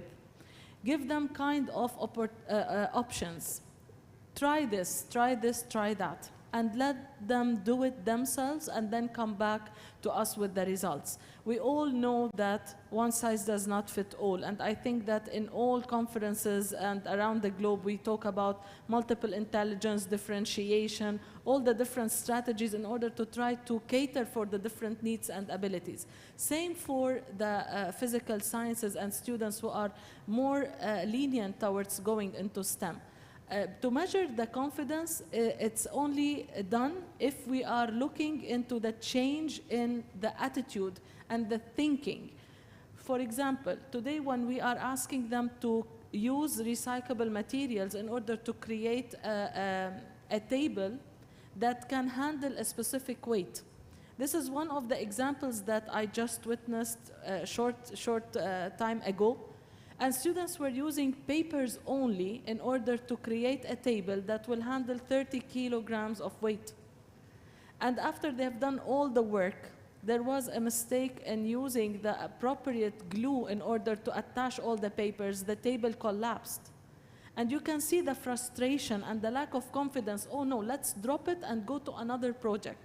And right there you can see that the level of confidence is not that high. But we have had one person from that team who told them, why can't we use this? Right there you can see the change in the thinking, and you can say that their confidence is at a higher level.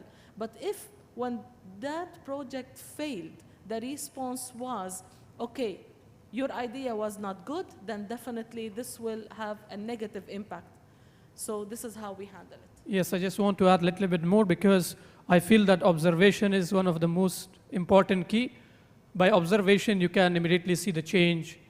Personally, like when kids are going to the schools first in the first class, when they come back home, you see changes after a few days or after a few months. So observation might be one of the scale that you can measure the change in kids. Thank you. Any other question, or we can start with the... Yeah, we can take one more question. We have 2 minutes, then another 5 minutes we can do the experiment. Yes, please. Yeah, could you speak louder, please? Thank you for the points that you made. I think this is a very important discussion. I'm actually a third-year medical student, and I did participate in STEM earlier on in my education. I thought it was a very valuable experience. So I was wondering, in your opinion, what do you think it is about STEM that promotes higher rates of job opportunities for students that participate? Because I know there's like different factors like critical thinking, discipline that they build, skills, and resume building. So what do you think is the main factor? Yeah, you want to ask? No, job. Yeah. The thing is, critical thinking is required for all fields. It's not only for STEM we need critical thinking. Critical thinking is required for all the fields, but all the more it is required for STEM. That is what we are saying, and that's what she was underlying. Another thing is, as Dr. Safi emphasized, there is a lot of job opportunity. This is what we want, especially the developing countries and underdeveloped country students, to pick it up so that they will be employable at the end of the day. So let's work on it. I think as a teachers, let's start thinking critically. That's very important for us. Then we can make our students also to think in the critical fashion. You want to add something? Yes, thank you so much. I think now it's time. Are you ready, sir? Oh, let's quickly do it. So this I told you, this I learned it from the Japanese professor, Tatashi Tokaido. Anyway, I am mispronouncing his word. I apologize for that. So this is a simple thing. I hope many of you know about Mobius strip. Anyone who knows Mobius strip? Oh, there is one hand up, 2 hands up. But anyway, it's not that tough. that what you do is, you take a paper, because I don't have the thing to put it, glue to put it, so I did it. So put it together, so this will be something like this. Very easy, right? You put the paper round, so it comes like this. So what you do is, if you cut the paper in the middle, okay, then I think somebody should bring all these things. Yeah, I can help you. So what you do is, you start cutting the paper in the middle. Start cutting the paper in the middle. What do you think at the end, I'm now going to do, what do you think at the end will happen? Do you think that two things will fall apart? How many of you think that two things will fall apart? Oh, one hand is saying. Okay, so I think two things fall apart. Yes, but if you do more, you put all these things together. Sorry.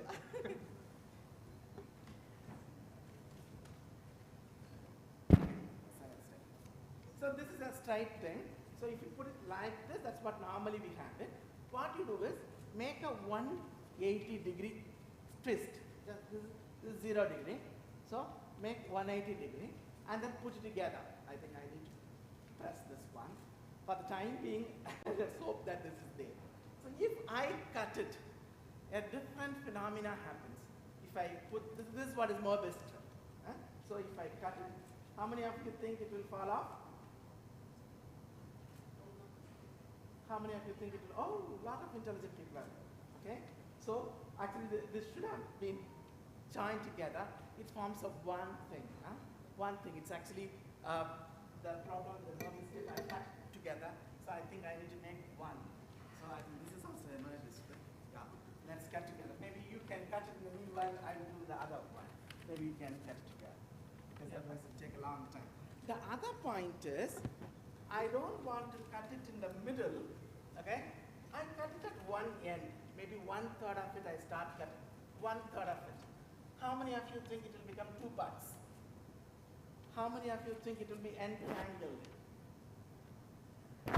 Entangled? Okay? So let's see. Where's my? So this I cut it into the thing. Finally I cut it. So let's see what happens. See what has happened? Huh? Wow. It's entangled. Okay?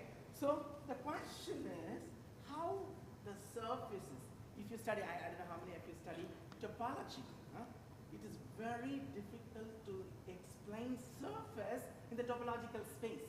But the Japanese professor has done it in a simple way like this. The question he asked was very interesting. Suppose we twisted, I think this was twisted too many times. I don't know how many times I twisted it. Let's say first time I twisted one to create the morbid strip. Suppose I twist one more. Suppose I twist one more. What will happen at the end? So this is what the question is. I think this is twisted 2 times or something like that.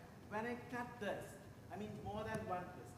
When I cut this more than one twist, you see, really a complicated structure comes out of this.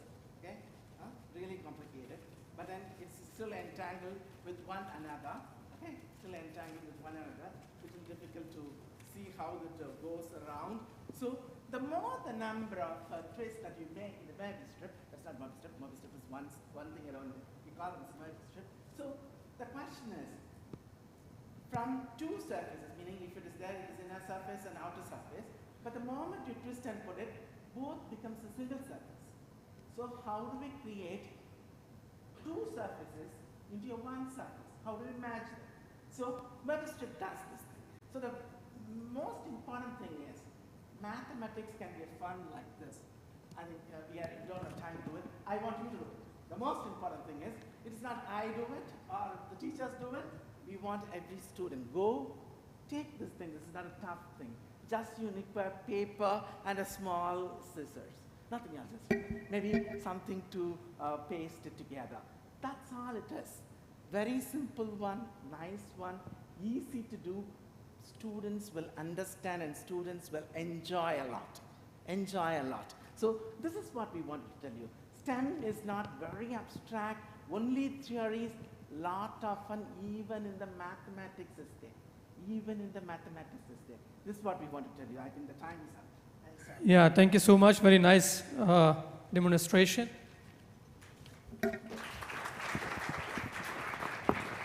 I think time is up. Thank you so much for listening to us. Thank you so much. That was absolutely brilliant. A round of applause, please, everybody, for our panel. Just before we move on to the next discussion, ladies and gentlemen, if I could just remind you about social media.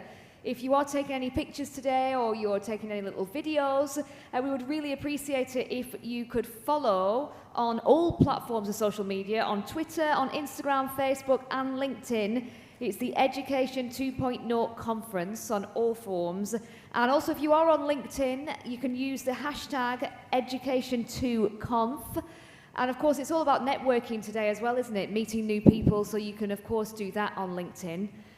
But it's time now to move on to our next fireside chat this afternoon, which is going to touch on the significance of taking a closer look at the social cognition and motivation of young students with autism spectrum disorders, since this is going to help educators understand how they may provide better social and academic support for those with it. So I'd like to invite to the stage, first of all, the moderator for this discussion. Could you please put your hands together, everybody, for Diego Nunez Fernandez Shaw, I hope I pronounced that correctly, head teacher and partner at Limitless Minds International College. So this discussion is Thinking Differently, Social Cognition and Social Motivation of Students with Autism Spectrum Disorders. So a round of applause, please, everyone.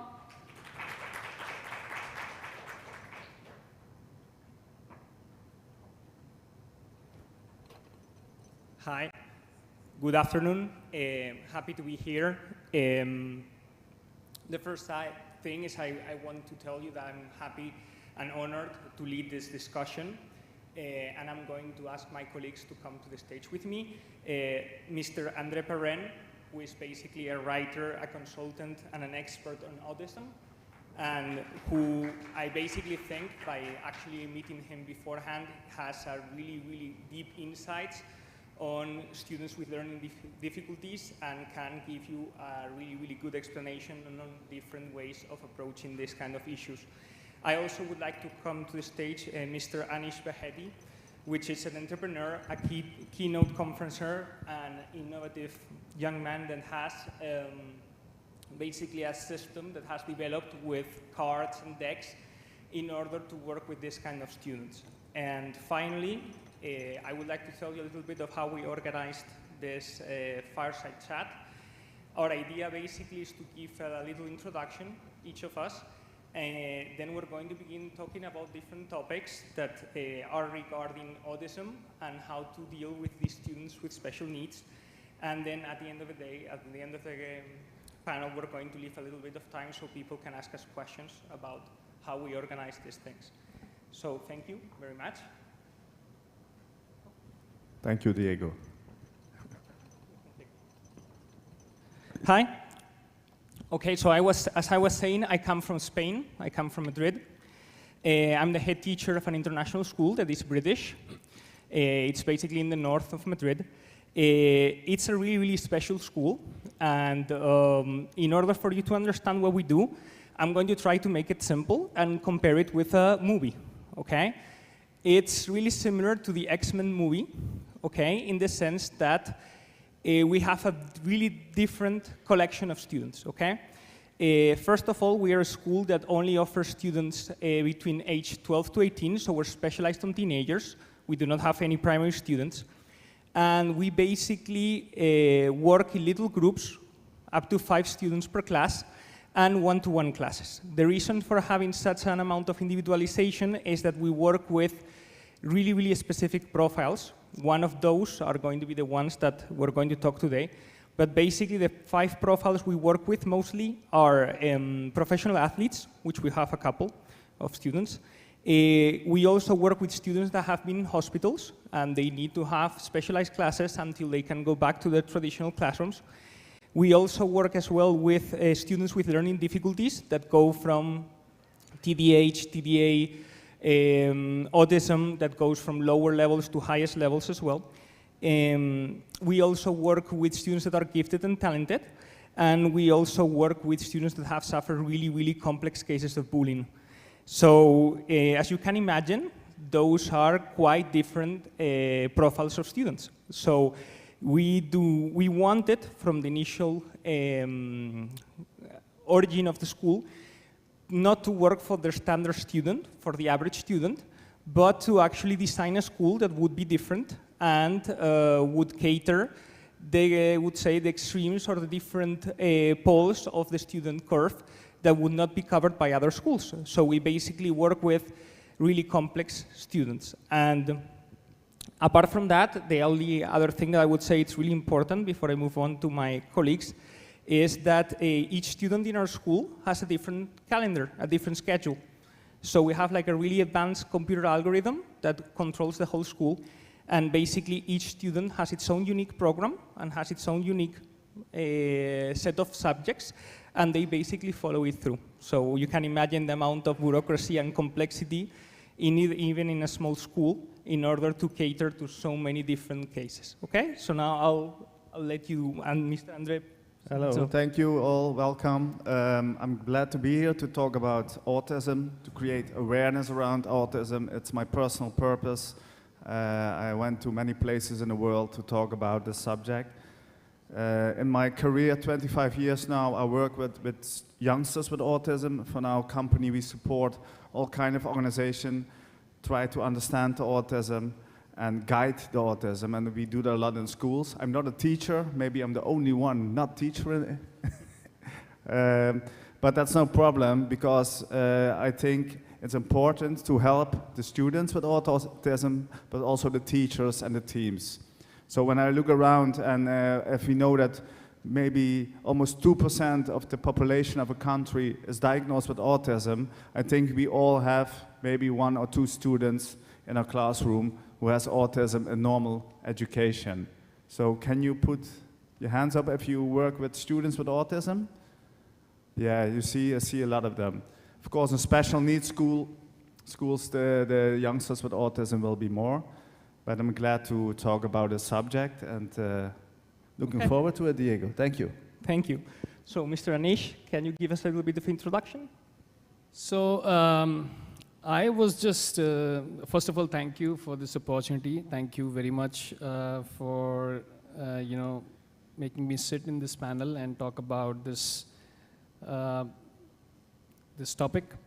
So I was reading this, an autistic person wrote this, and he said that we are freshwater fish in salt water. Put us in fresh water and we function just fine.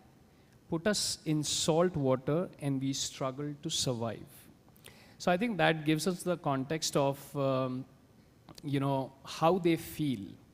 I personally think that it's instead of treating it as a disorder, if we treat it as a differentiation or maybe a neurodiversity, like just treating them as a different sort of a personality who have a different learning mechanism. If we do that, chances are we won't be treating it as a disorder, we would be treating it as a different way of making them learn.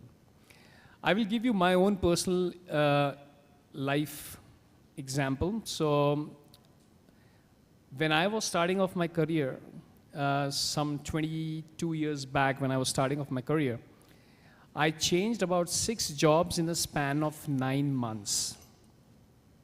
And at that point of time, I was feeling, a bit weird, what's happening with me, why I'm not able to stick into one specific job. But today, I feel that when I sit and connect the dots, I feel extremely proud about it, because I was able to make faster, quicker, strong decision. I was testing waters. So in a way, I was also very different. And I feel completely comfortable in my skin today, because I think that has shaped my journey. So my opening, this would be, instead of treating it as a disorder, just treat it as a differentiation. So, yeah. Okay, thank you, Mr. Anish. Let's get to the matter in hand. I would like to start the discussion talking about what I believe in my school as an example. I'm going to give you like real data.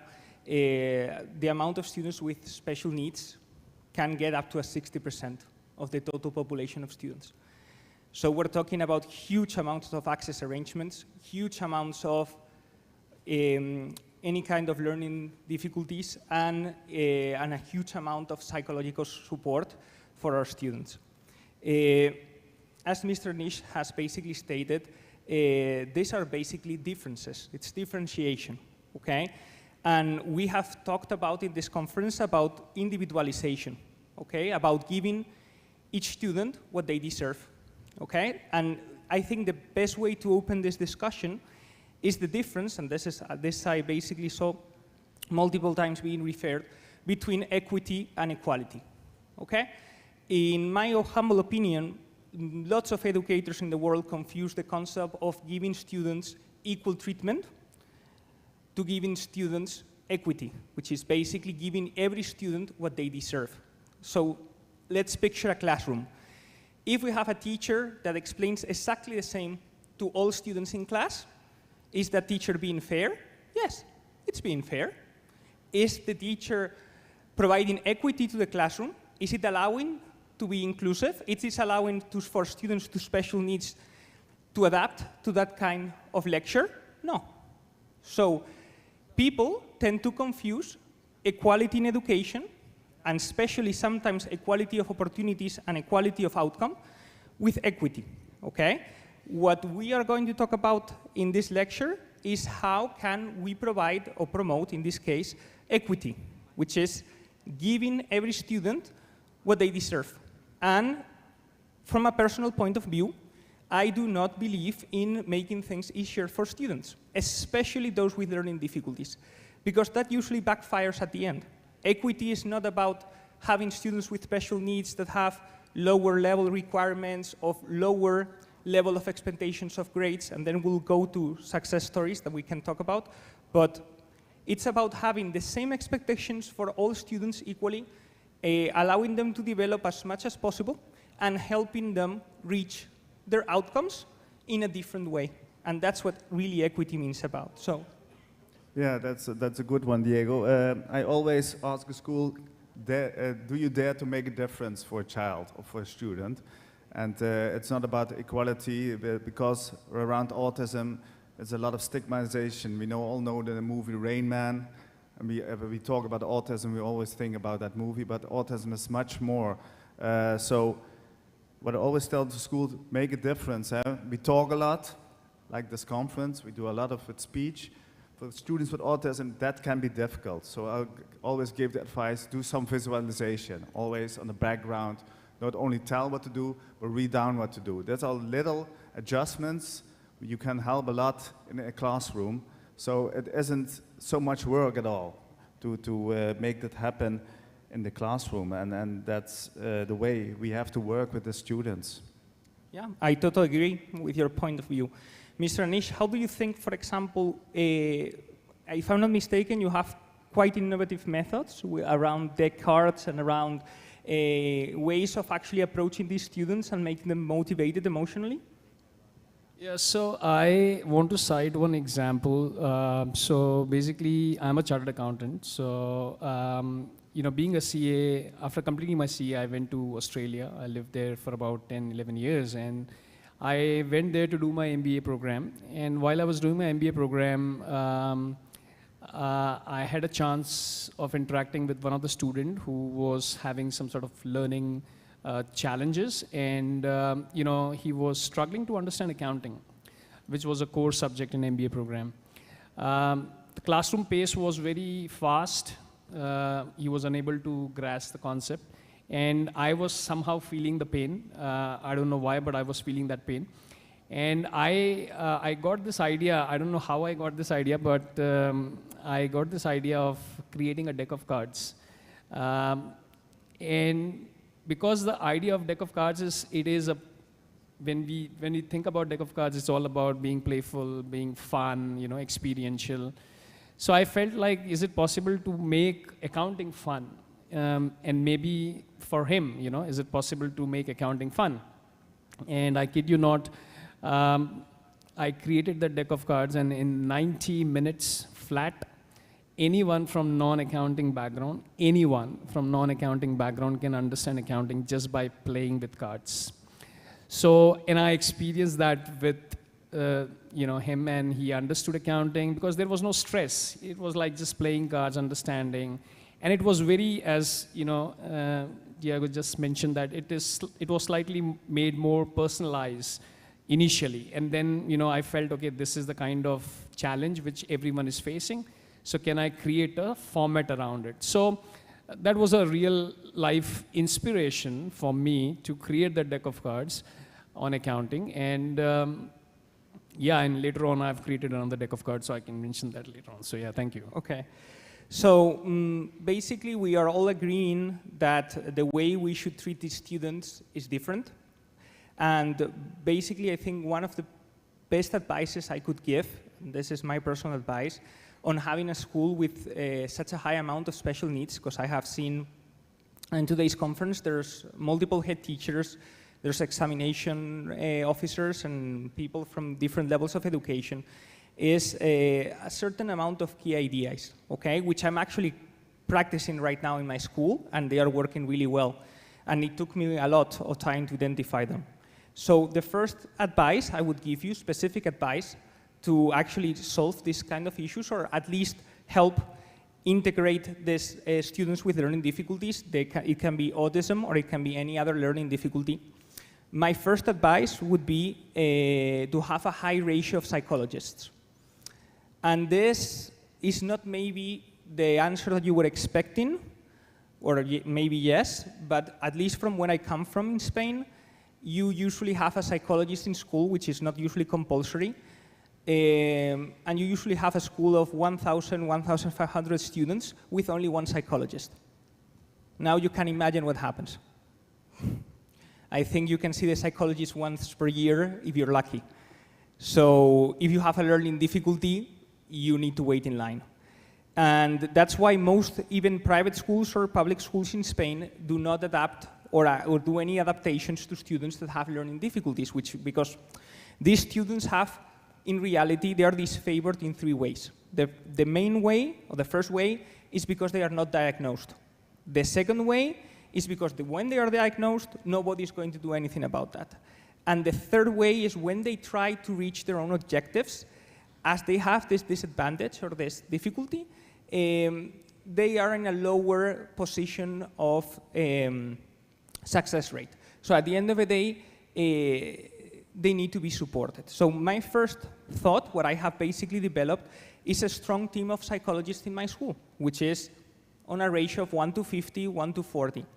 You cannot imagine how many difficulties, fights, issues between teachers, issues between students have been solved by having a strong team of psychologists that are working full-time and giving their advice whenever there's meetings of the management team or the board. It basically helps a lot. So I do recommend, as a first piece of advice, to bring psychologists in and to let them have full opinion over educational matters. And as an example, in my reports every 3 months or every month, apart from having a science grade or a math grade or a language grade, there's also a comment box for the psychologists to talk about how are the students emotionally progressing. And I have been astonished to see that parents sometimes do not even look at the grades, which means they come to my meetings and they do not even know what the grades from their kids are, but they do know how they are basically doing emotionally. So that would be my first piece of advice. My second piece of advice is having individualized educational programs for each student that has learning difficulties. That means that if you have a student with autism, having him in the class expecting things to be solved on their own is not going to work. So you need to have a plan for the short, mid-term, and long-term. And my advice as well is to allow psychologists or to allow people that have training on special needs to conduct a first interview on the student when it accesses school. Why? Because most parents are not clear about the information in respect to the students, or they are not well enough trained in order to give you that information. So having a second opinion is always useful. And the last thing that I would basically tell you to incorporate, or as a piece of advice, is to work really closely with psychologists and psychiatrists and people, like, for example, in this case, Andre, which basically is doing consultancy and helping with Mr. Nish as well, helping from the outside to schools, because there's no communication. And one of the things that have done, or were successful in my school from the start, is we created a really close relationship with the most important psychiatrists and psychological groups from Madrid. So there's a constant feedback going in and out between the school and the progress the students are doing in special needs. And that has changed a lot. So in this case, for example, Andre, I would like to know, as you were a consultant, what are your 3 top things you think whenever you give advice to schools, they do not do well, and therefore it doesn't work at the end? What I notice, we do training, like, okay, let's send someone to a training about autism, but I studied autism for a very long time. I worked over 25 years with youngsters with autism. It's really difficult to think like that autistic thinking. So what I really miss is schools go with it. They do a training, but there's no follow-up, no coaching on the job, with colleagues talk about it and talk about situations and learn from each other. So the main thing is to really understand the autism and create awareness. You have to have a long-term view, not just short things like, okay, we have a speaker, he comes talk about autism, he goes home, and we know how to work with autism. No, that's not the way. It's a long way, and you have I think the main problem, like in the Netherlands at this moment, is to find good teachers who have passion to work with these children, because you have some extra passion. You need some extra things like patience, be clear. So I don't know how it's in your country or by other people, but I think the main problem this moment is to find good people who want to work with these students. I think we have to invest in that, because if I look in the Netherlands, I did some research. We have, I think, 8,000 children have no education today, young children, and the main group is children with autism. They did research for adults with autism, and it really struck me, like 75% of adults with autism have no job. So we have a job to do. We need inclusion.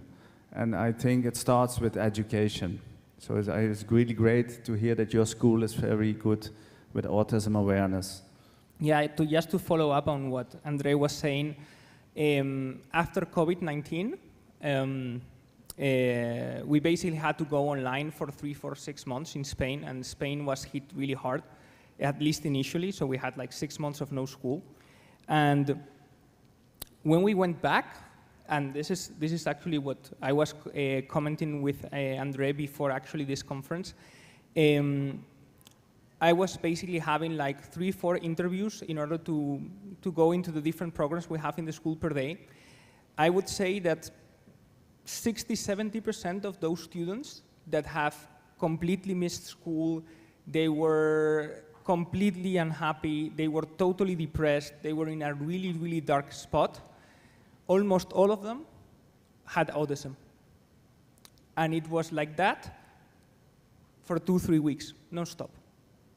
And as Andre was saying, when there are pandemics, when there is stress, especially on the educational system, the people that pay it the most are the people with special needs. That's why I think this topic, or this fireside chat, is so relevant, because people do not notice that in general, when these things happen, almost always the same people are paying the price, and there's a huge amount of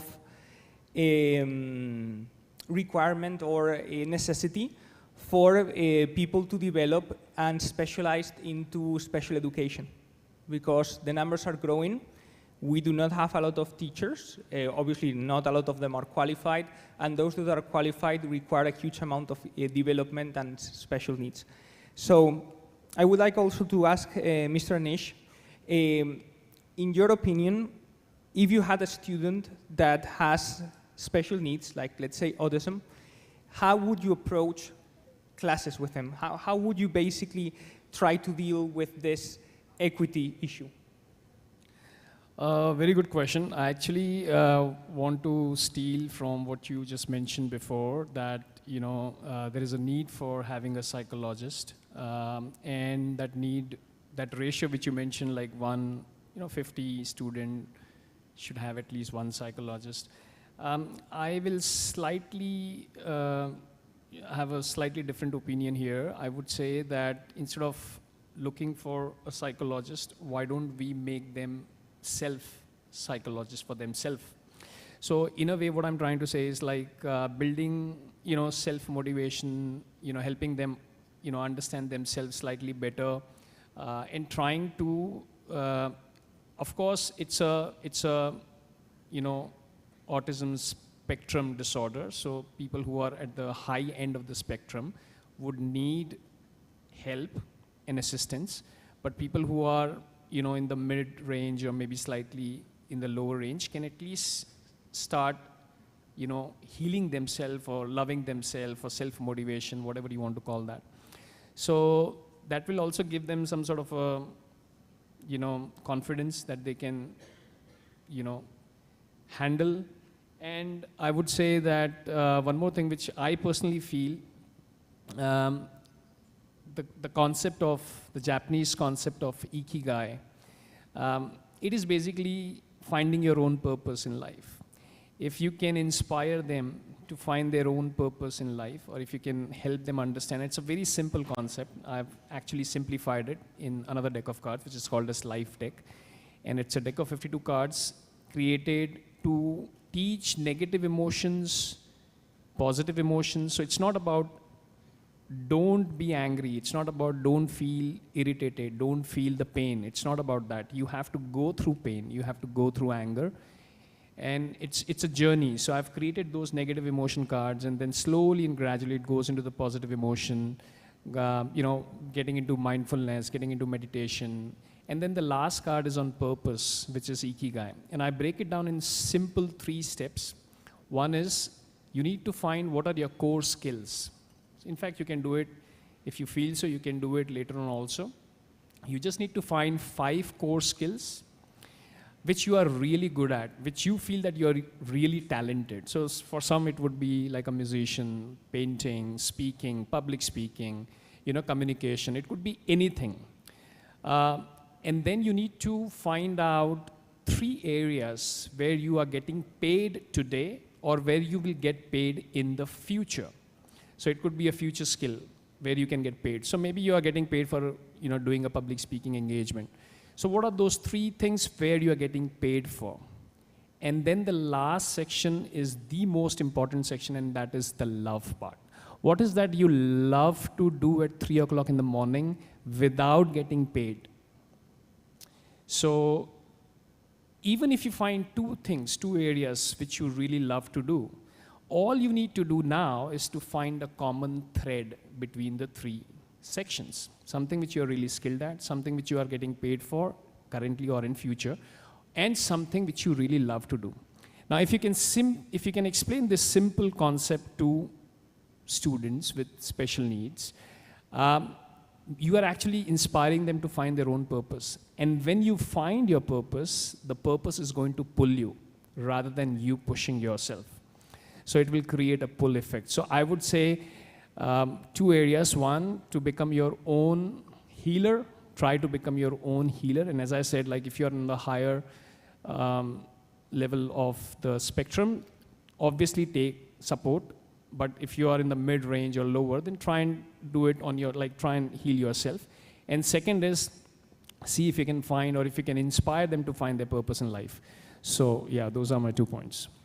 Yeah, I agree totally with Mr. Anish. At the end of the day, I think motivation, and we have already talked about this in the conference extensively, is a key factor for students nowadays for multiple reasons that we have discussed previously. It is even more important regarding students with special needs.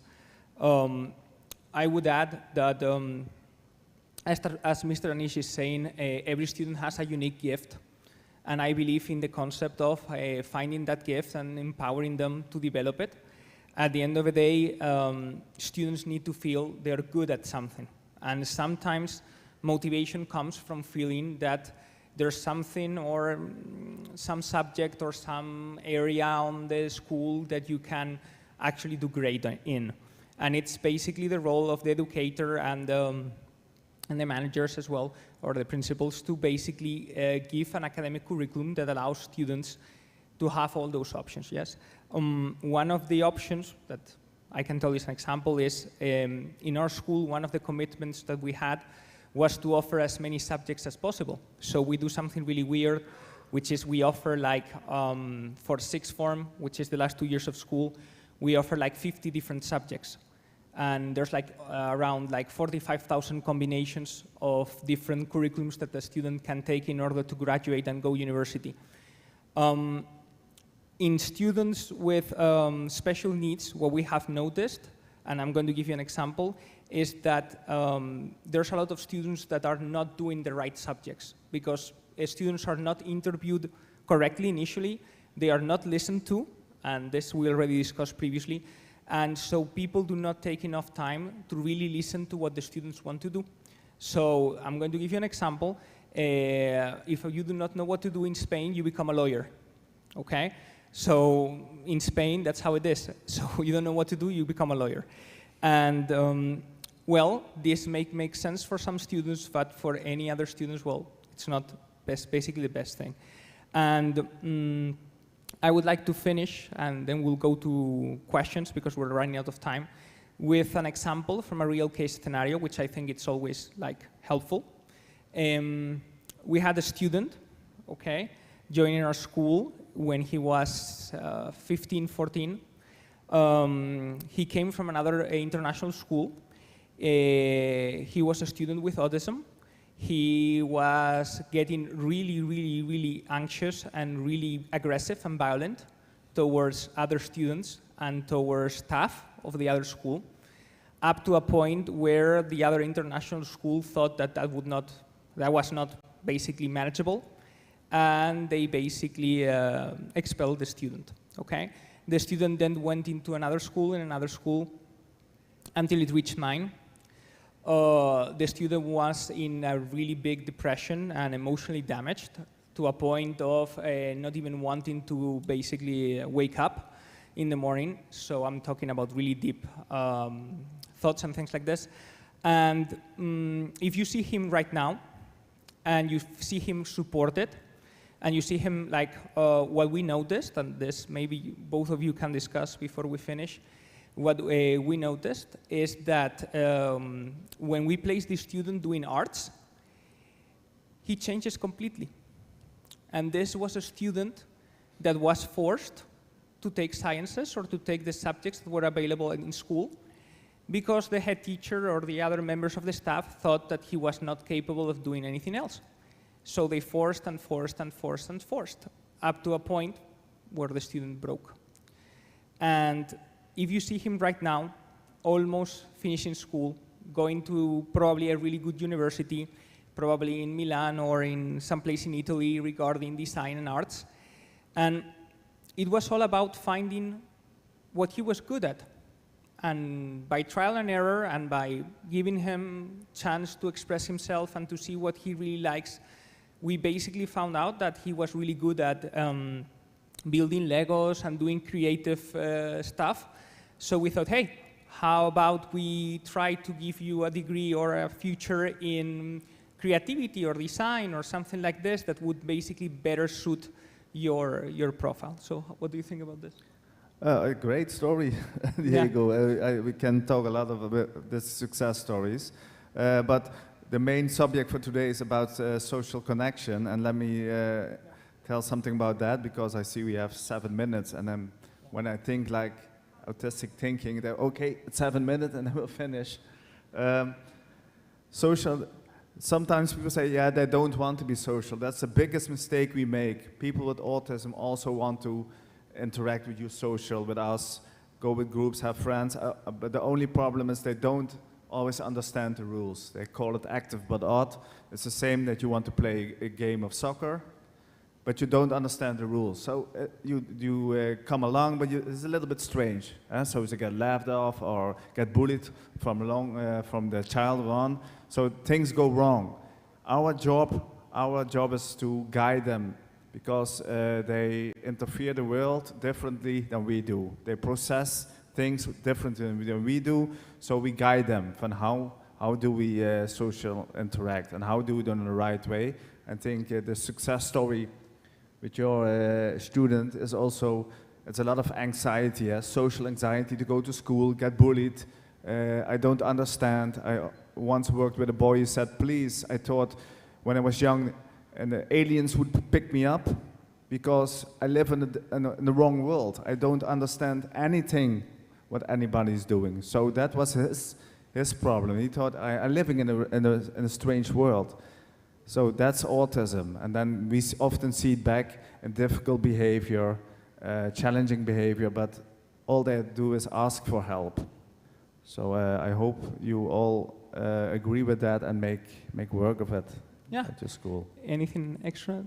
So Sure. I would just like to add that if they don't understand the way we teach them the way they understand. And just to dissolve confusion around things like depression, what is depression? I mean, I'll just take 1 minute and explain depression. Depression is when your expectation is very high. You will always feel depressed when your expectation is high, from yourself or from people around you, if they have expectation upon you. And if you change that expectation to appreciation, like what you can appreciate right now, you can come out of depression like that. So sometimes we do depression on ourselves. We don't go through depression. So just teaching all this concept from a slightly different perspective, slightly different lens will, inspire them. So thank you very much. We have got 4 minutes. Okay, so we have 4 minutes left. A couple of questions. Anyone wants to do a question?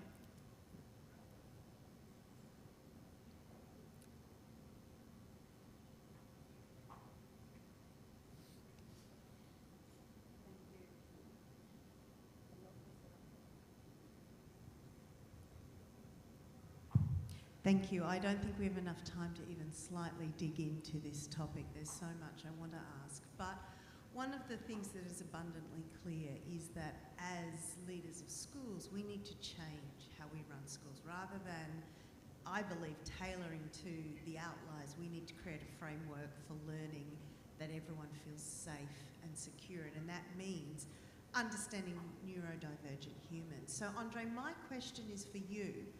As a head of a school, what are some key principles we need to recognise when establishing a framework that promotes safety? First of all, they often say to me, Andre, you're a specialist. No, I'm not a specialist. Your student with autism is a specialist of his own autism. So it's very important to make him a part of the plan. I don't know which age your students are. Are they living at home still? I'm a head of a K to 13 school, so for me it's about creating a framework in a school where children of all needs need to thrive. Because for autism, for children with autism, it's sometimes very difficult. There's so much aspects. They did research. They have more anxiety for them with them themselves. So I think it's a good part to a school to watch over them, hear them, see them, and what they need. Don't make them always special. As a child, you don't want to be always special, but you can make some. For example, with one student I worked, when he gets stressed, you must go out of the classroom, because otherwise he would get really angry. But he don't want to work with like the timeout cards, you know them? When I'm stressed, I go out. Okay, we don't do that. We made an agreement. He would lay his pen on the right of the table. Nobody saw it, only the teacher. So, okay, you're stressed, you may go. That's the main thing. We have to make it very individual, but no one else has to see it. Sorry, maybe from a bad English, but yeah, I hope I made my point. Yeah, I totally agree. We can discuss this later, but regarding framework, which is one of the most difficult things for school, and I understand what your point is. Based on the same idea that Andre was saying, what we did in our school is we basically have a safeguarding adult that is its trusted adult for each kid. And that trusted adult doesn't require to be the tutor, doesn't require to be the psychologist, doesn't require to be the PE teacher. It can be any adult that is selected by the student on its own, as long as it is written in paper. So what happens is, whenever there's an issue regarding bullying, regarding any kind of things like this in our school, what usually happens is that the students go and talk to their safeguarding adult, which is usually the person of most confidence. Usually it's the language teacher, the PE teacher, doesn't matter. And those ones report on a structure to usually the people in charge. And what happens is we try to solve that before it gets really, really complex. In order to have special needs students safe, I agree with Mr. Andre in the sense that you cannot have a different protocol for special needs and traditional students, because what happens is they get basically signaled, and they are aware that they have that difference. So it needs to be for everyone the same. And there's different layers that you can add, like safeguarding adults. You can, for example, what worked for us really well as well, and this I'll talk in another day, is having students get into safety groups. So the first week of school, we do not give classes. No classes at all. So we lose one whole week of academic classes. And the only point of that week is to have every vulnerable student to have a friend. So that's what we do. And once they have that friend, at least one, and they know they are safe and they are not eating alone or things like this, the chances for safeguarding concerns do not disappear, but they slow down.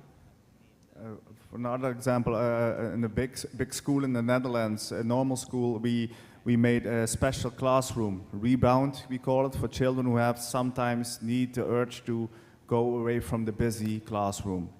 And there can all be kind of problems, children with anxiety, children with problematic behavior, but also children with autism. And we can, like in the middle of the day when the stress is high, they go to the special classroom where one guide, one teacher is there, only one. So it's very convenient. Small class, no sensors. They can, like a battery, they charge and they go back to class for the second day, part of the day. That works very fine. Yeah, that's a sensory room. Yeah, like something like that. Thank you. So we're out of time, so in order not to push it further. We can talk hours about the subject. Yeah, yeah. So thank you very much. Thank you, thanks a lot. Thank you.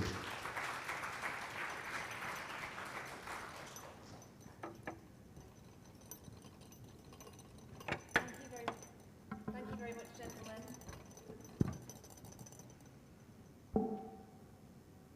So we're going to move on to our next panel discussion, but before we move ahead, ladies and gentlemen, there's a question that I'd just like each and every one of you to have a little think about. How do you make STEM education accessible to communities outside of the classroom, given the emphasis on it? And our next panel discussion is going to find an answer for us, but you can have a think about this. The session's topic is Science Outside the Classroom, How to Promote STEM Education in the Community. And I'd like to welcome to the stage the moderator for this panel. Please put your hands together, everyone. It's Omid Hanari, General Manager and Director of Navitas. Thank you.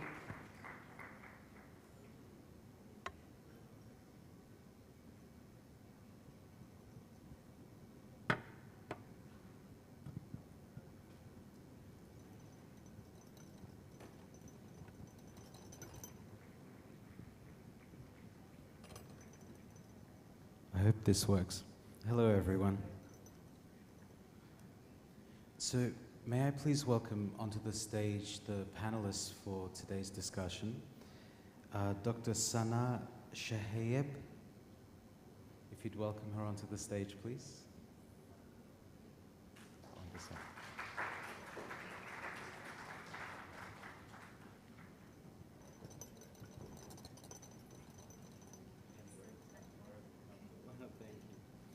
Professor Dr. Tina Pearson, if you'd like to welcome her onto the stage, please.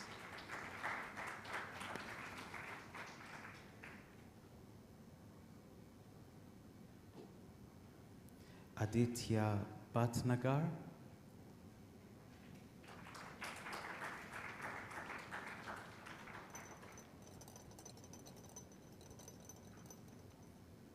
Professor Dr. Janki Dodhia.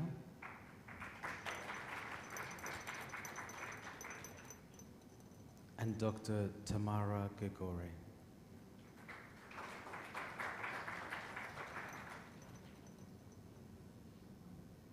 I hope these all work. They do.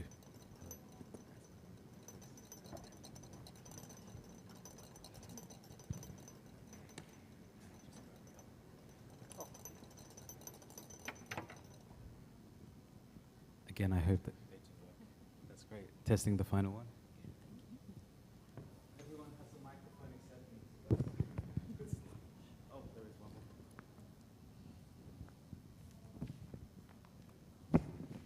So I'm really delighted to have such a panel of experts with such an amazing, deep, rich set of experiences up on stage to discuss this very important topic.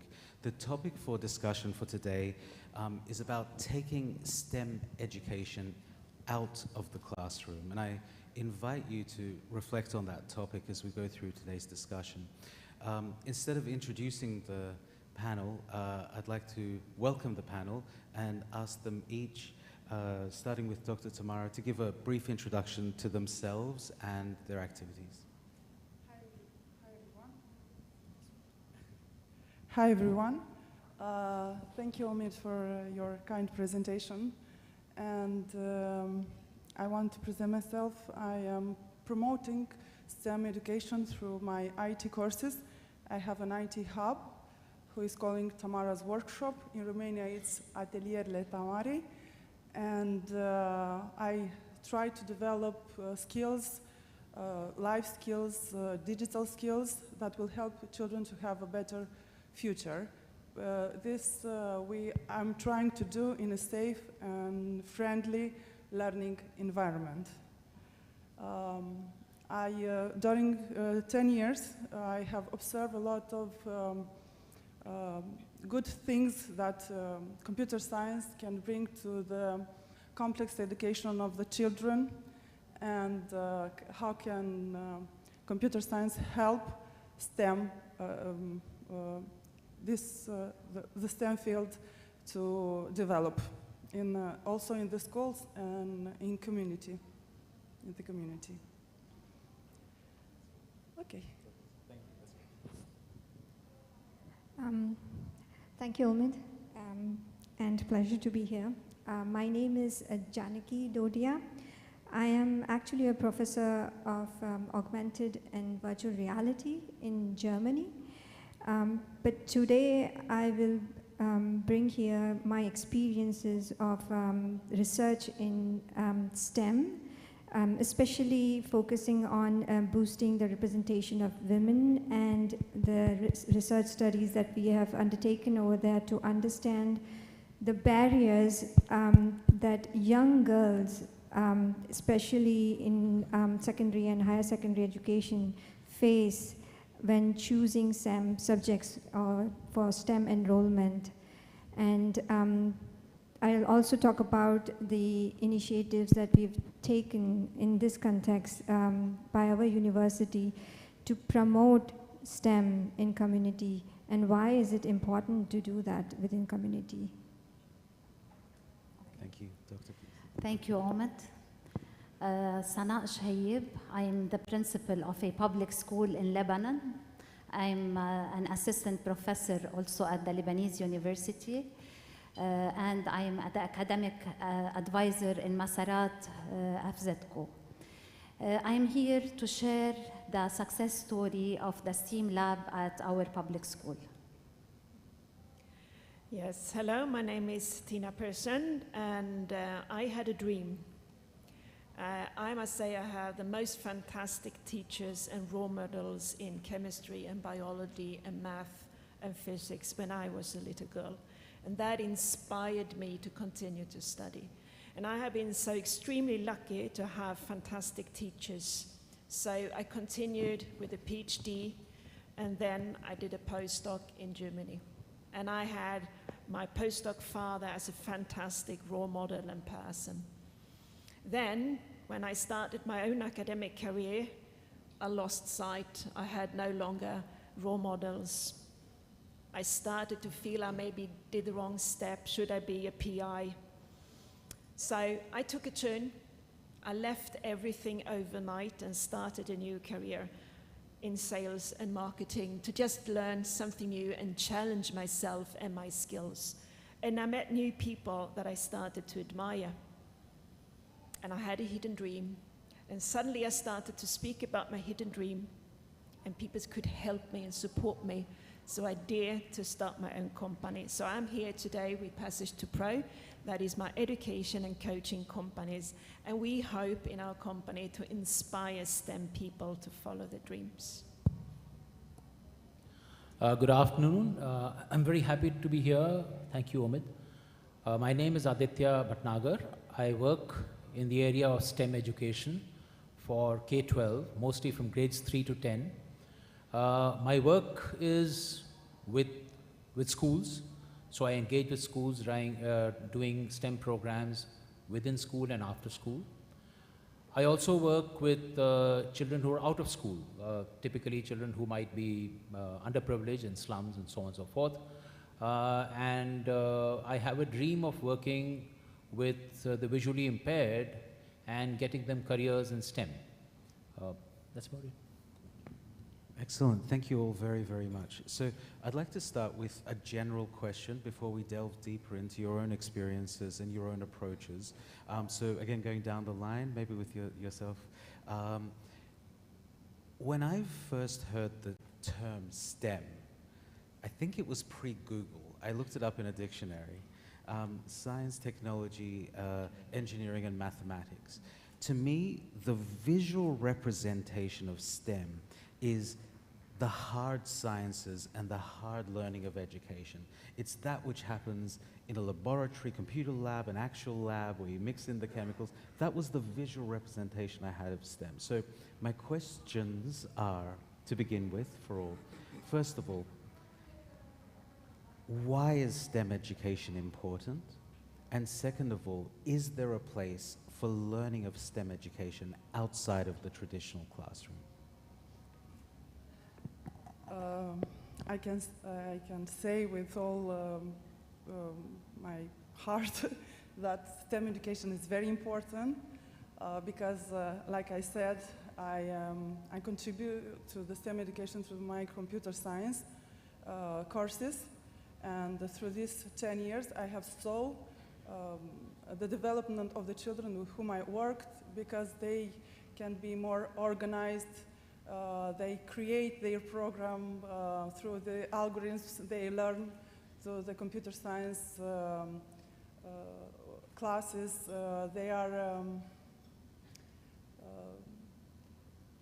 also this impact not only the STEM education, they can learn also the English language, because in Romania all of the STEM education practically use English platforms, and this is helping a lot children to learn English language. Also the creativity. The children who whose development is going through the STEM education from the early age, they are very creative. They are very attentive to the details, and they can see things that we are not seeing. And it's very interesting to work with them. You are challenged every day because they ask a lot of questions. And I'm working with this. I am promoting STEM education outside the classes through my activity, through my IT hub. I have online courses. I have collaboration with the schools in Bucharest. I work also with French school, Lycée Français Anna de Noël, in Bucharest. And I see there the growing of these children and how this helped them to promote to their personal development, and they are a treasure, I can say, and these children has to be sustained by government and also by the IT companies, because these children are their future employments. And I think this is an important task for the IT companies, but they are not so aware of this. And we have to try to bring this theme to the IT companies to sustain more the development of the children from an early age, not just to take students from the 3 years of university, but they have to work also with, they have to develop, they have to create programs,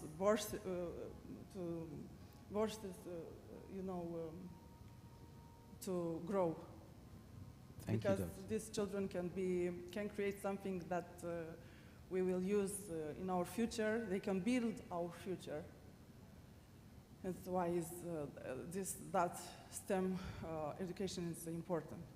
Thank you, Doctor. And Dr. Janki, the same question to you. Why is STEM education important? And what is the role of the world outside of the traditional classroom in its promotion? What is the role of the world outside of the classroom in its promotion? So I would ask the question, why is STEM important, first of all, you know, and then you would come to the question, why is STEM education important? And I would like to simplify it as STEM being science, technology, engineering, mathematics. It explains the very essence of our living. So it starts with our body, it starts with our universe, it starts with our every aspect that surrounds us right now. So, and it influences every aspect of human life. It's inseparable from every aspect of human life. Whether it is moral, whether it is social, whether it is political, and even the personal values and choices impact and are impacted by STEM. So for instance, a brilliant engineering is giving us now autonomous driving, but brilliant engineers, when they made bad choices, such as what happened with Volkswagen, where they deceived public by giving the wrong mileage information about their diesel cars, is a bad choice. Similarly, there is MRI, which is given by nuclear physicists, and there's atom bomb given by nuclear physicists. And mathematical modeling helps in prediction of weathers and disasters, and also for political elections. And then again comes the question of choice here as well. So one aspect of STEM education is, of course, the fact that you help an individual understand their very existence, that you equip them with skills which they need, which they require to fulfill their needs. But also now, with all the global challenges that we are facing, it's important that not only do they bring the knowledge to help us tackle these challenges as innovators, as leaders, but also so that they make the right choices, which is very important at the moment.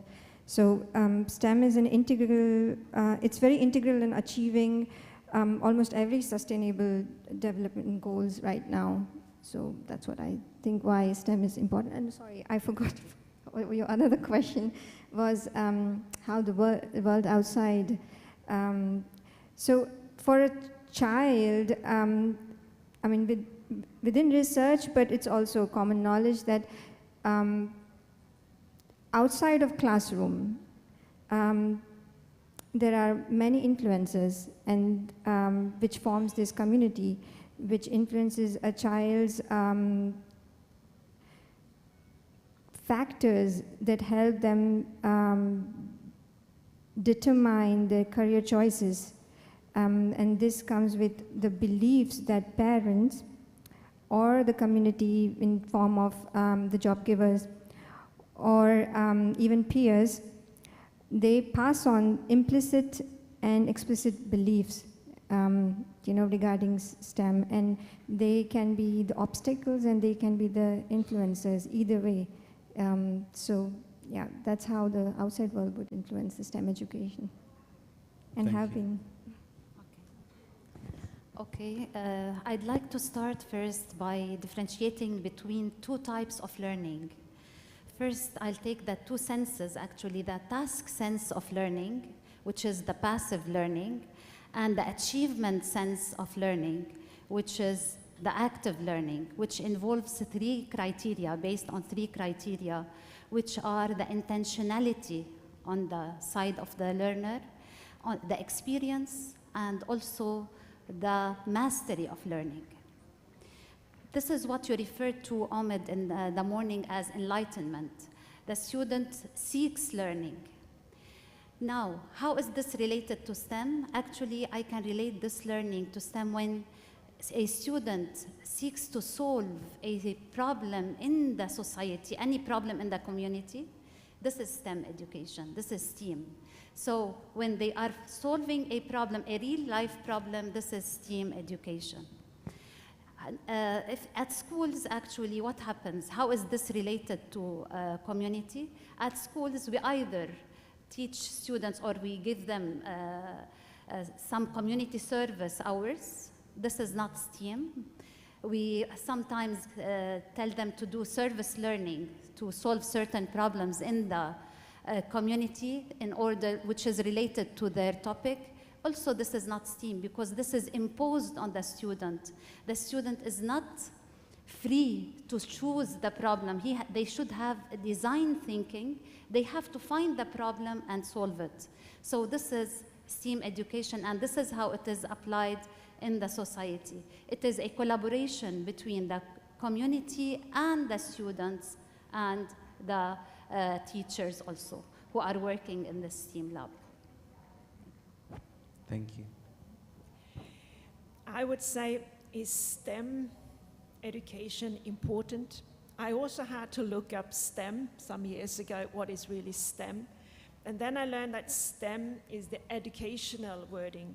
Because remember, I've been in the corporate world, I've been on the industry side, supporting academics to go to the corporate or to go for an entrepreneurial background.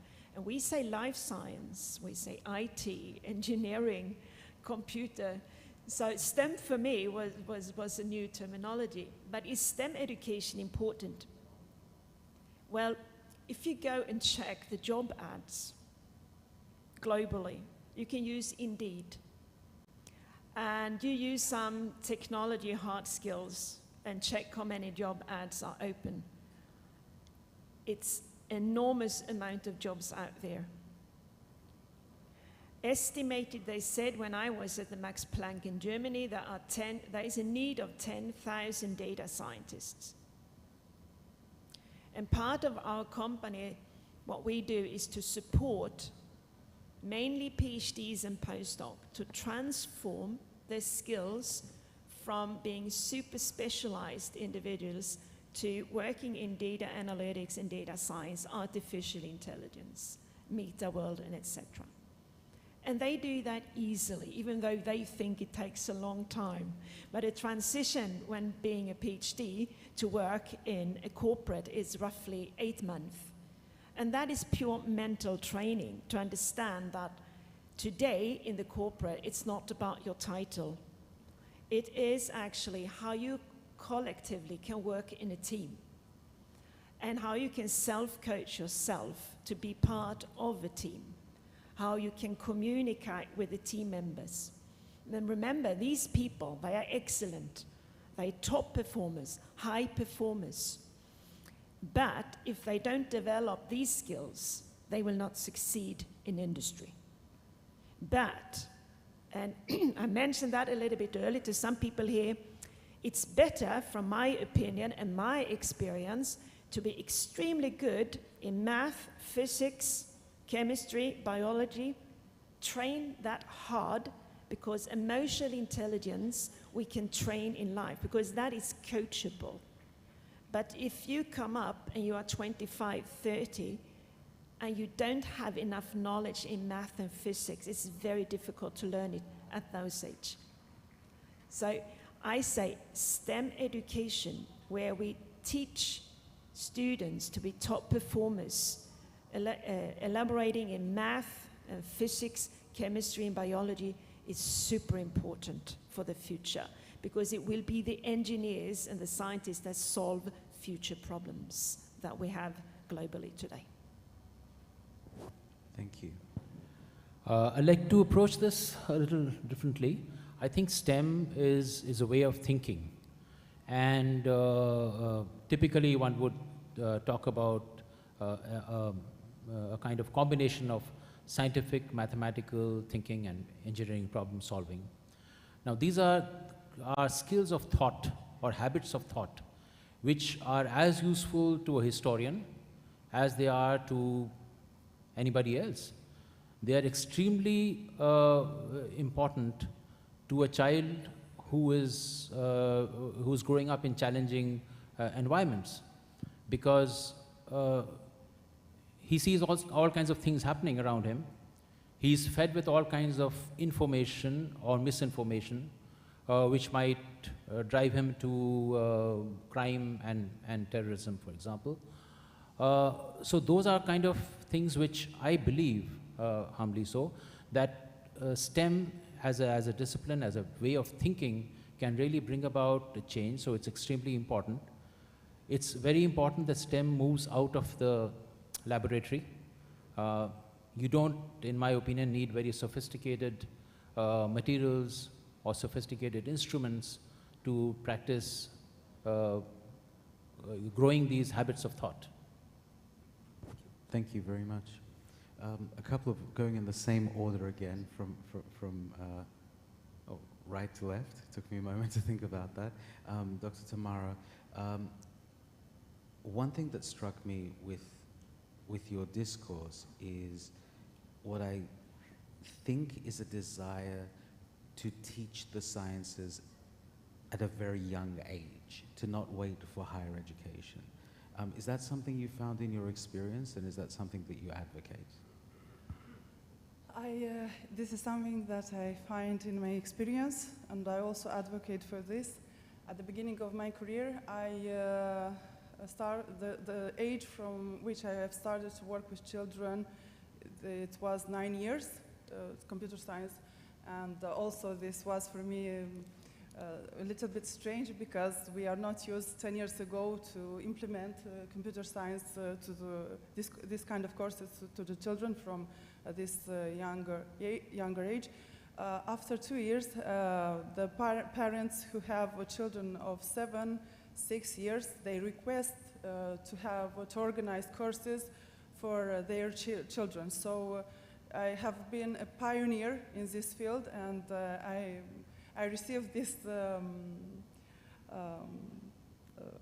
how to say, provocation to organize a group of children and to teach them computer science. This was not so easy. In the beginning, it was difficult, because you have to think how to transmit, to give all this information for these kids, for them to understand the computer science, the STEM education, all of this. And this is difficult, but I think this was a good project because I have good results. There are kids with who I work over 8 years, and they are wonderful. They haven't seen the computer like a tool for gaming, like entertainment. For them, computer is like a tool for creativity, to develop something, to organize themselves, and this is so important. And in the first year, there are a lot of children with tantrums. You know, when they do not achieve something, they will, the keyboard is like, tung, tung, tung. But I have the patient. You have to have a lot of patience, like teacher, head teacher, principal. When you are working with kids, the patient is also with children and parents and the grandparents. And with a lot of patience, you can see the development of these children. He can, in the first year, to have this tantrum, frustration, that he cannot achieve what we are doing at the course. But you will explain. You'll understand that this is like a game, and after that, after all this process, they are fantastic. If they are achieved to control their emotions, and this is very important because they are. And this is important. I advocate to learn computer science for English. Now at the Lycée Français Anna de Noël, at the French school from the Bucharest, I'm working also with the children from the 5 years, from the 6 years. This is another provocation. And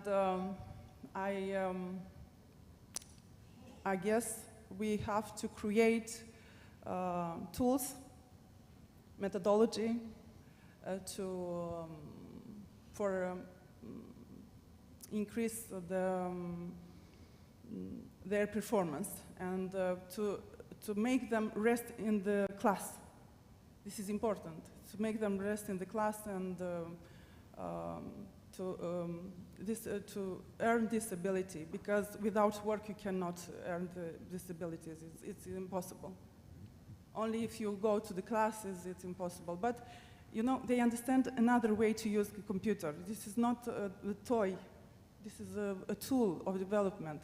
And they always, the children say, "Oh, thank you, Tamara, because you have learned me how to resolve math problems in Python.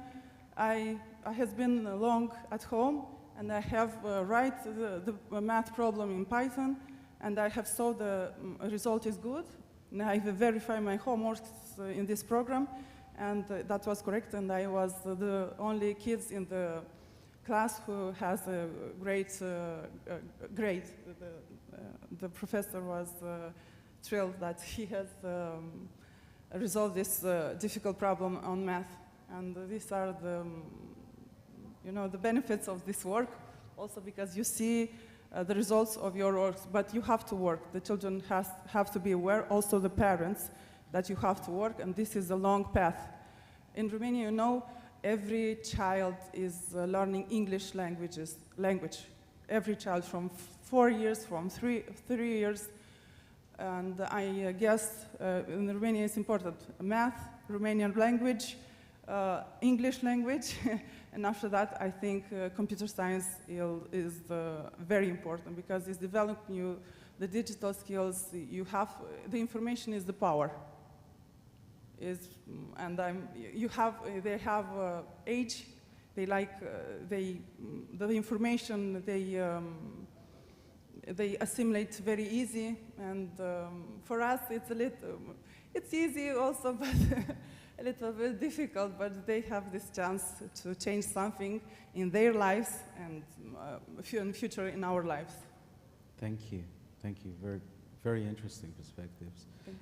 Thank you. Dr. Janki, you've been involved in many, if I may say, hard science initiatives in your specialization, augmented reality, virtual reality. But one of the research initiatives that's of great interest to me is investigating the root causes of barriers to young women pursuing STEM education. I wonder if you could share some of your experiences in this regard.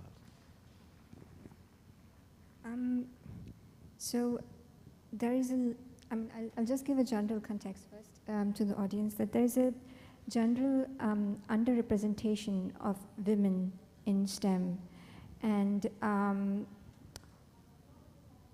women form approximately half of the population of the world, and these women disproportionately also are affected by all the global challenges that we face right now. So they also have their own views, their own experiences, and the needs that should be addressed as well, especially if we want a just and a sustainable future. Having said that, this underrepresentation starts from a very early age. So what you just even asked my fellow panel member as well, that is it necessary to do it from an early age? And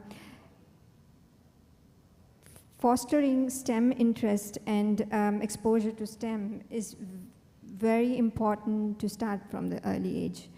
And especially the research shows that career choices and subject choices are made already. The students start thinking, especially women as well, start thinking during their secondary education. This is where we came in, and we wanted to understand that why, even though the girls are performing on par with the boys in math and science, why do they not select STEM as a higher education choice? And we did this study in Germany, and one of the things that I would like to, before I go into, is also to understand the importance of research and use this to devise evidence-based interventions, whether it is to promote STEM in the community or for any other purpose. Because there are a lot of countries, so all these influencing factors such as interest or self-efficacy or the way they see the importance or value of STEM, these factors, they function very different in each country, in each region as well within a country. So you know, you probably are aware that India, for instance, have a very good educational equity now. But compared to that, when we did the study with 777 girls from Germany, we found that 70% had interest, but 40% of them, and I have the results here, sorry, my retention is very bad, are overwhelmed or find it difficult, or they have a perception that STEM is very difficult. And most of them, they felt inequipped, especially with subjects related to mathematics. So it is IT, physics, and mathematics.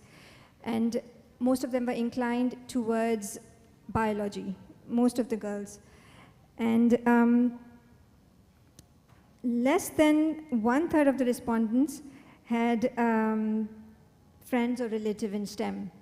And over 1/3 of them did not know anyone in their most, the close surrounding who were in STEM professions. So that was one of the things, but one of the important questions that we asked them, or we looked into, were the critical incidents, and we wanted to understand what incidents from their perspective influenced them to either opt for STEM or go away from STEM. And it was interesting because there were lots of trigger categories, and most of them were actually, in Germany, were actually from the classroom. It were the teachers. So the most negative incidents were related to teachers, which came from their stereotypical behavior and discouraging the girls to go into STEM subjects. Others came from students' perception of teachers' STEM efficacy. So how well teachers thought they were in teaching STEM, how well they looked confident in teaching STEM, and part of it was also curriculum. But this is inside the classroom.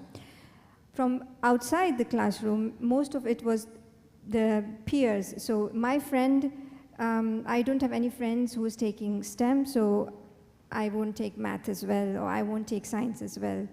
Or my friends told me it's a very difficult subject.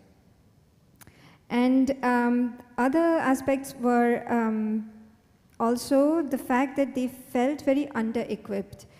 And they wanted to understand the impact that STEM would have in outside world, and they did not get that information from anywhere because they didn't have anyone in their life to explain them, or it seems that the teachers were not doing their job right at the schools. And another aspect was the media. And media seemed to have a very small amount here, but still a significant impact. And it was watching Big Bang Theory that someone got interested in physics and chemistry. And then there was a girl who said that she got interested in chemistry because she liked Breaking Bad, which was, I still keep wondering whether it's a good thing or a bad thing, but it did help her take chemistry as a subject. So media also plays quite an important role. So these are the factors within the community that play quite an important role. So there are two aspects that comes out of this. One is the stereotype behind how the STEM subjects are still looked at in Germany especially, and the second is the lack of role models that is out there. So research also shows that when the girls who have taken math subjects, maths as a higher education, they still don't feel the sense of belonging because math is still very strongly associated as a male subject.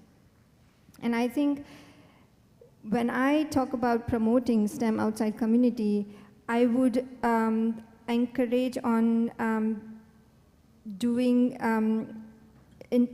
devising interventions that bring these awareness for breaking stereotypes and bringing awareness to the girls that there are a lot of women here, sitting here as well in STEM, and it's natural for a girl to be able to do STEM. It has nothing to do with gender. Having said that, we used this data to, for instance, to create initiatives. So one of them was all the women from computer science, all the professors from computer science, we devised a workshop for girls from 10th class onwards, and to give them a series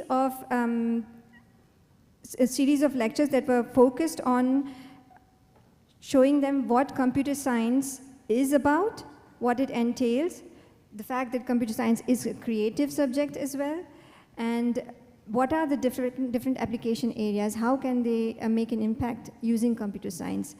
And every single one of them had a positive feedback after that. And one thing that I noticed is one of the girls actually asked us, so how is it out there in the education, are the professors all male?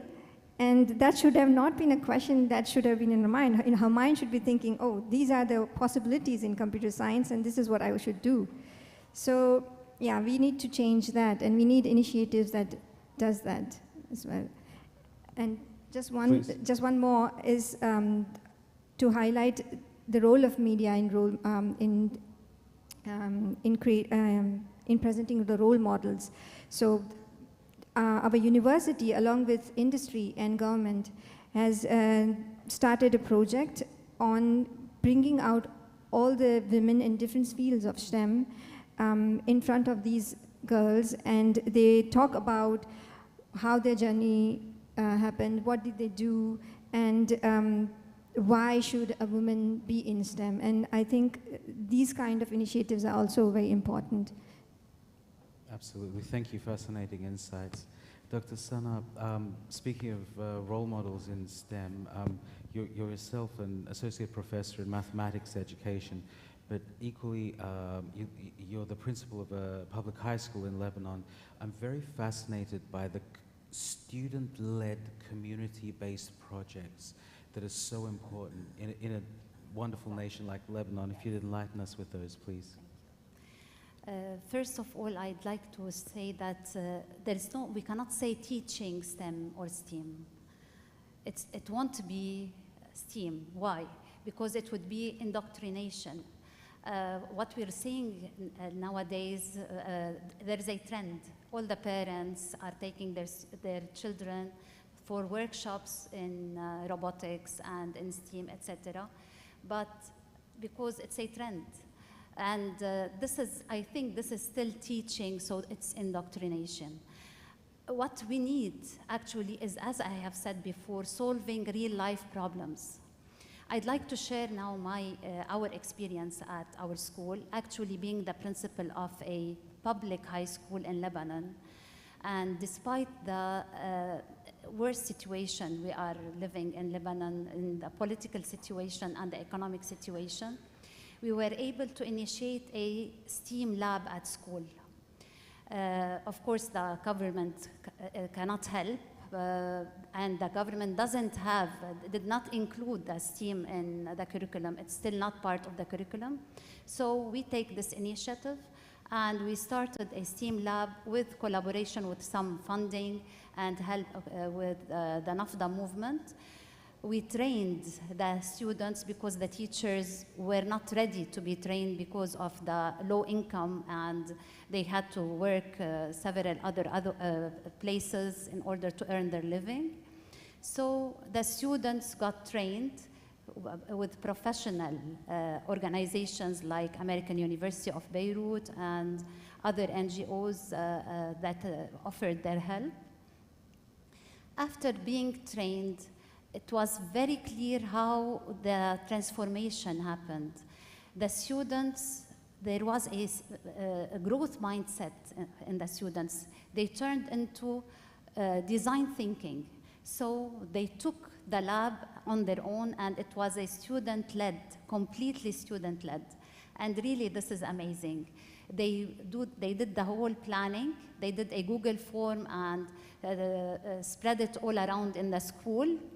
And 200 students joined the lab after we have trained 40 students at the beginning, and they made the whole planning for the other schools, internal scaling in the school. So they are doing the training for the other students in the school, and they started also external scaling with other public schools in the area. So it is student-led, they are teaching each other, and they are benefiting according to the students' level. One thing is how the community is engaged. Actually, they felt that they are in need, for example, for a tailor because they need to sew the curtains for the STEAM lab. So one of the community members, a mother actually, she is a mother of parent of one of the students. She joined to help the students in sewing the curtains. And we also invited a carpenter to help the students with some ideas. And they helped the carpenter with some theories in mathematics and physics.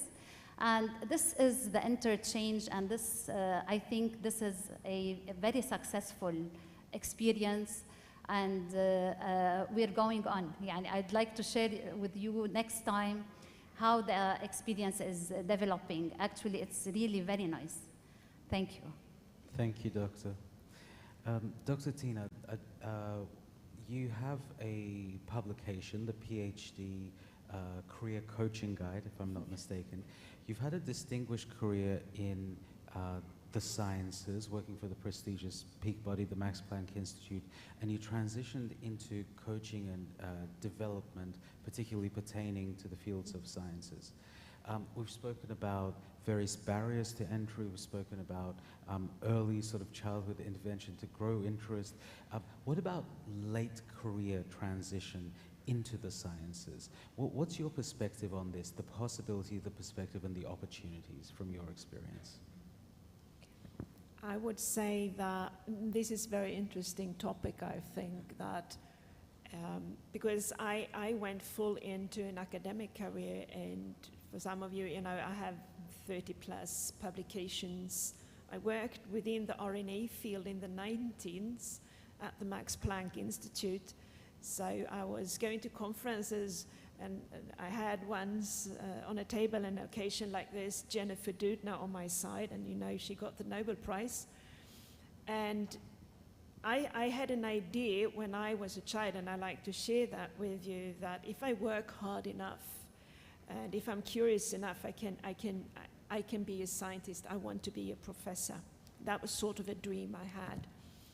And what happened here, Omid, was that after I came back from a postdoc, a fantastic postdoc at the Max Planck, and I came back to become a PI, suddenly something happened that I didn't do what I wanted to do.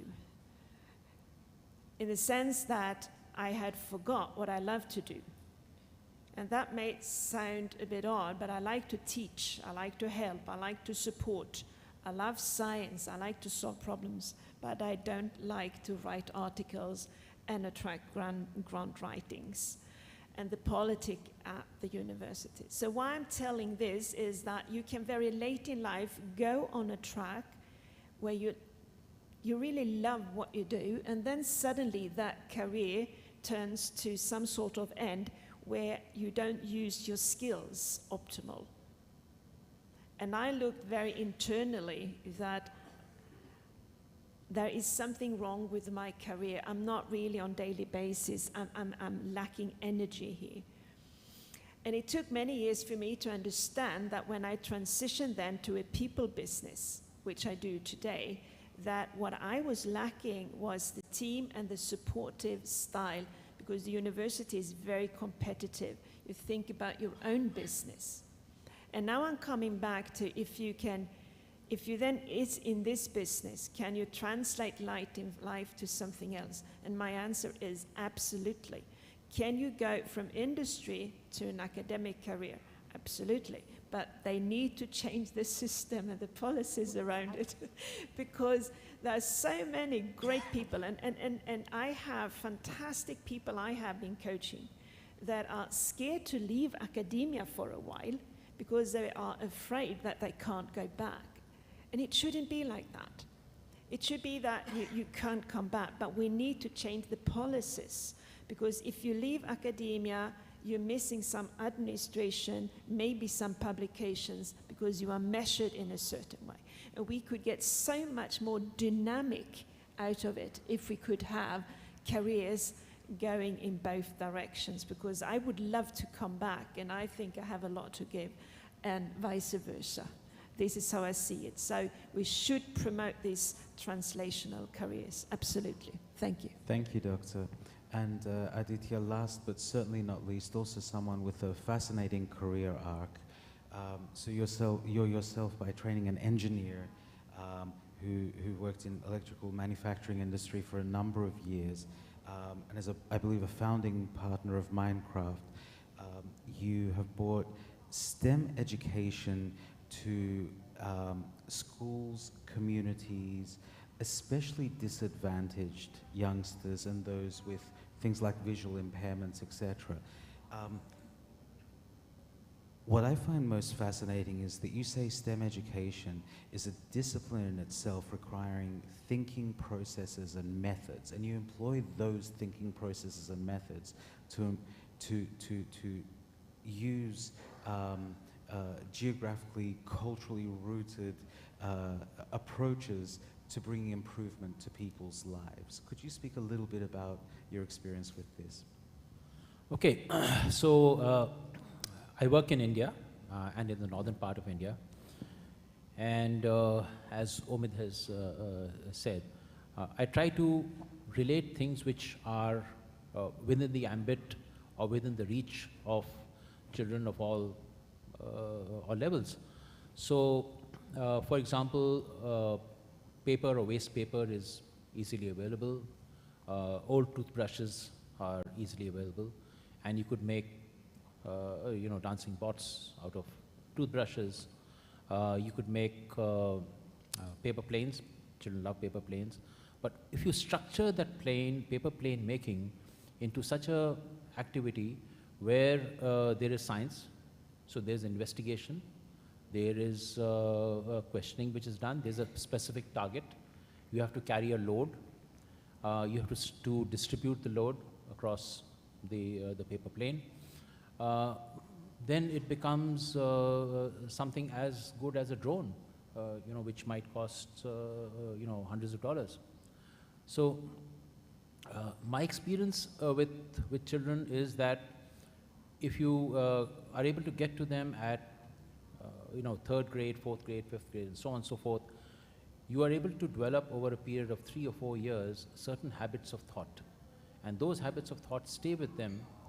And whether in secondary, senior secondary, they choose to go to commerce or to the humanities, or they stick with STEM careers, those habits of thought remain with them. So they get implanted in them, and they're a valuable asset, irrespective of what kind of field they work in. I've also, in terms of visually impaired, it's a plan. So I have worked in a very limited sense with the visually impaired, but the plan is to try and get them to train them for careers which are respectable, or where they will be respected as well as sighted people in industry. And so it's a challenge I hope to take up next year. Thank you very much. Ladies and gentlemen, my father, who was a long life educator, said to me that if an educator, if an academic has only one job, that is to inspire. I have had the most enjoyable job on stage today because I've been truly inspired by each of your stories. What you're doing to create true and meaningful impact in the lives of people that will for sure better the world in future generations is an inspiration. Thank you very, very much. Thank you. Thank you. Thank you.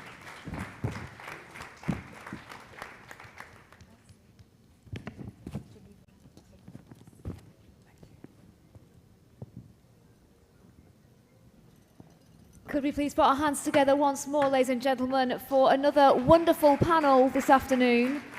Very insightful and informative. Well, ladies and gents, it has come to that time again where we are going to give out some awards. So please, again, feel free to cheer as loudly as you would like to. Now, it's crucial to promote and to draw attention to the trailblazers who've brought about groundbreaking improvements in the field of education through their roles as disruptors, outspoken supporters, and change makers. And this brings us to this session now, where we recognise and we honour a few outstanding efforts in making the education sector what it is today. And just like we did this morning, we're going to hand out the awards, and then if our winners would like to say a few words, that will be fantastic. I will hand them a microphone. I will hand you a microphone, should I say. So it would be wonderful to hear from you. So I'm just going to give the guys a second just to reset the stage.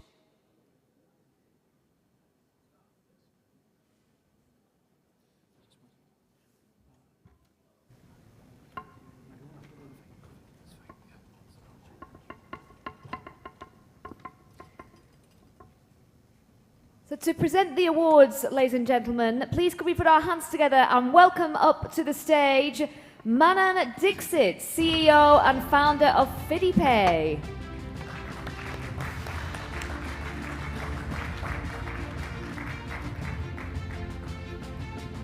Thank you, Manan. So our first outstanding leadership award of the afternoon. Ladies and gentlemen, please put your hands together as we welcome up onto the stage Diego Nunez Fernandez Shaw.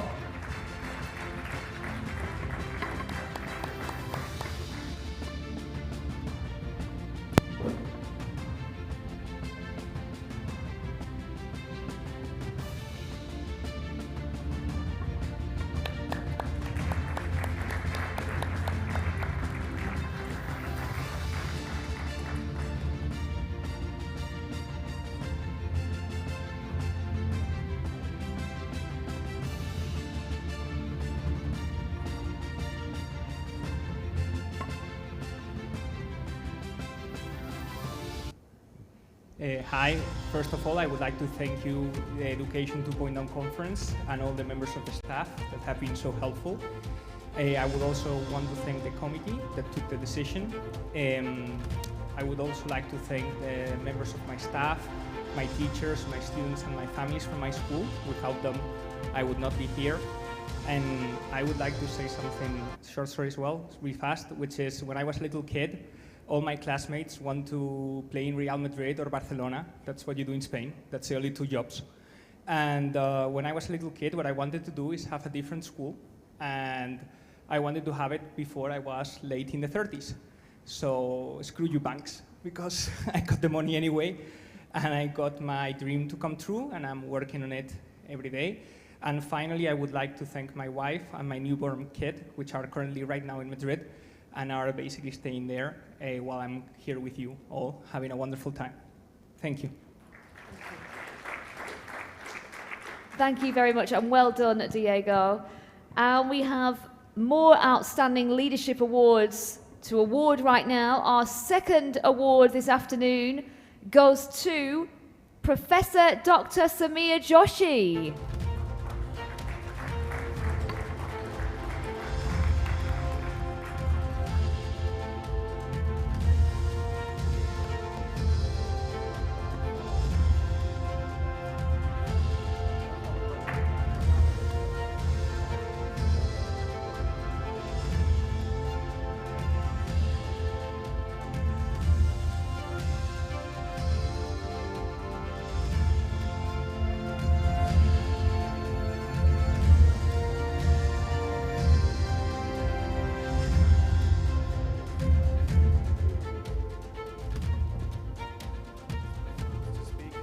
So shy.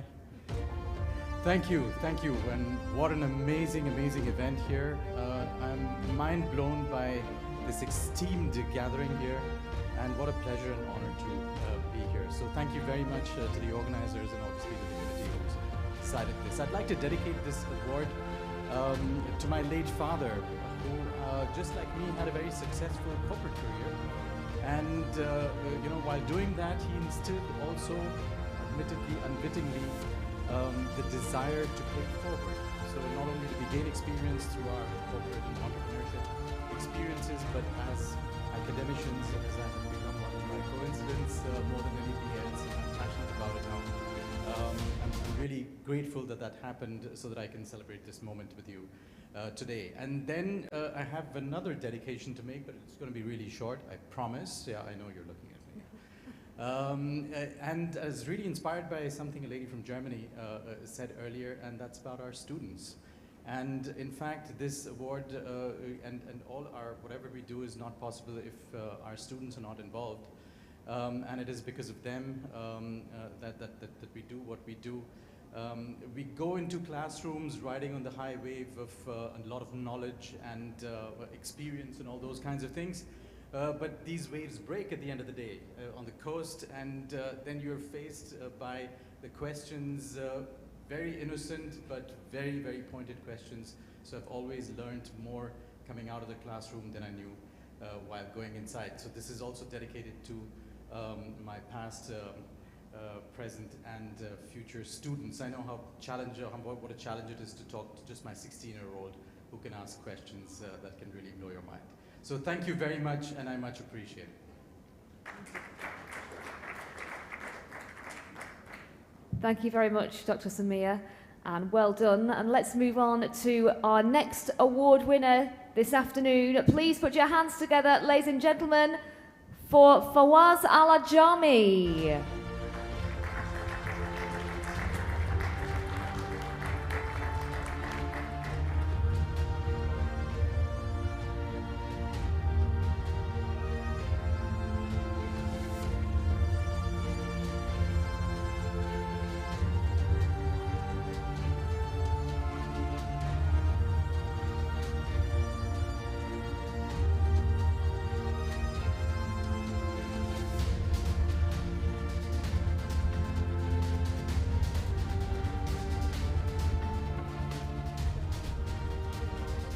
everybody. Thank you so much. I would like to thank the organizers and the sponsors as well. And I'm very proud to dedicate this award to my parents who believes in us and invest in us. And also I would like to dedicate this to my wife who's sharing this moment with me. So if you would like to clap hands, I would appreciate this for you. And I will not forget as well my team in the Student Center, the company that I belong, the company that we created since 10 years. We helped students, more than 10,000 students from this region, to fulfill their dreams, to study their bachelor's, master's, and PhD courses as well in UK and US. Thank you so much.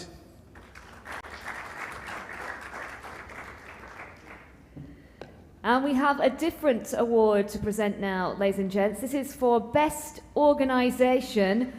Could you please show your appreciation and make some noise for Higher Institute for Water and Power Technologies?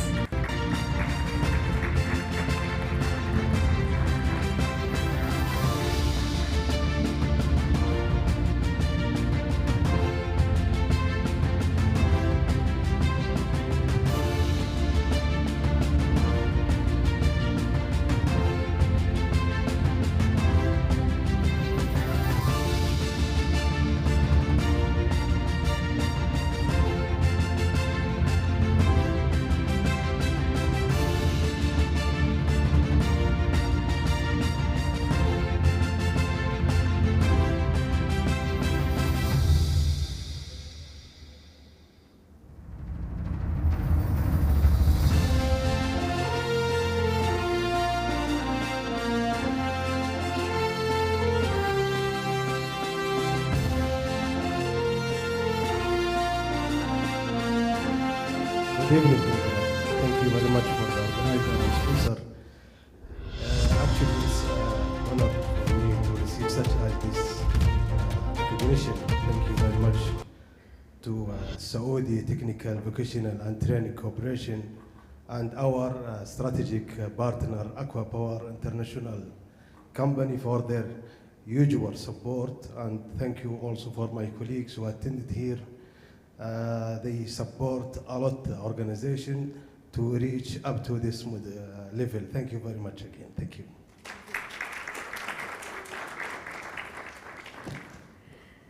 And our next Outstanding Leadership Award winner this afternoon, ladies and gentlemen, is Jennifer Williams.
Job placement on an international level.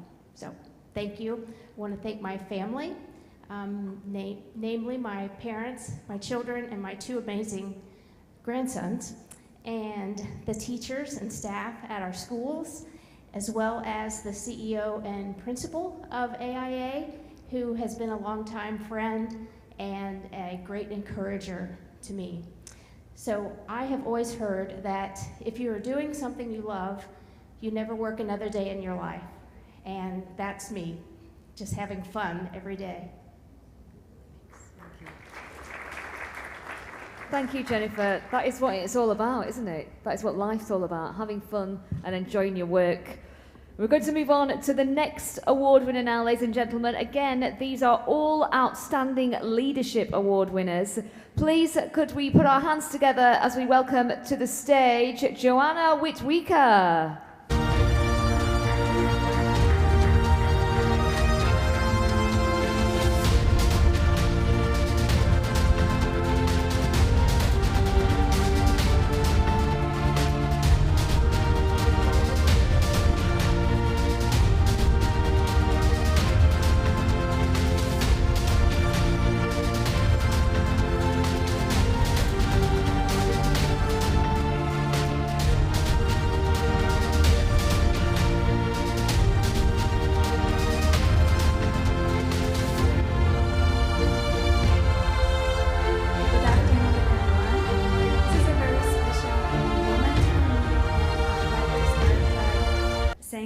Grateful to the organizers, Education 2.0, and well, I'm very happy to be in front of so many exceptional professionals and visionaries tonight.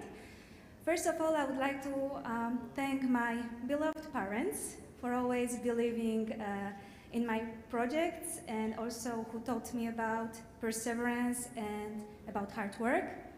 I would like also to thank my mentors from the University of Oxford and from the International Bureau of Education at UNESCO. I would like also to thank everyone who supported me, my employer, Webster University Geneva, my colleagues, my friends. And finally, I would like to thank all my students because it's their success and fulfillment that represents to me the best recognition and the best motivation to continue. This award solidifies my beliefs and inspires me to work even harder. When once a very wise man said that education is the most powerful weapon that we can use to change the world, well, I will keep using it. Thank you very much, everyone, and I wish you an excellent evening.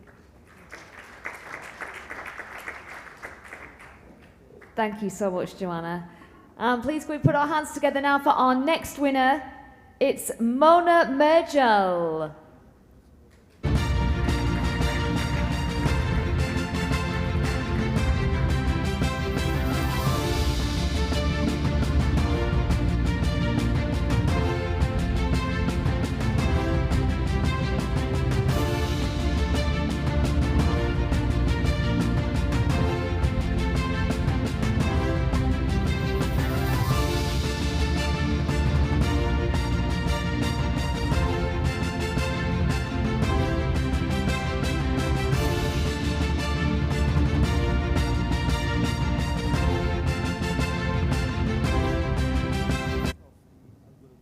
Hello everyone. First of all, I'd like to thank Education 2.0, the jury, the organizers, and the entire team. It's been a very enriching experience since the morning, the first day itself. This award that I've got for Outstanding Leadership, I think it means a lot to me. It is a recognition of all the hard work and the effort that I've put in the last few years with utmost sincerity and dedication, and with the objective of empowering my team. As leaders, we know that leaders never walk alone. So I've tried my best to create a climate of collaboration, create a climate where my team members are super excited to excel, innovate, and share, and not just deliver tasks. I think that's what the first thing would be for me to thank everyone who's been a part of my journey, because some taught me, some fought me, but even the ones who fought me taught me. So that's a share of this award goes to them. I'd like to dedicate everybody that part of it. And secondly, of course, I'd like to thank the management of Pathways School Noida, the entire Pathways group, in fact, the place where I work, for their trust in me and also for bearing with me for the longest. Last but not the least, I think I have to thank my family because my work often took precedence. So thank you, boys, for being my backbone. And thank you for bestowing responsibilities on me. Otherwise, I think I would have probably been somewhere under the open skies, living by next to the riverside and following permaculture. So thank you, everyone. This is quite a push for me to do better in my future and for my future endeavors. Thanks a lot.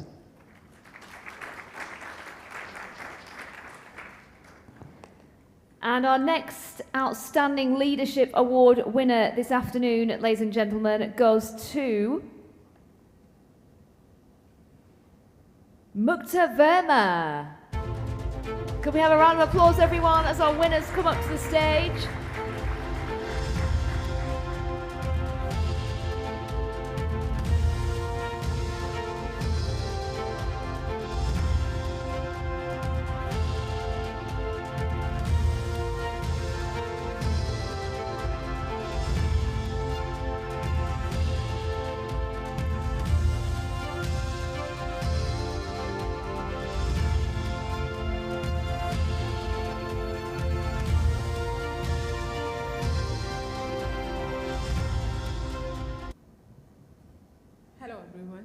This is my pleasure and honor to be part of this award ceremony today here.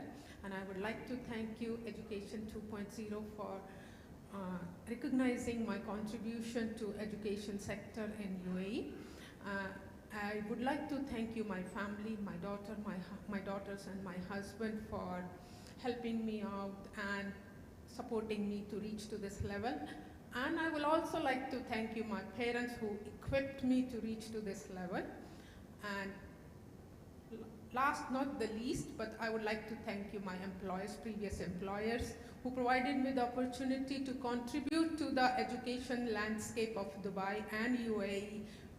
My previous employer, Knowledge and Human Development Authority, where I worked for 15 years, and I was working in various areas and learning and growing and able to contribute to this country. And based on my learning at KHDA, I decided to start my own consultancy to support employers, providers, and education sector, to helping them in various sides of developing education and quality education. Thank you.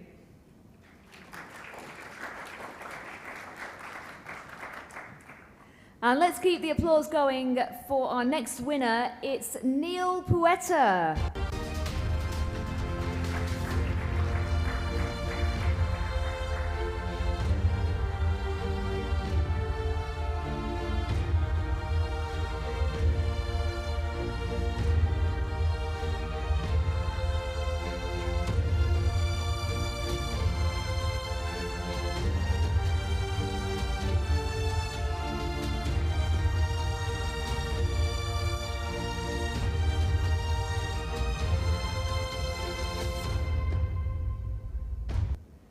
Thank you so much, and thanks to organizers and the committee, and really appreciated and honored. Thanks to everybody who supported me on this way, my students and my mentors, of course, family and friends. And this is Self-Leadership Award, and I know by training leaders that leading others is already challenging, but leading yourself is even more challenging. So I'm really very happy that more and more people in the world, in Dubai and actually globally, are looking into mastering self-leadership. So thanks so much.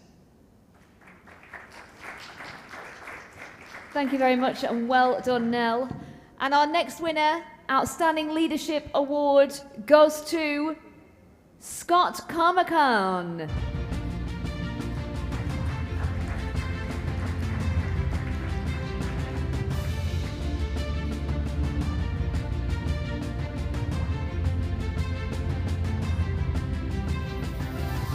Not sure if Scott is here this afternoon. Don't think he is, but we will make sure that the award gets to Scott. So congratulations, Scott. And let's move on now to the next winner.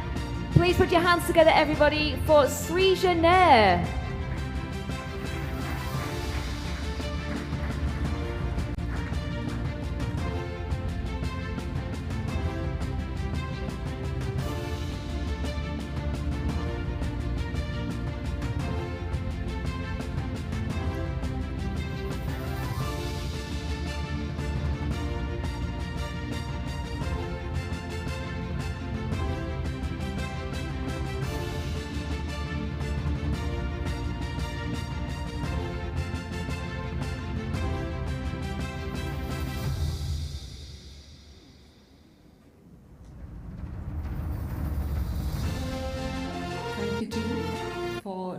recognizing us for what we get up every day morning.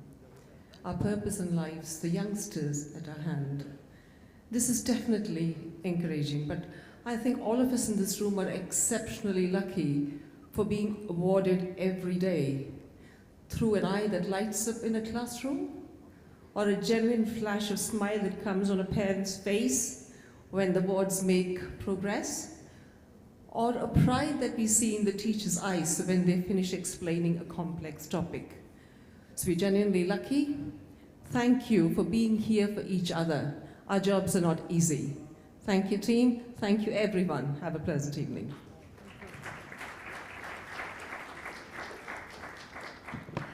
And just a few more awards to go now this afternoon, ladies and gentlemen. If we could please keep the clapping going for our winners. The next winner is Tariq Al-Shamrani.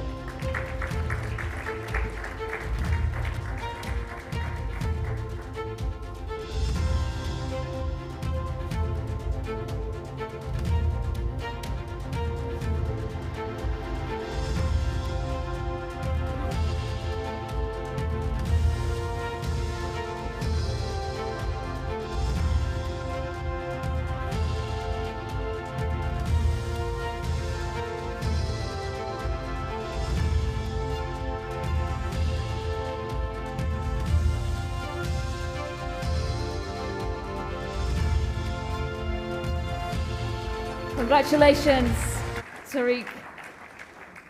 And next up this afternoon, please put your hands together, everybody, for Dr. Mejdal Al-Ghatani.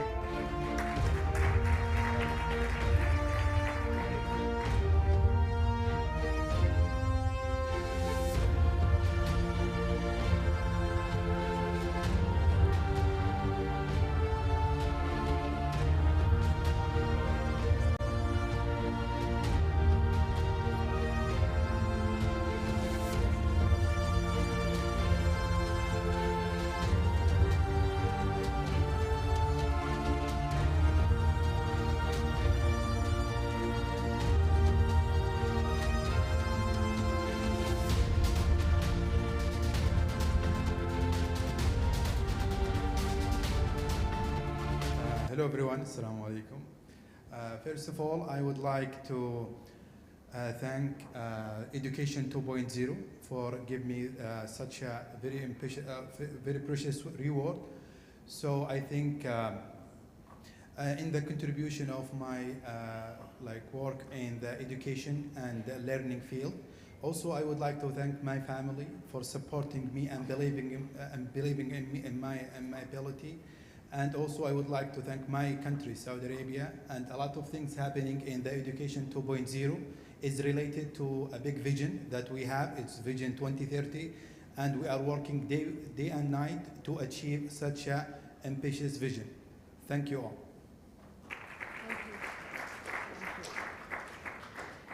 Congratulations to all our winners so far. We're going to move on to our next winner now, and it is Johanna Hutamaki.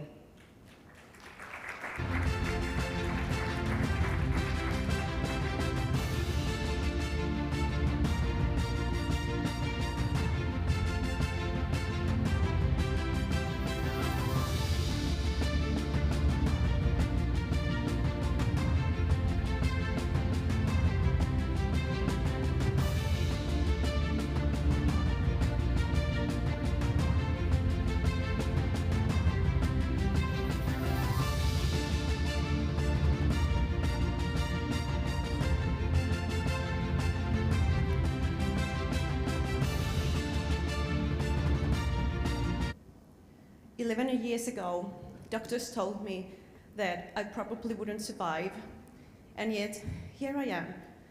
When I heard the news, I decided that if I would survive, I'd spend the rest of my life trying to make every dream come true that I had.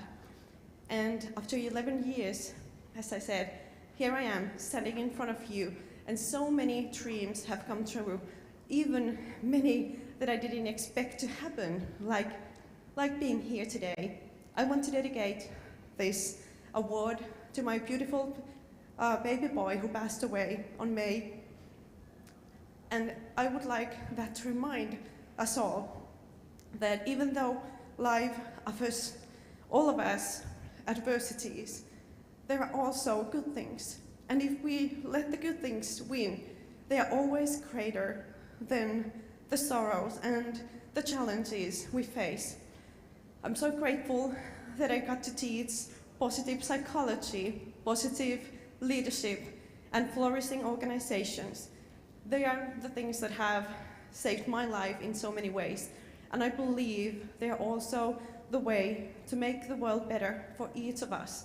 I want to thank the conference organizations and my family and everyone who has supported me in my way of being here.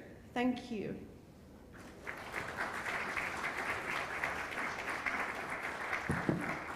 Thank you, Johanna. Very sorry to hear that. Now we're going to move on to our next award winner, ladies and gentlemen. If you could please put your hands together as we welcome to the stage Omid Hanari.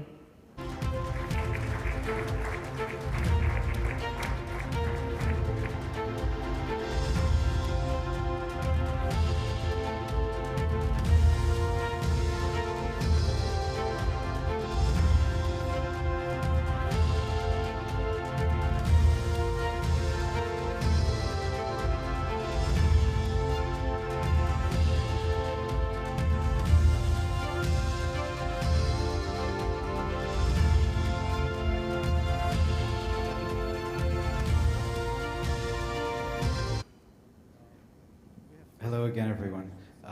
Thank you very much to Education 2.0 for this award. It's very humbling and I really appreciate it. Really, it's a big thank you to my team and my colleagues at Navitas who I learn from every day, and I have the great pleasure of doing great work with them every day. I really value today for a couple of reasons, but in a great sense, seeing some old friends, Fawaz, who I hadn't seen for a number of years. Such a pleasure to see you again, and make some new friends as well. For those who know me, finally, this award really does belong to my family who had the patience to raise me, and my better half who has the patience to put up with me. Thank you.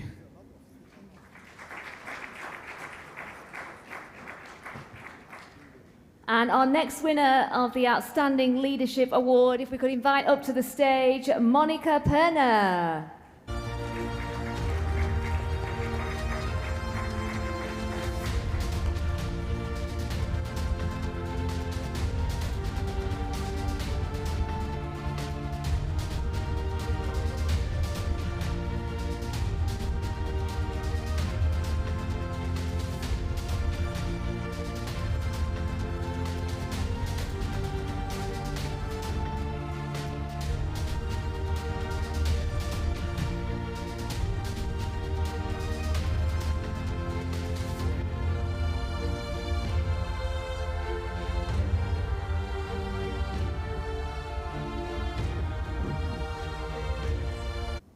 Hi again. It's a pure privilege and honor to be here today, receiving this award as an outstanding leader. Every day, what I do is to try to do my best to inspire my students to become self-leaders through the learning of the English language as a tool of self-development and self-growth. So now with this award, I will really try to do even more my best every single day starting from today. So I want to thank, first of all, my students, my more than 14,000 students who inspire me every single day, and I do my best to inspire them. I want to thank my team, composed of more than 40 people working remotely from 5 different continents, and they always try to do their best to make excellence an habit. And I want to thank my husband, who is here with me today. He's a co-founder, together with me, of our company. This award is half mine, half his, of course. And I want to thank my husband again, because apart from being a co-founder, he's also my first supporter. And I want to thank my mom, who passed away 2 years ago. She was the uncontested leader of my family, and she really taught me how to be a leader and what being a leader means. So thank you so much, Mom. This award always goes to you. Thank you. Thank you so much. Thank you, Monica. And we just got a few more winners this afternoon, ladies and gentlemen. If we could please keep the applause going now for Takumi Nakazawa.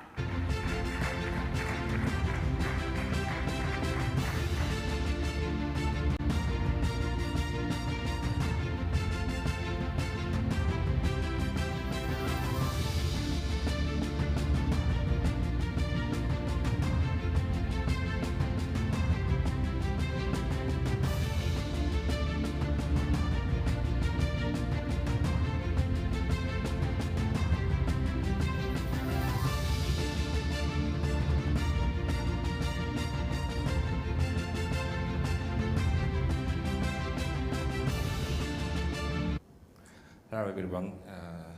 First of all, I'm really honored to be here and having this opportunity. And I'd like to say thank you for everyone who was involved with me. I'm Takumi, coming from Tokyo Central Japanese Language School. You know, Japan is a beautiful country, which is famous for culture, nature, as well as food. But we are facing a serious issue now. Economy of Japan is expected to decline because of low birth rate and aging populations. We have to be open for all the foreigners and come to Japan and live with us to sustain our economy. And to support them, Japanese language is key and essential. I'd like to try to do my best to support them and to contribute to the future society of Japan. Thank you, and arigatou.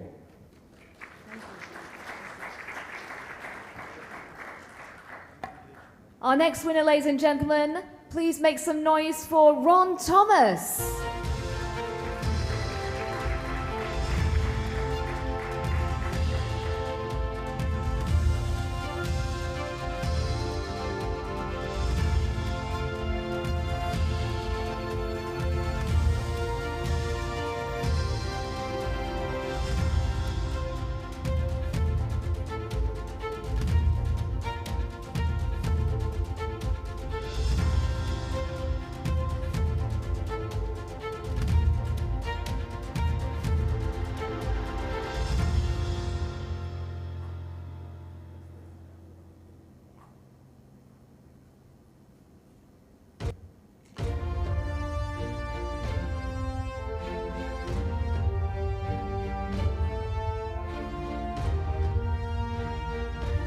Thank you.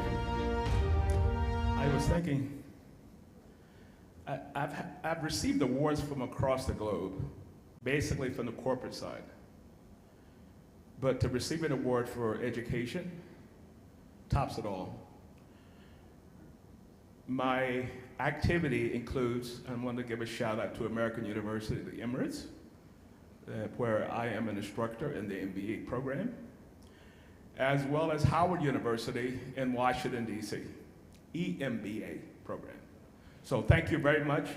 Education 2.0. Thank you. Thank you, Ron.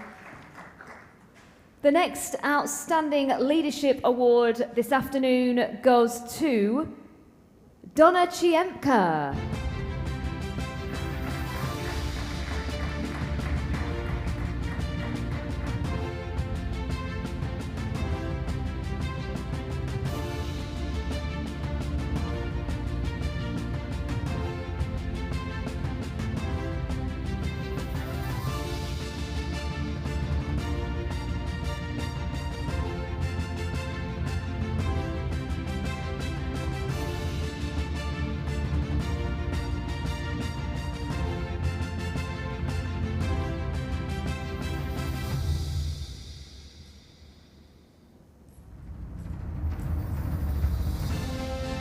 Thank you so much. I am somebody who just believes that schools are communities for everyone and that everyone has an opportunity to belong.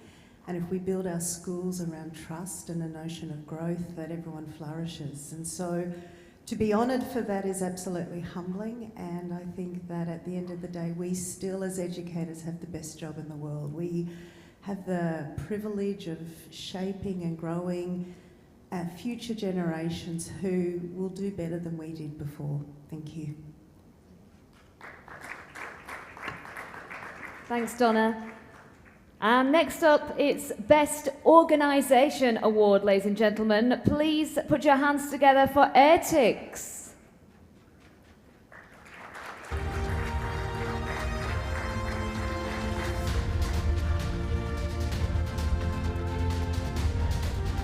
I don't think we have anyone here to collect this award, but that's fine because, oh do we? Sorry. Okay, no worries, we will make sure that these awards get sent to the right people. And next up for Outstanding Leadership Award, ladies and gentlemen, please put your hands together as we welcome up to the stage Dr. Sharon Evans.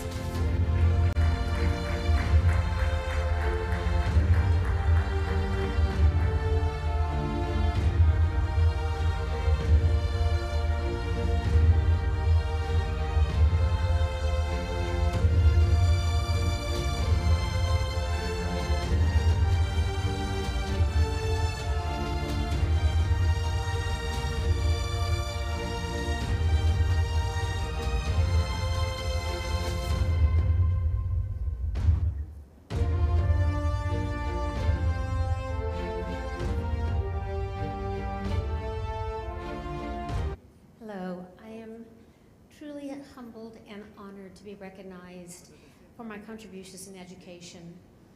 However, I am more importantly, I feel very privileged to be recognized by my peers in this profession, and also to have traveled this career path of teaching and learning for over 45 years.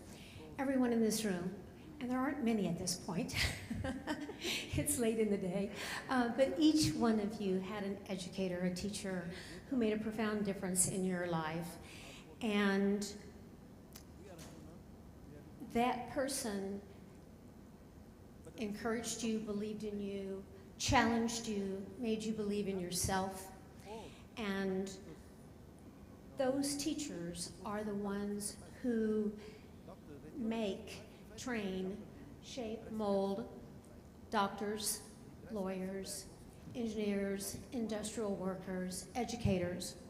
And it is within that unique teaching learning space that these people become who they dream to be and were meant to be. I am so privileged to be able to say that after 45 years today, I am still as passionate about my work as I was when I very first started as a kindergarten teacher. And I wish that for everybody as they follow their dream career path. Thank you very much.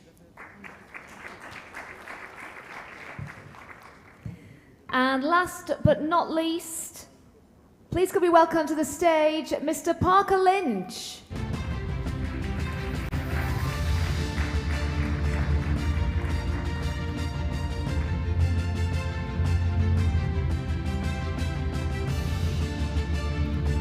Okay, Parker isn't here, but again, if our awards haven't been collected today, we will make sure that our winners do receive their awards. Ladies and gentlemen, could we please have a round of applause for Manan for helping us give the awards out this afternoon? And a huge round of applause for all our award winners this morning and this afternoon, ladies and gentlemen. And I'd just like to add as well, I don't know about you, but I know these conferences, we are stuck to time. We've got to do everything on a certain time limit. But I feel that a lot of conferences, winners come up, they receive their awards, and then they leave the stage. But I think having the speeches this morning and this afternoon. Has just added that little extra special touch, hasn't it? Some emotional speeches as well. So a round of applause for all the speeches, please, ladies and gentlemen. Thank you. And just to let you know, if you have video interviews, that part of your registration, if you could please meet Talia at the interview desk at the entrance when you leave, please, ladies and gentlemen. And you are all invited now to high tea at the promenade, so if you'd like to head down there, and of course time for networking as well. And don't forget, with the social media, we are all over that: LinkedIn, Twitter, Instagram, Facebook. Please do follow us, and please do use the hashtag #Education2Conf. And I hope you've all had an enjoyable day. I hope you found it informative, insightful. Have a great rest of the evening, and we look forward to seeing you again for day 2 tomorrow. Thank you very much, everyone.